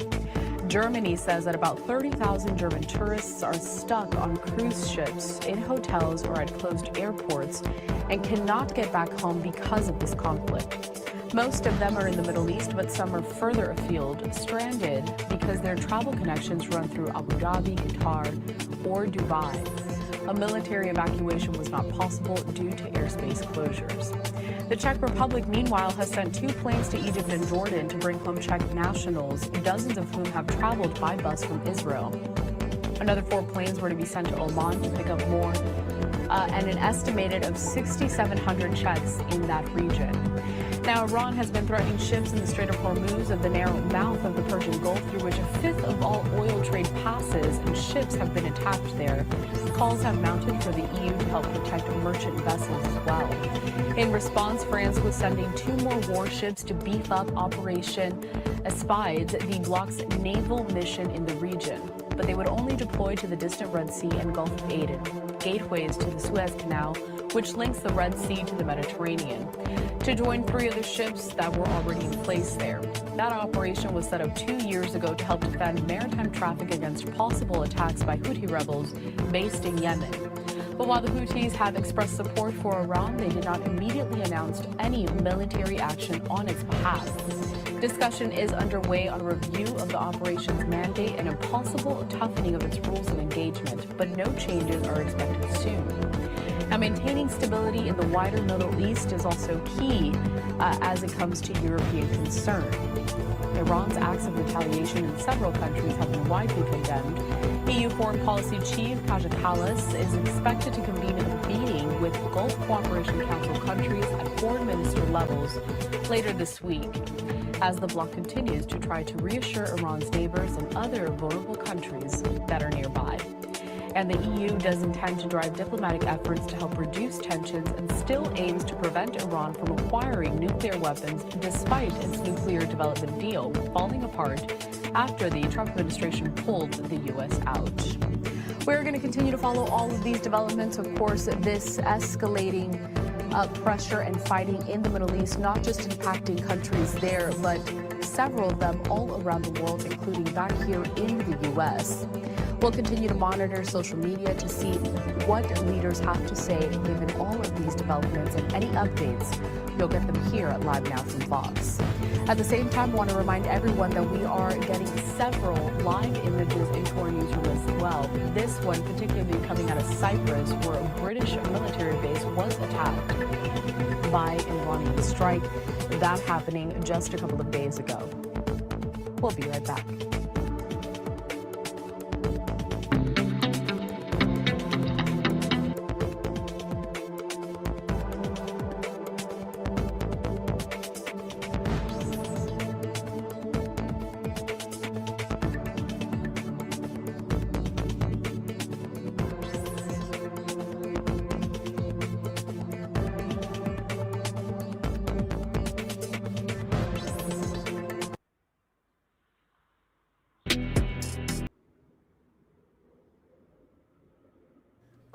What's the chance of 2 different videos both playing music at the same time for a commercial break?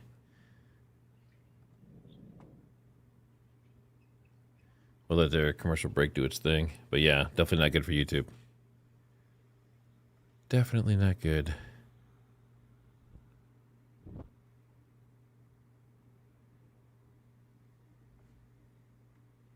So, I don't know if you guys were paying attention or not, but look at these weird patterns just flying.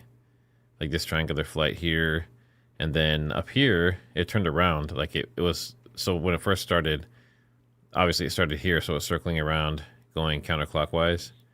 And then a few times it went clockwise. And then it was like going back and forth here and taking weird paths, doing these triangular patterns.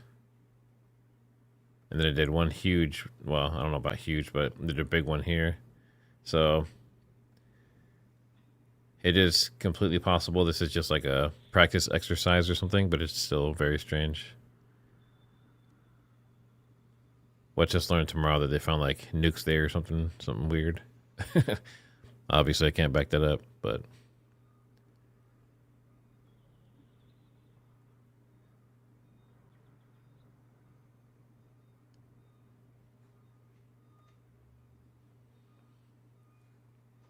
Thanks for staying with us here at Live Now from Fox as we are continuing to follow any and all developments regarding the conflict in the Middle East that is continuing to escalate and affecting countries all over the world. Just before the commercial break, I was showcasing this live image that we are getting into our newsroom. This is coming out of Cyprus, where a British military base was hit. And now European countries and leaders are responding as, again, those attacks do continue to escalate.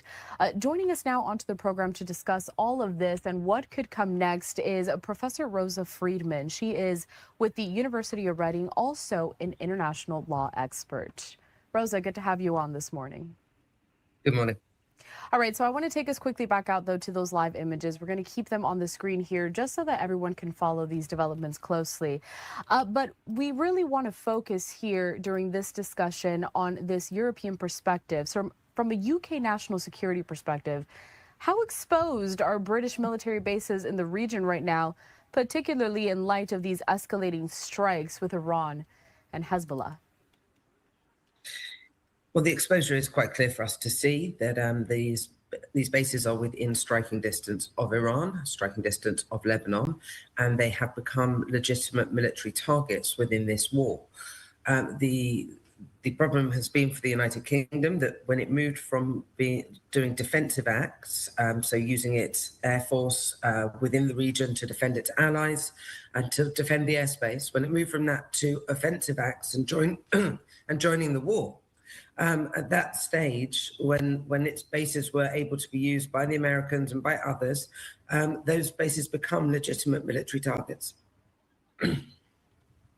And we're turning now also to these legal and strategic considerations and how they're going to come into play with the UK bases. You mentioned it a little bit out there in the top.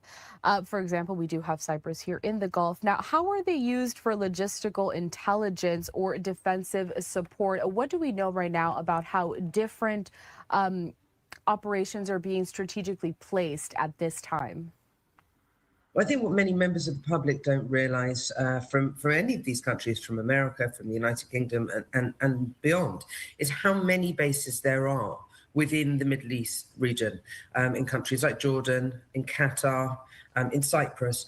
These are strategic military bases, not only if in case there is a conflict within that region, but also if there are conflicts in Northern Africa or further afield in Asia and so on. They're also places where training takes place, particularly within the larger areas of desert land within Middle East countries that are rented out to these other countries.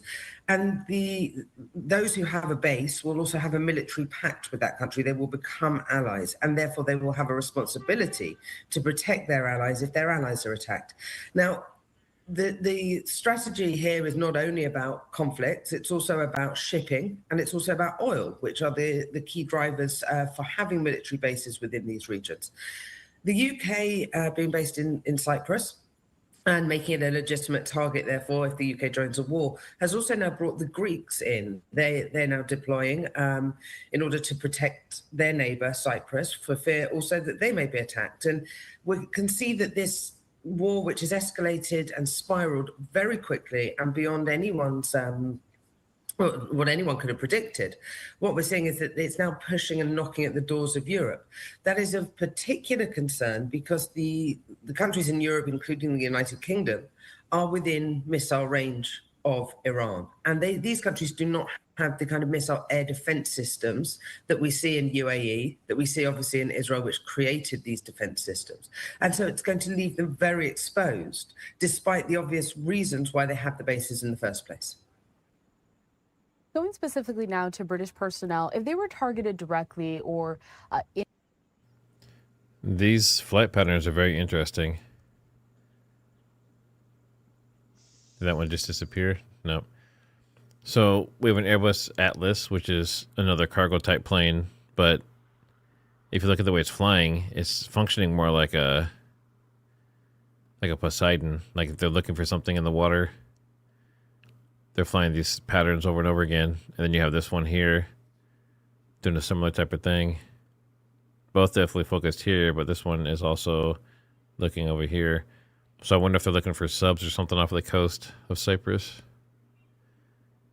And you know, if you're military or a fighter pilot or something like that, you can let us know if it's something different, but that looks like they're searching for something in the water. But these aren't the type of planes that usually, as far as I know, these are the type of planes that usually do it. Usually it's Poseidons or something similar.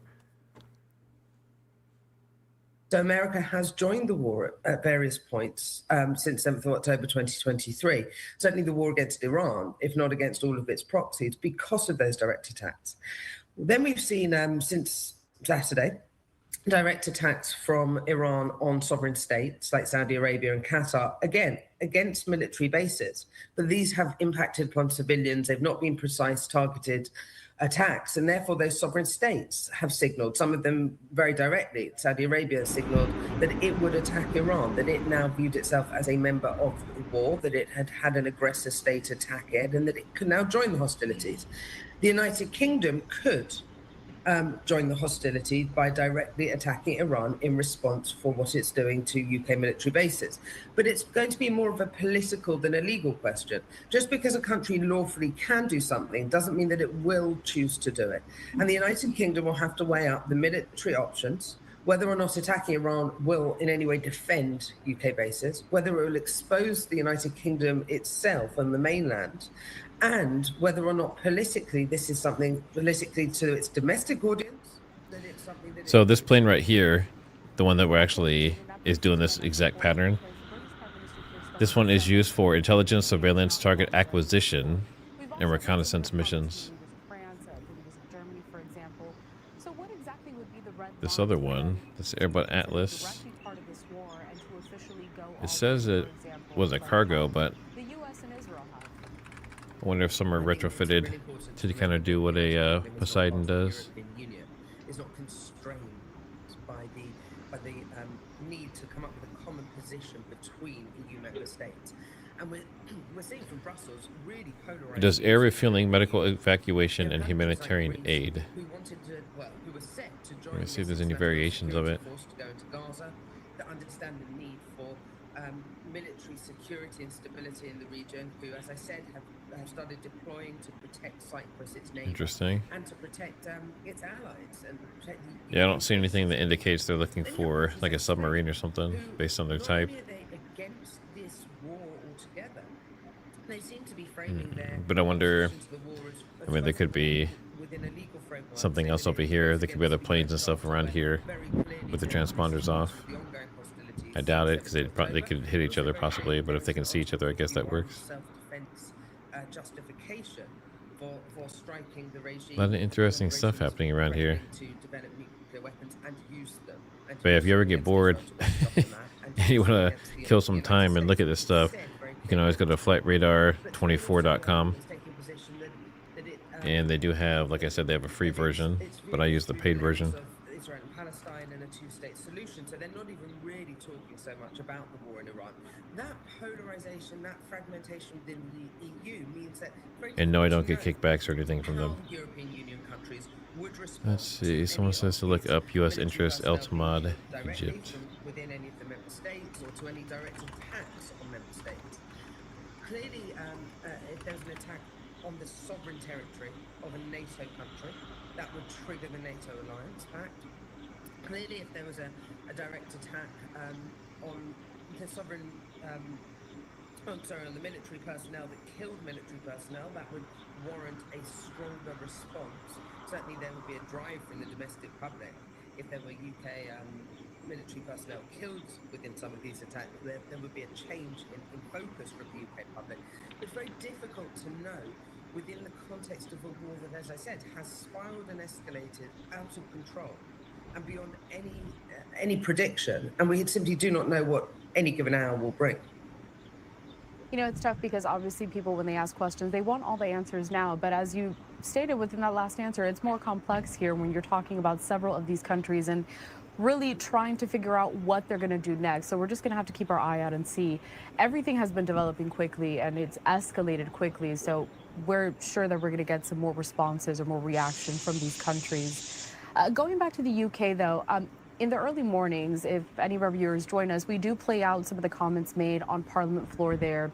You know, you have a back and forth between Parliament members, between British Prime Minister Keir Starmer, and a similar exchange happened just yesterday. So my question is, how is Parliament going to be impacted here? What is their role in terms of if and when it's decided that the UK is going to expand its military posture, or when they decide what they're going to do militarily in this conflict? I mean, the role of Parliament clearly is to make the decisions about whether it's lawful for the UK to go to war, and they have to take that under advisement. It's not the Prime Minister is, as it happens, a lawyer, but it's not for him to determine the law. They have entire teams of civil servants who advise them about the law. They will need to seek advice from the Attorney General before making such decisions. They will be working very closely with the Ministry of Defence at this point to understand what the different options are on the table.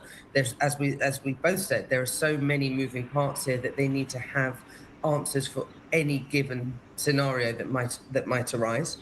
And then the role of Parliament will also be to hold the government to account, to ask the tough questions about whether or not this war is lawful, whether or not the UK joining the war is lawful, what to do about the British nationals who are stranded abroad. So there's a report from Open Source Intel on X. It says News Nation says President Trump told the network that a U.S. response to the strike on the U.S. Embassy in Riyadh and the deaths of American troops will be carried out shortly. That's from 1 minute ago. I don't know if shortly means today or shortly means like in an hour, but it sounds like he's pretty pissed off. Trying to get any details on exact days or times. Yeah, it says there's no timeline. And he said boots on the ground is very unlikely, which means we'll probably end up with boots on the ground.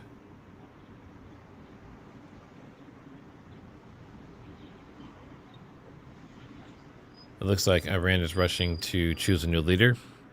Ayatollah Ali Molemi said the Assembly of Experts would make a decision as soon as possible and vote without political preferences, strictly according to religious norms. There's no reason for concern, he added. Oh, the Rabia coming, let's see.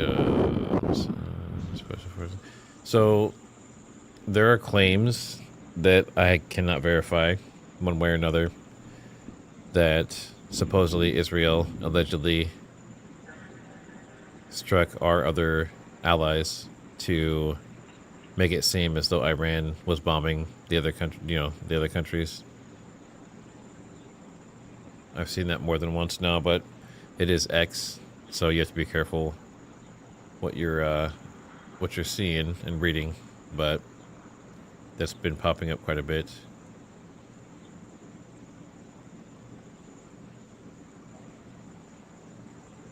Trump again reiterating that we have unlimited medium supplies.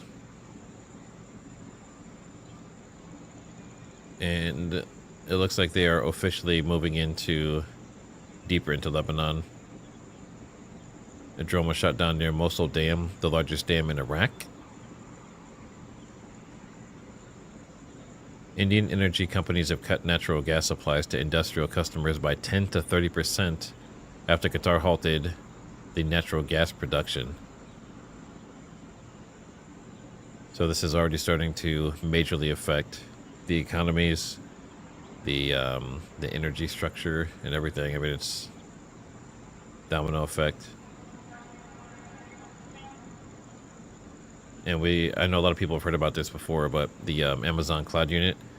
So AWS, Amazon Web Services, they said drone strikes damaged some of their data centers in the UAE and in Bahrain, and is severely disrupting cloud services. And I don't know if you know, from a couple weeks ago, they also were hacked, and AWS was down for a while. Not looking good so far. They caused structural, power, and water damage, and they said that the recovery will be prolonged. They didn't say how long, but it looks like it's going to be a long-term fix over a period of time. Israeli army officially says troops have been deployed at several locations in Lebanon. So they're not just going as one unit, they're sending several.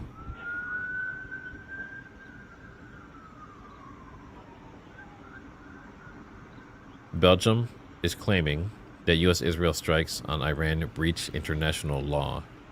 Belgian Foreign Minister Maxime Prévost said U.S.-Israel attack on Iran does not meet international law standards and urged de-escalation and diplomacy, and warned the UN is struggling to prevent or resolve conflicts.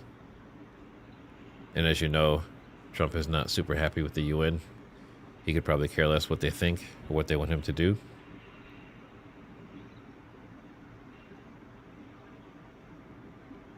I'm just checking for any updates on any attacks anywhere.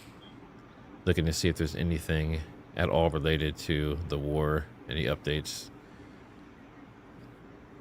I keep seeing a lot of the same footage.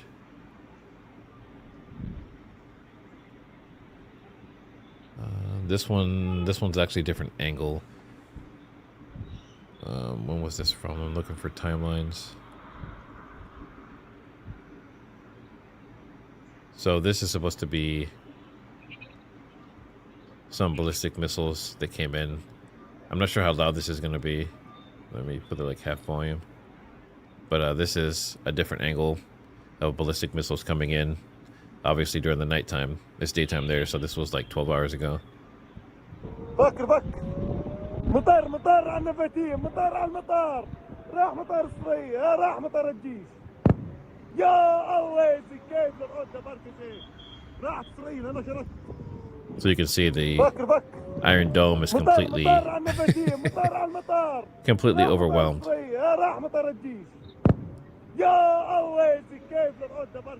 And I don't know if you can see it, but I'll turn the audio off. But you can see some of these change direction. So watch these missiles as they come in.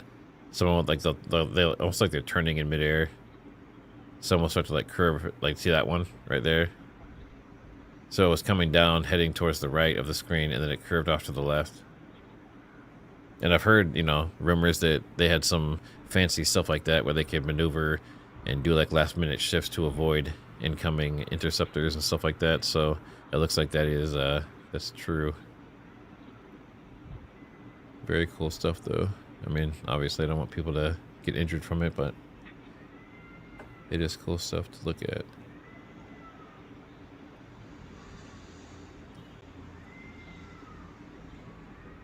Just doing one last sweep to make sure I didn't miss anything.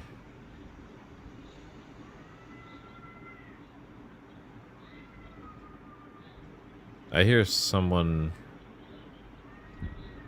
Do you hear someone like whining or a cat or something? Is that from this?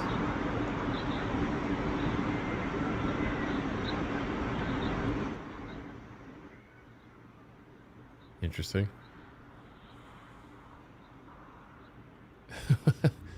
What is that sound? It sounds like a cat.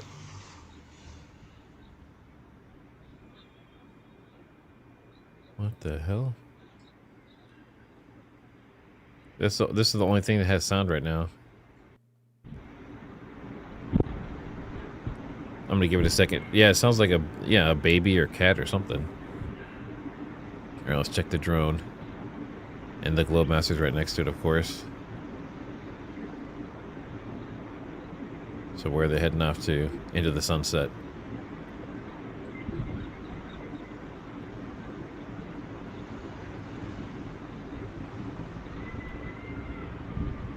Yeah, I think it's a cat.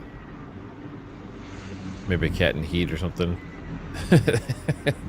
T-Roy says maybe a cat caught that bird from earlier.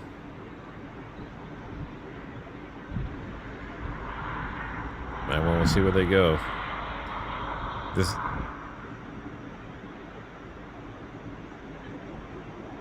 This has to be... Is this a training exercise or something? I mean, this... Because Egypt is supposedly now have a... Oh, let's see. It looks like there's still warnings in northern Israel. Let me see if I can find another Beirut camera. Of the strike. Last night, a drone hit RAF Akrotiri in Cyprus. There were no casualties in this strike. Mr. Speaker, it is important for me to say that our bases in Cyprus are not being used by US bombers. The security of our friends and partners in Cyprus is of critical importance. And, Mr. Speaker, I want to be clear. The strike on RAF Akrotiri in Cyprus was not in response to any decision that we have taken. In our assessment, the drone was launched prior to our announcement. Iran's aggression towards Britain and our interests is long-standing, and that's why we've always ensured that protections for British bases and personnel are at their highest level. Mr. Speaker, it is very clear that the death of the Supreme Leader will not stop Iran from launching these strikes. In fact, their approach is becoming even more reckless and more dangerous to civilians. They are working ruthlessly and deliberately through a plan to strike not only military targets, but also economic targets in the region, with no regard for civilian casualties. That is the situation we face today, and to which we must respond. Mr. Speaker, I've been speaking to our Gulf partners over the weekend. They're outraged by Iran's acts, particularly as they played no part in any strikes, and they've asked us to do more to defend them. Moreover, it is my duty, the highest duty of my office, to protect British lives. That is why we put British jets in the air, Typhoons and F-35s, as part of coordinated defensive operations, which have already successfully intercepted Iranian strikes, including, Mr. Speaker, taking out one drone that was heading towards a coalition base in Iraq, housing UK service personnel. I want to pay tribute to our brilliant servicemen and women, putting themselves in harm's way to keep others safe. And I know the whole House will join me in expressing our gratitude and our respect. But, Mr. Speaker, it is simply not possible to shoot down every Iranian missile and every drone after they've been launched.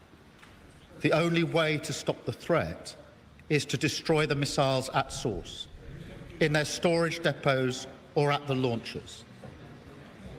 The US requested permission to use British bases for that specific and limited defensive purpose, because they have the capabilities to do so. Yesterday evening, we took the decision to accept that new request in order to prevent Iran firing missiles across the region, killing innocent civilians, putting British lives at risk, and hitting countries that have not been involved. To be clear, the use of British bases is limited to the agreed defensive purposes. We are not joining the US and Israeli offensive strikes. The basis for our decision is the collective self-defense of long-standing friends and allies and protecting British lives. It is in accordance with international law, and we've produced a summary of our legal advice which clearly sets this out. We will keep the decision under review. Mr. Speaker, we are not joining the strikes, but we will continue our defensive actions in the region. France and Germany are also prepared to enable US action to destroy Iran's capability to fire missiles and drones from source. I've been in close contact with President Macron and Chancellor Merz in recent days, as well as President Trump and leaders across the region to that end. Mr. Speaker, be in no doubt, the regime in Iran is utterly abhorrent. In January, they murdered thousands of their own people, the full horror of which is still hidden from the world. For decades, they have sought to destabilize the region and export terror around the world. Their proxies in Yemen have targeted British ships in the Red Sea. They've facilitated Russia's attacks in Ukraine. The regime's tentacles have even reached these shores, posing a direct threat to Iranian dissidents and to the Jewish community.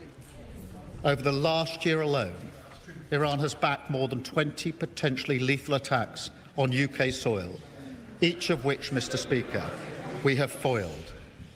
So it's clear the Iranian regime must never be allowed to get their hands on nuclear weapons.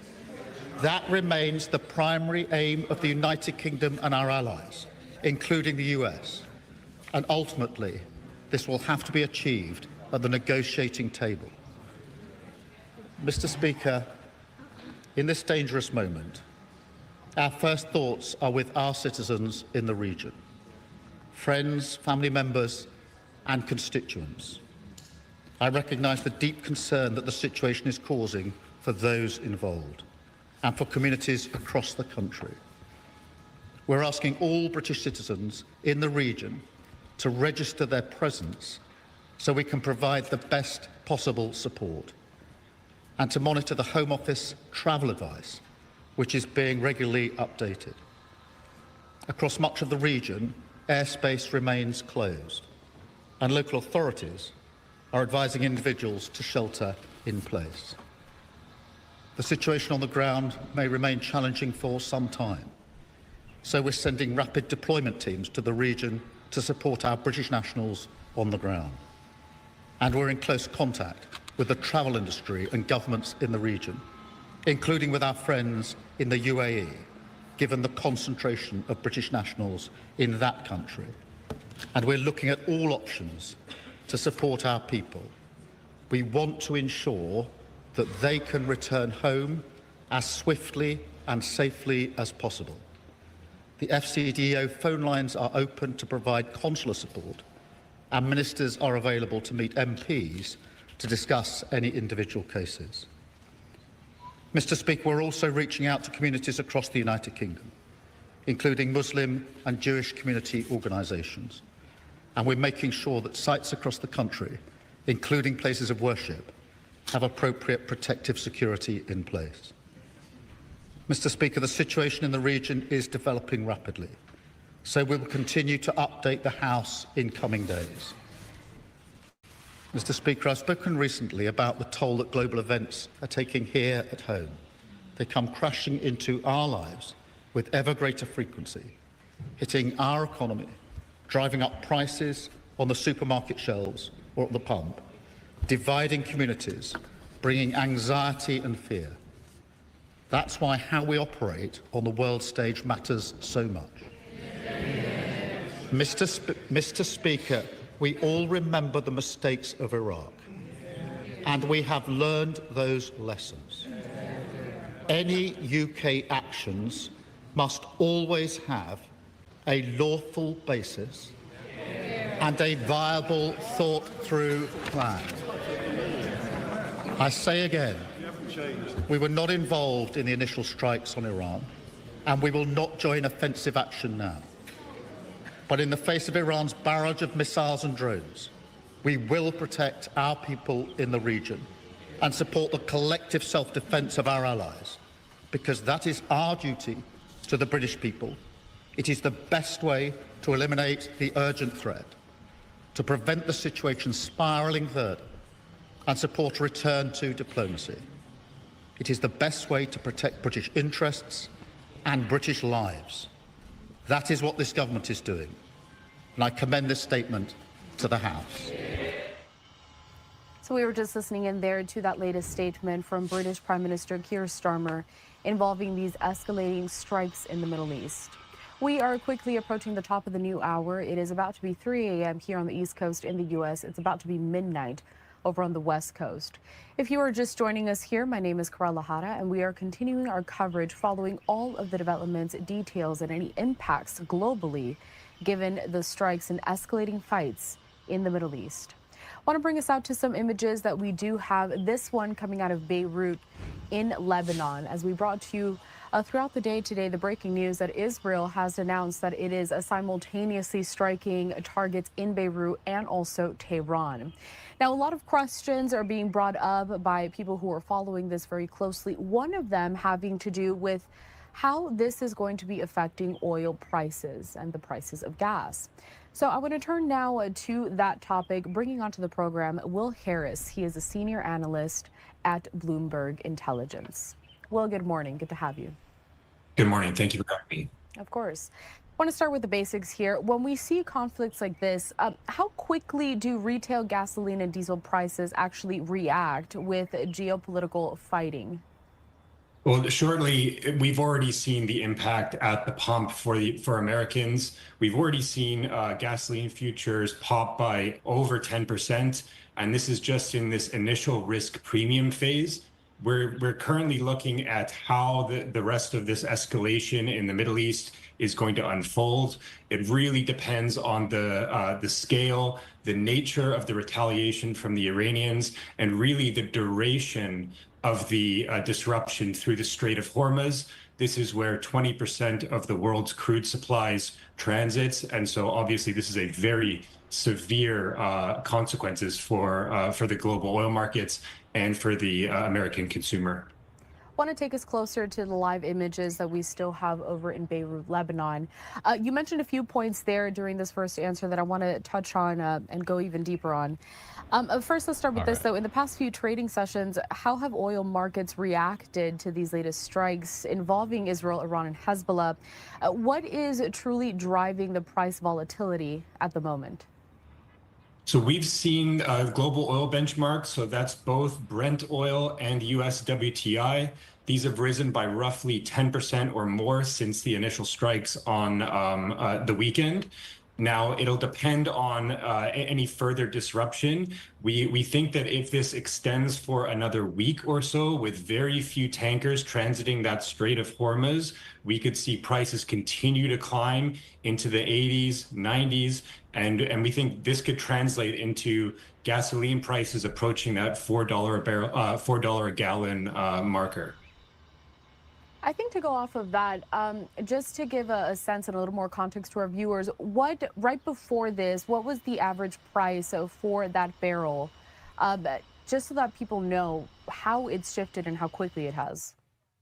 Yeah, so the average price for a global benchmark oil barrel was roughly $70 a barrel. We are currently above 80 at the moment. So this is a pretty significant increase, particularly compared to historical standards. Now, but we think that there is significant upside potential depending on the scale of further disruption. This is only the initial risk phase. There's continued operations and production of oil within the Persian Gulf, but there's almost no tanker vessel traffic transiting that Strait of Hormuz, exporting that 20% of crude oil from the region. So this is the most important crude oil producing region in the world, and we will be watching that marine tanker traffic very closely over the next week, 2 weeks, because if that supply cannot get out, we're going to see much higher oil prices. Over $100 a barrel of oil is certainly possible if there's no oil coming out of the strait. That would equal $4, maybe even approaching $5 a gallon for the U.S. driver.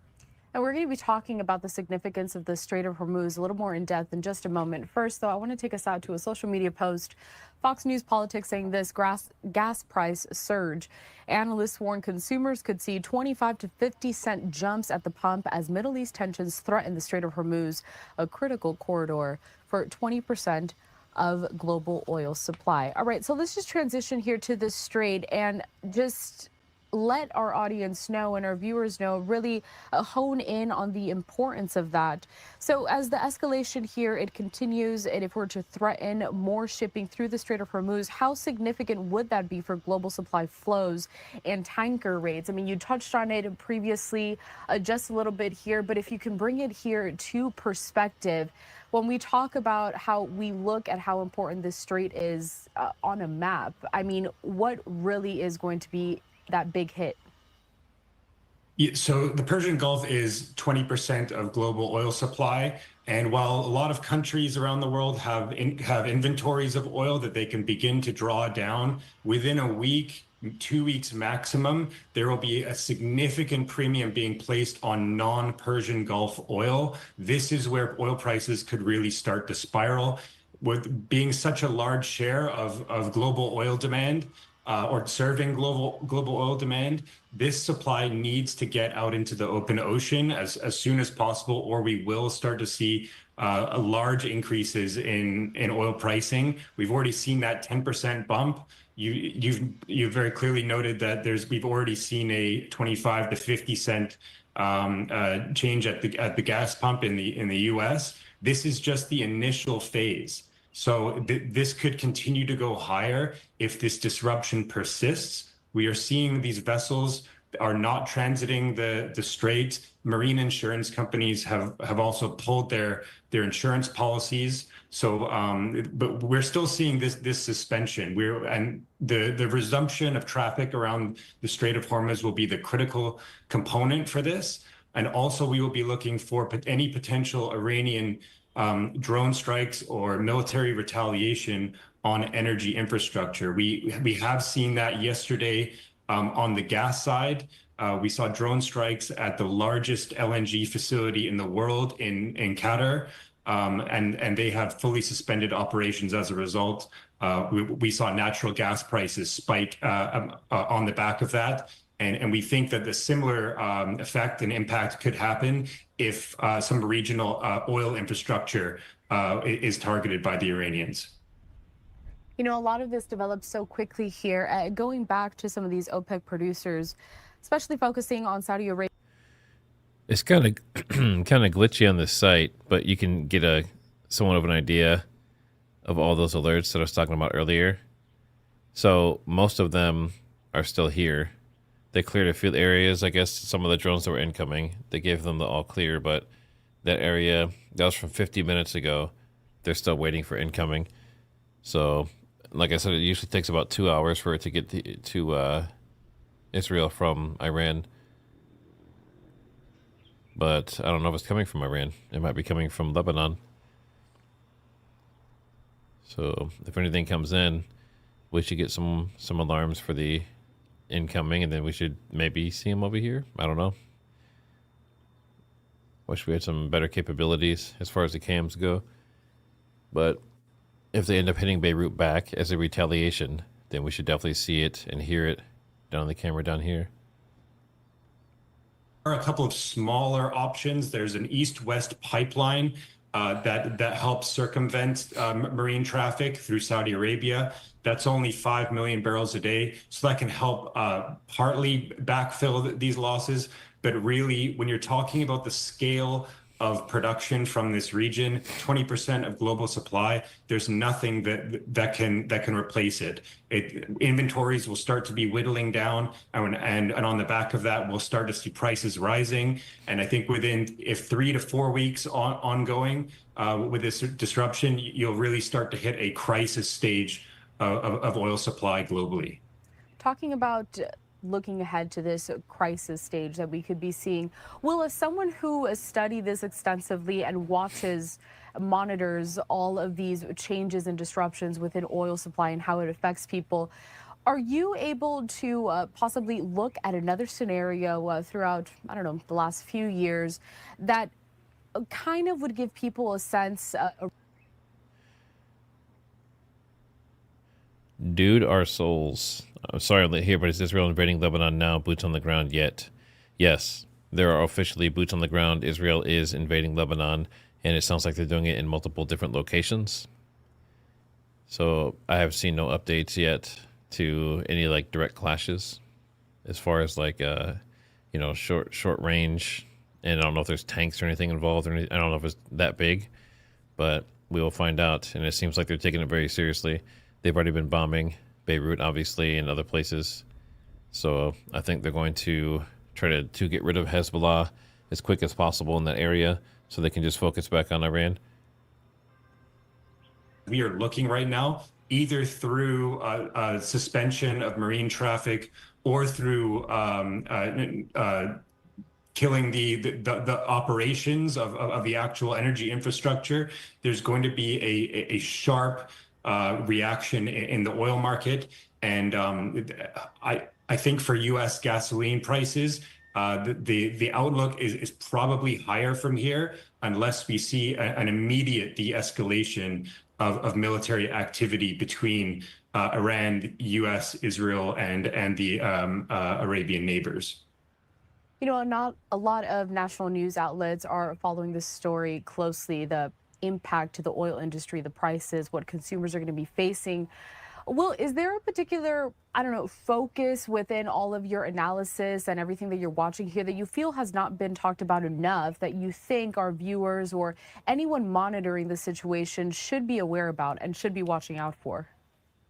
Yes, so I think the one thing that is really, really key here is the duration of the disruption. It's not just a 1 week disruption can be managed. A 4 week disruption, things start to break in the system. So I think that's one area where I'd be looking at, and quite related to that, it's what the Trump administration and Secretary Hegseth are deciding as far as operations within the region. It's going to hinge very, very clearly on how this war progresses, whether it escalates further or de-escalates, and particularly as it relates to some of this energy infrastructure within the region. If some of that oil infrastructure gets hit, like we saw the gas infrastructure did yesterday, then we are definitely going to see major dislocations in oil supply on top of the disruptions in marine traffic, tanker traffic getting out of the strait. Will Harris, a senior analyst at Bloomberg Intelligence. We appreciate your time here joining us live now from Fox to break this down. Of course, we are watching out for all of these developments. As you said, we probably have a week, and then we'll see what happens after that. We look forward to checking in with you soon. Thank you. We are going to step away for a brief commercial break as we've been talking about oil prices, something that is top of mind for many. Following this situation, I just want to reference back one more time the social media post from Fox News Politics. Gas price surge. Analysts warn consumers could see 25 to 50 cent jumps at the pump as Middle East tensions threaten the Strait of Hormuz, a critical corridor for 20% of global oil supply. We'll be right back. All right, I'm going to go over these. This is the only latest news items I can find. So it looks like we know about the Revolutionary Guard Corps was destroyed. France plans to send anti-missile and anti-drone systems to Cyprus after a drone strike hit the runway at the UK's RAF Akrotiri base. So it looks like there's a ton of support going to Cyprus at this point, which it should be. And then, according to NetBlocks on Open Source Intel, they're saying that the internet shutdown in Iran by the authorities has continued for more than 72 hours. So that they've done a complete internet blackout. And see if there's anything else here. French Rafale jets carried out airspace security operations over our bases. Foreign Minister Jean-Noël Barrot said. So they're doing security, heightened security. A drone struck a fuel tank at Oman's Duqm commercial port, causing limited damage that was contained with no casualties reported. It looks like Beirut. Trying to see if which areas they're going into. It looks like the IDF says it eliminated a senior Iranian, it's QUDS, is that QUDS force official in Beirut. So they've already been taking them out. They're already taking out leadership and stuff there. They took out the head of the Lebanon Corps.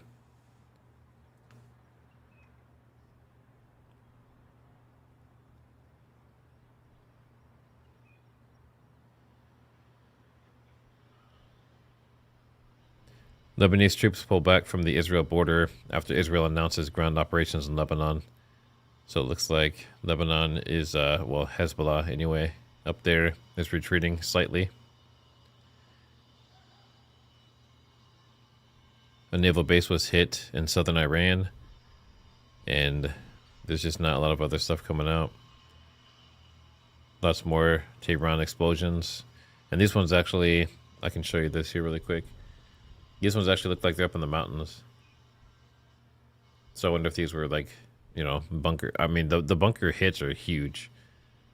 But the location of these makes it seem like they're targeting something up in the mountains. And Homefront Security, they just cleared another area.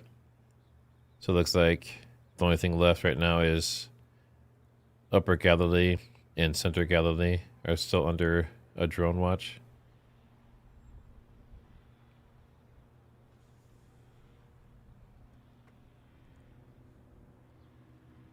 All right. Well, I think based on the fact that there's not much coming in, and it's just basically them battling back and forth with the Hezbollah in Lebanon, and really no news coming out either. They're just kind of recycling the same stuff.